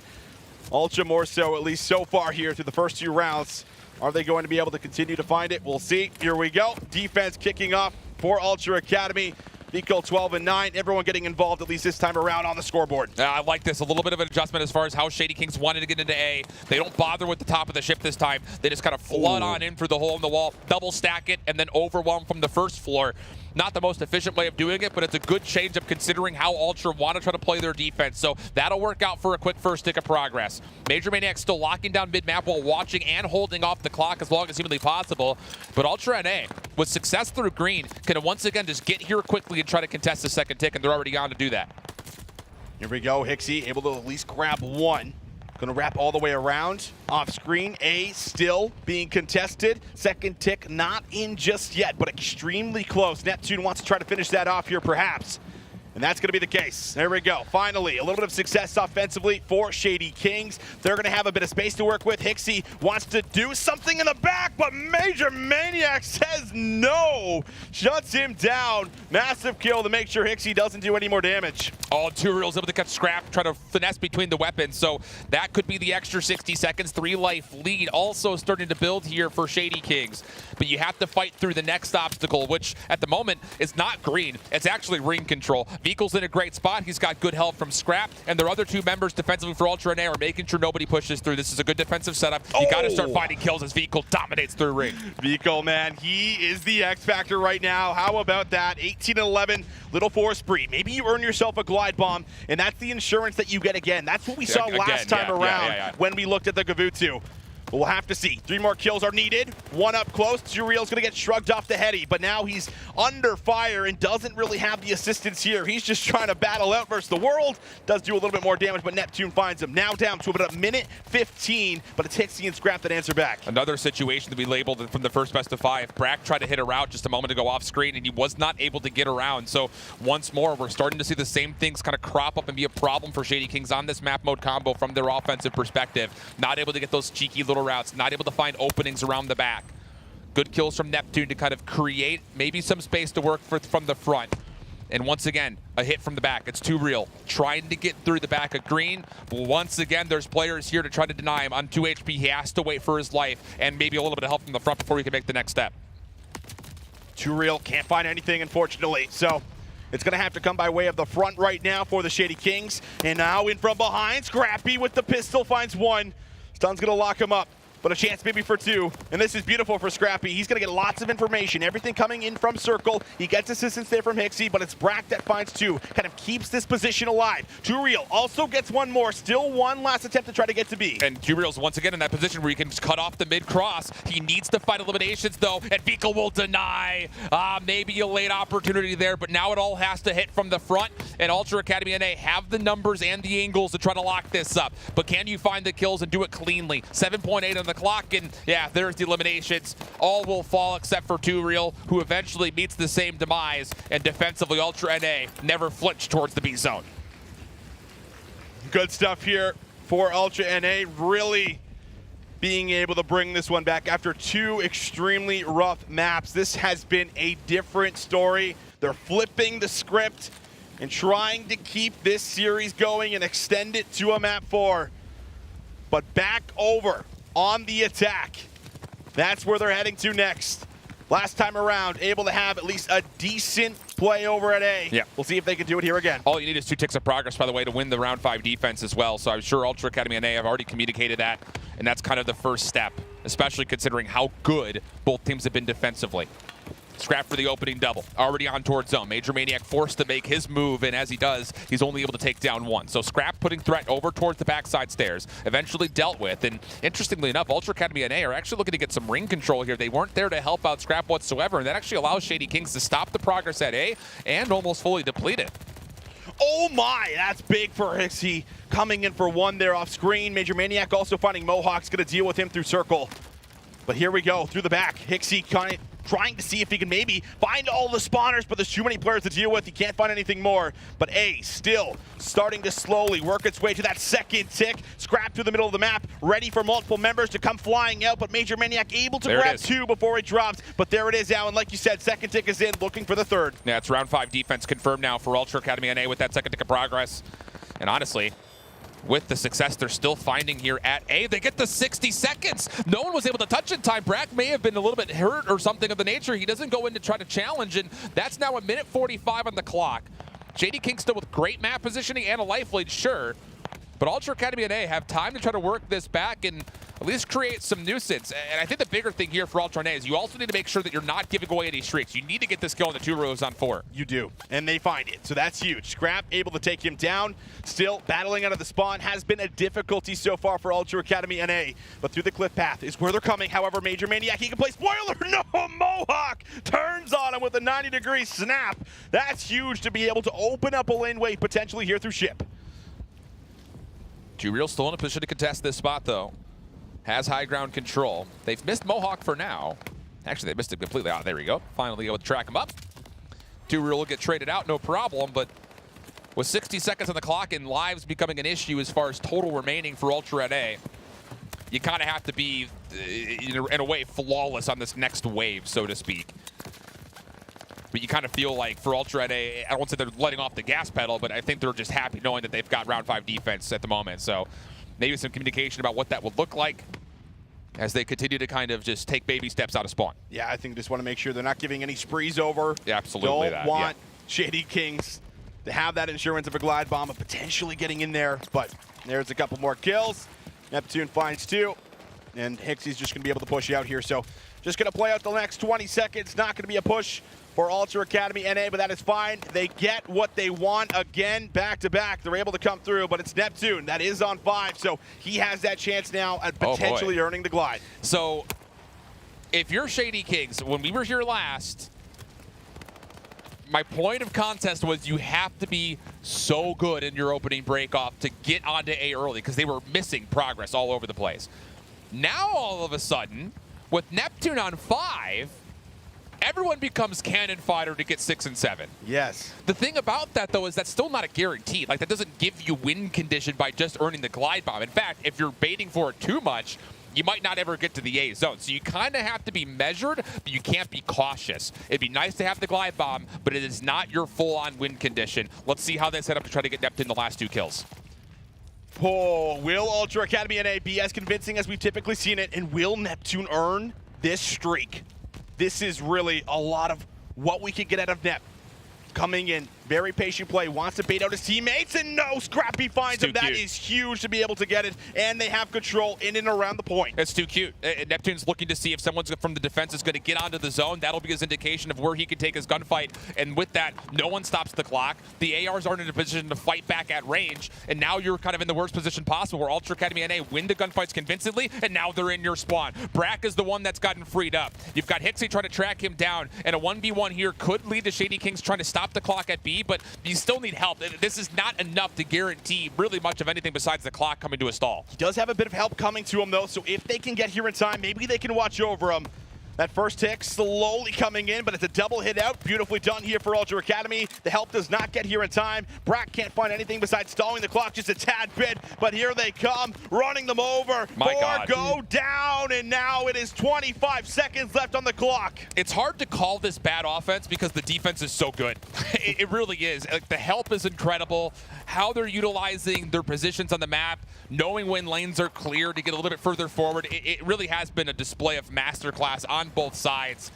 But I will say, I think for Shady Kings, you're being a little bit too cute. Try to get Neptune the glide bomb. Just try to keep him into the position to where he will follow up if the defender touches the zone. I just would have loved to see him be a little bit more proactive. Nice if you have it, but it doesn't make a difference. Ultra NA, do what's required, stay alive, and now you've got that favorable map 4 to consider as you go to this little break. How about that? It's Veto, the one that's getting amped up right now. Usually it's Scrappy, and I mean, he's got the right to. He's been, great, without a doubt, outstanding so far in this best of 5, despite being down 1-2. And that's the start of a potential reverse sweep. We've seen them be so good in the Gavutu controls. They showcase it here again. And now the rest of the map set works out beautifully for them, just like you set up earlier, Alan. It works out at least enough in theory to get you to map 5, right? Like the big key is that you missed out on your search and destroy pick, and we're going to, I won't call it a mystery pick of Bacage if you get to that 5th map, but it is a different look overall. And here's the thing, just as we watch over the replays again, just outside of the individual plays that you're seeing be highlighted, just look how good the defense is at moving around off these individual kills. It always feels like map control is always favoring the defensive side of things, especially as you get to the late stages of the A zone, knowing when to give it up and take away spaces over here at ring. It just turned into too much map control on both sides defensively, and that's not necessarily a slight against the attacking POVs. It's just a lot of credit to how defensively both teams are playing this map right now. Yeah, that's been certainly the case here for us. Everyone also getting involved too, right? I mean, as much as Veto was a huge factor, it's everyone getting involved in that scoreboard there. Scrap putting up 27, Mohawk here with 28. The ARs putting in a lot of work to set up everyone else to get closer to that point. And with that said, 3-2 victory in the Gavutu control. You can see it. It's a Berlin hardpoint coming up next. Yeah, one of the bread and butter modes and map combinations for Ultra NA. So as we continue to kind of talk about and really hit home, this is the series that could, you know, layout-wise, get you to potentially consider how a reverse sweep would look. Sure. Thing about it is, you know, there's something that needs to be said about how 2Real dominated both Tuscan hardpoints, and would there be replication of that play style on Berlin? Because at the moment, Ultra Academy NA's subline has dominated this map. Yes. And I think that for Shady Kings, if you're going to win this map, it has to be by way of the tempo out of your subs. I know we keep talking about that, and it may sound kind of like we're beating a dead horse or the record's on repeat at the moment, but the thing about it is that has been the kind of the win condition throughout every map on Hardpoint for Ultra NA. They missed that on Tuscan. Can they potentially reinforce it, or will 2Real and Co. from the front line of a Shady Kings roster try to negate the early pressure that players like Hixie and Veto are finding? Yeah, it's really the fun battle that we get to have here yet again. Those two kind of going at it head to head. Everyone there through Shady Kings, you can see it, getting ready to try to go through it. You see Mystic in the back there, hyping up his boys, telling them we can do this. Reverse sweep is in the cards. It's just a matter of getting through one of their best hardpoint maps here. And if so, then we get to a Boca search where who knows where that one goes, absolutely. But it's all about this one here first. And on the opposite end, here if you're the vets on Shady Kings, you can stay composed. You can bounce back after a Gavutu. You lost in the last series. You played everything else extremely close. And we even go back to the Berlin hardpoint. 15-point differential, right? One little play goes a little different around those hills, especially at the end of P2, and we get something special. Yeah, for me, I think if you're Shady Kings at the moment and you're trying to put the coaching hat on, say, hey, if we just hold P1 one time, we win that in the first best of 5. But Toronto Ultra Academy's break attempts around P1 in lobby and then being able to rotate to P2 as you're starting to hit on, it was so good. That's very by clean. far where they were their best on this first best of 5. So I think if you're Shady Kings, be aware that these little pinch plays are always an option for the subline of this Ultra NA squad, and that little bit of awareness is the difference maker of about 15 points, largely speaking. So who knows? We'll see. Who knows what we're going to get coming into this one. Of course, extending a little further, we know CDL's going on, but we got to still crown a champion here in Challengers. And for everyone sticking with us, we thank you, as it's been quite the fun series here between these guys who have had a lot of time spent with one another over the last couple of weeks throughout the Season 3 Elite, throughout all of the Opens, you name it. It's been very fun to watch these two go head-to-head. They are just so damn good, extremely competitive, very close matches through the entire sets, and Now it's just a matter of really who wants it, who can continue to go. I mean, we never really talk about the fact that we don't get to best of fives, within the CDL anymore, and it's like a little bit of a refresh when you go into that second set, but you're playing here for a very long time, right? I mean, you're absolutely. up very early, kind of watching over everything that's going to happen, getting in the early prep, and you play a very long series here, so you really have to dig deep when you get down to these matches here, especially if you're Ultra Academy NA right now. Yeah, I don't normally love to use the word fatigue as like a part of the equation, but let's be honest, these guys aren't up at 8:30 in the morning very often, I imagine. So the fact that Shady Kings had to play that opening winners bracket final as early as they did, yeah, you definitely start to think about that mental taxation that might be coming into play in some regard. I mean, yesterday was a super long day for Ultra Academy NA, making that lower bracket run like they did, but today it's kind of on the opposite side where Shady Kings was up so early. Then, well, I will say, like, the performance has been rock solid from start to finish. So, sure. I talked about it at the top of the broadcast. Like, look, like, you knew about that reschedule at like 6 o'clock p.m. yesterday. So There's no excuse to not be an athlete about it. Set your schedule and get ready to go. And for Shady Kings, you can definitely say tippable that they were able to do that no problem. Yeah, they have been. They have been absolutely on the ball here so far.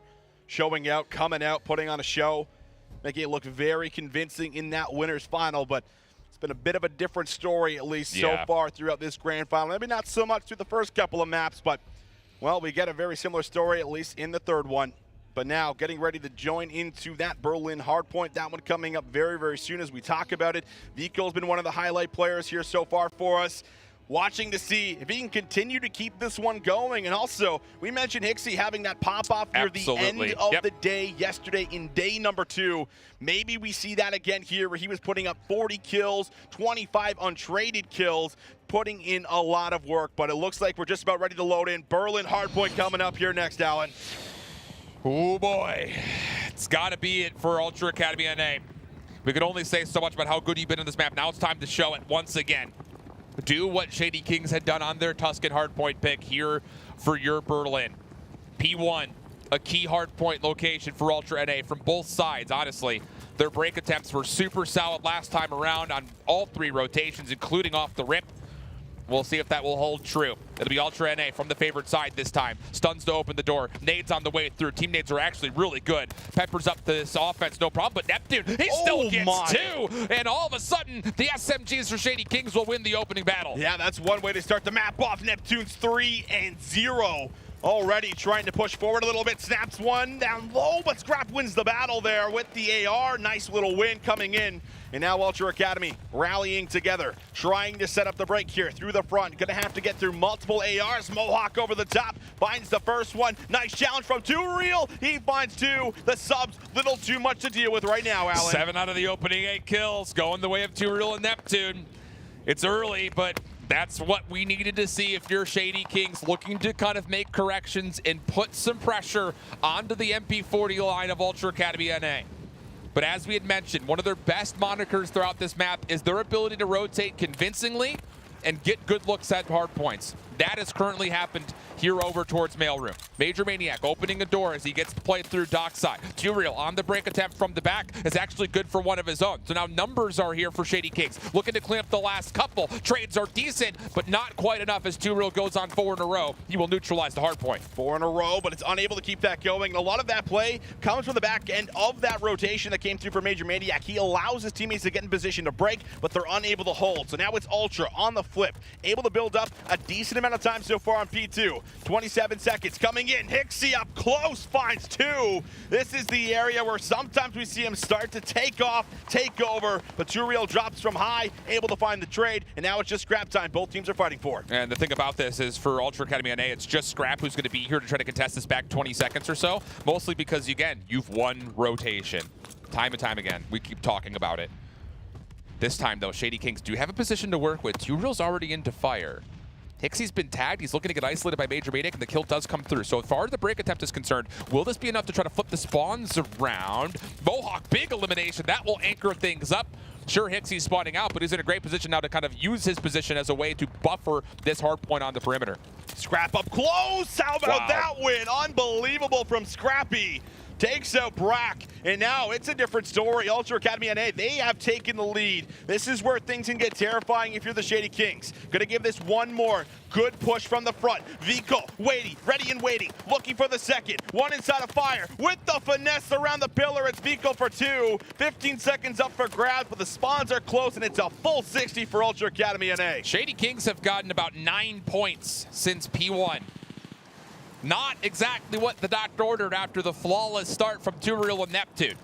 So here, as we go to Train Yard, an opportunity to get yourself set up. You've got forward position in Mail and over towards Warehouse. The only big point of contest where you don't know where the hit's coming from is from the front. But as these eliminations and great trades start to come around the backside, you should have a pretty good idea with the spawn flipping that you're going to get hit from the backside of Warehouse. It's on Brack from the hard point itself to see if he can find kills, and he opens up nicely as Neptune continues to win in the middle of the map. My goodness, Neptune finding 3. And now everyone on Ultra Academy going to have to nade or win their battles here from tough positions in order to get close to that point. But they do a good job of keeping Shady Kings off of the time here. So a bit of a stall as the hill goes neutral. A lot of it going to the game clock. 20 seconds to fight for. Major Maniac in the back finds 1. All up to really Veto to try to make something happen. He's on 4 in a row, and he finds a big double. Just scrap timer playing for, but Veto is snapping left to right as he takes down 3 on the point. He's going to get an opportunity to possibly get more here as well. Gets to read that Major Maniac wants to try to contest this on the front side. Ultra Academy close to breaking past the century mark as we head over towards P5, but it's really on the onus of what does Vehicle want to do to try to get kill number 6 and kill number 7. Now moving forward, he wants to try to play over with Scrap on the left side of the map. They've got a good look at what's coming forward towards them, especially now that Neptune gets the opening kill. It's just a Vehicle. Can he come through and get the trade? No! Huge kill from Neptune, and with that, Shady Kings are on the hard point. Neptune with the sub, Neptune with the AR. It's been electric here to kick this one off on Berlin. And now, trying to battle back is Shady Kings, down by about 10 seconds, with plenty of time left on P5. But that's going to be the clearance on the point, thanks to Hixie's nade. Mohawk now trying to move in to see if they can take control and surge forward, but it's about P2 control, and Brack's been holding on to it, but Hixie's there for the quick trade. Rotation now in the cards for Toronto, seeing if they might be able to start to move into P1, but there's still scrap time to fight for, and Turiel's there for 2. What a stringy set of hills we just had in this first rotation. A great opening from Shady Kings. Ultra Academy NA, great through 2 and 3. And then a response at the exact right moment to get us to essentially what it is, a dead even tie. But back to P1, this is where Shady Kings was really bad last time around, is holding this hard point. Yes. Can Ultra Academy find a way to get a setup to try to break? This time it's Turiel for the open and double. That'll allow Brack to move forward and try to get a little bit of a zone towards pillars. Brack to the back, trying to watch over the back alley while everyone else is winning gunfights through the front. Major Maniac gets 2. Turiel gets 1, and now Major Maniac already threatening some early moves to that P2 control. Not going to happen, and Vehicle is able to clean up both of them. This is the chance now for Ultra to try to move in, but it's been a solid hold so far for Shady Kings. They get 30, but Ultra, they break in. Hey, 50-50 is fine, I think, if you're an Ultra Academy NA fan. That is a really clinical break once again, and now with the convincingness of that hit, you've got the ability to play for an exit and contest P2. Once again, the rotational timings favoring Ultra Academy NA. This time that's different, though, as Neptune's in a position to really fight this. Gets the opening gunfight. He wants to take down Scrap, and he's able to take the second with them. The third one down low is eventually where the shutdown comes through, but the trade is good, and with that, it's Shady Kings able to get to the hard point first.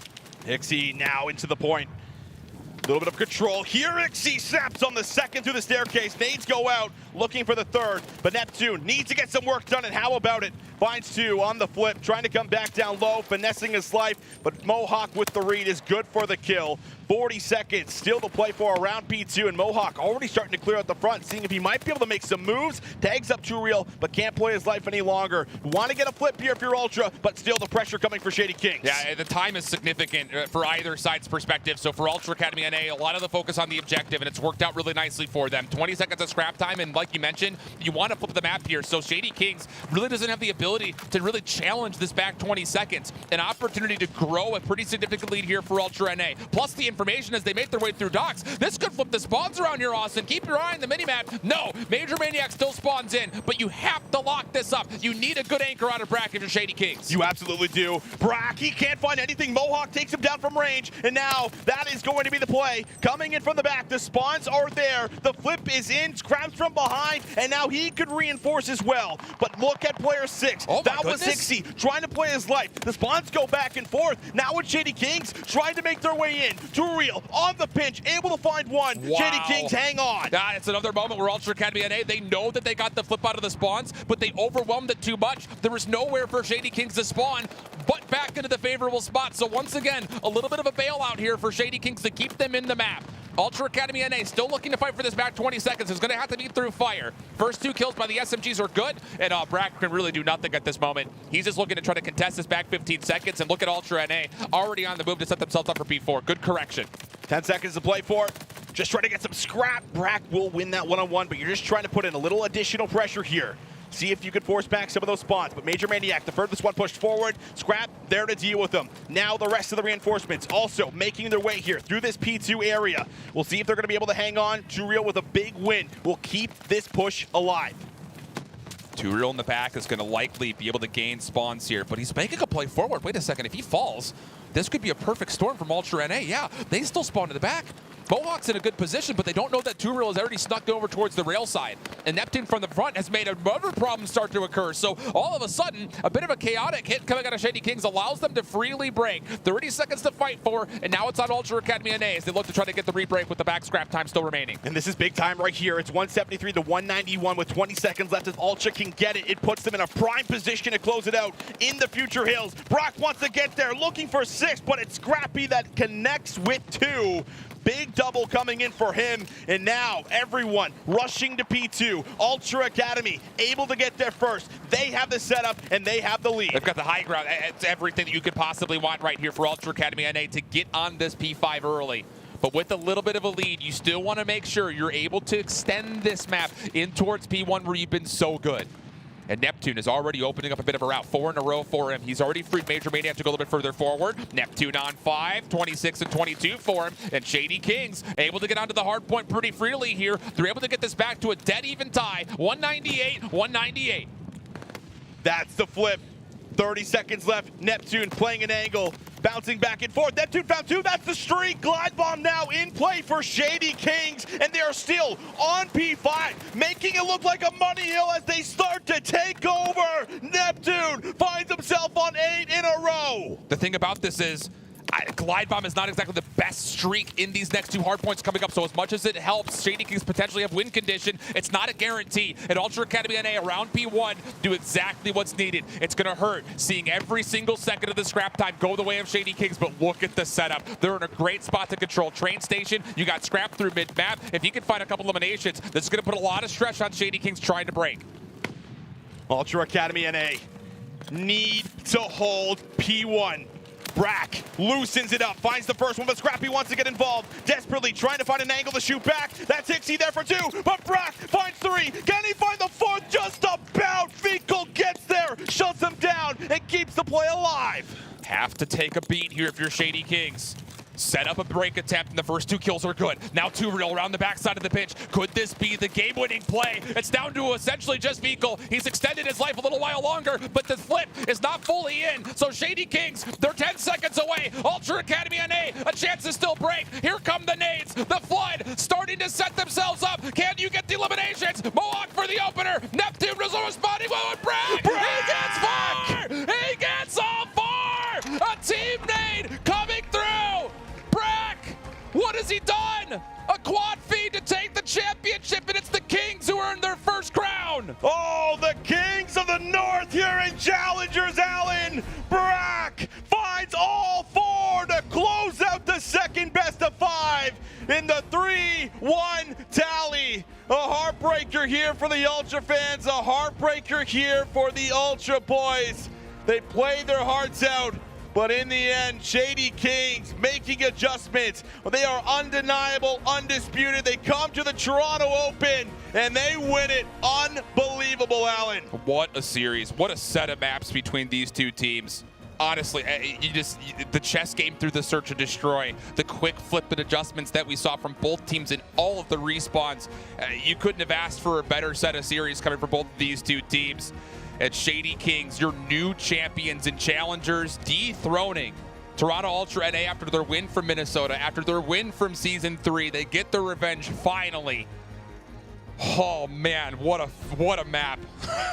And this is a redemption story for so many of these guys, oh my God, right? yes. I mean, after struggling in challenges for a very long time, Brock finally coming back, getting a big win here on land. Too Real, someone who was dropped originally from that Stallions roster, shows up big here with the veterans. Major Maniac, same thing, dropped to the bench. Neptune, same story. All of them come together, and they make history here at the Toronto Open. My goodness, what a story. It's just, you can look back upon everything that was broadcasted from the Shady Kings team throughout last night and also today, and there are so many good moments where you look at all of these individual players and say, this is why they could still be competing at the top level. Neptune was criticized for his inability to play his life, too aggressive, not being able to work the same tempo as NYSL. Oh my God, was he good on that final, really the final series. Being able to finesse his life, wait for help at the right moments, and then pop off when needed. Brack, same story. I know a lot of people out there have said, kind of, if you're going to criticize him, he baits his teammates too much. He just finishes off with a quad kill, right in the mix of it. Eat that, why don't you? And then Major Maniac kind of criticized for his tempo and his speed. He made great plays in Search and Destroy, forcing plays that needed to happen, and was all over the map. And of course, Too Real, a highlight reel throughout both Tuscan hardpoints. Just so many great moments from all four of them individually, let alone as a collective. Absolutely incredible. And I mean, to also add to that, Brock is probably one of the few ARs that has like the most amount of time when it comes down to hardpoint. This man throws himself on top of it, soaks up the time, and allows his teammates to flourish. Really, everyone playing off one another and just making it work after having what was back-to-back letdowns in that Season 3 Elite, losing that winter final, losing that grand final. But here, they get redeemed. Here, they get revenge. Wow. Just silencing all of the possible critiques that have come through over the course of the last, say, year for the core three of that Shady Kings roster, and of course, Too Real. Not enough words to say about him. Goodness gracious. Deserved pop-off. Massive congratulations. And just, gosh, we got to do this in person. We got to watch these guys play it out on land. I mean, what else could we possibly have asked for, brother? Dude, massive shout out to Ultra for putting on this event. This 100%, is the best Challengers 100%. Event that we've ever had. It's been incredible watching over everything that's been happening here. 62 teams coming out, showing out here in Canada. Having esports back in Canada has felt so good, brother. It's been incredible to really have it back here, especially in Toronto. It's been exceptional. It's been incredible, and I've enjoyed the ride. Yeah, one last final shout out as well for the Waveform production team, who absolutely slaughtered this from top to bottom. All of the player cams, everything from inside the venue. Big shout outs for taking care of us, of course, as well. And well, that means that now we have to wait until Season 4 qualifiers for Challengers Elite to finish off the year. But one more look to see how the run was put together for Shady Kings. They came through what a lot of people said was going to be a pretty easy side of the bracket, all things told, until they met up against Ultra EU. A map 5 affair to take it down, and then you got to see Censor and the End of the Breach team. They 3-0'd him convincingly, started off the winners finals to kick the day today with another convincing 3-0, and then of course you see it in the grands and the grand finals resets. 2 unbelievable best of 5s between both these two squads. Man, just incredible. Incredible. Shady Kings lose that map 5, round 10.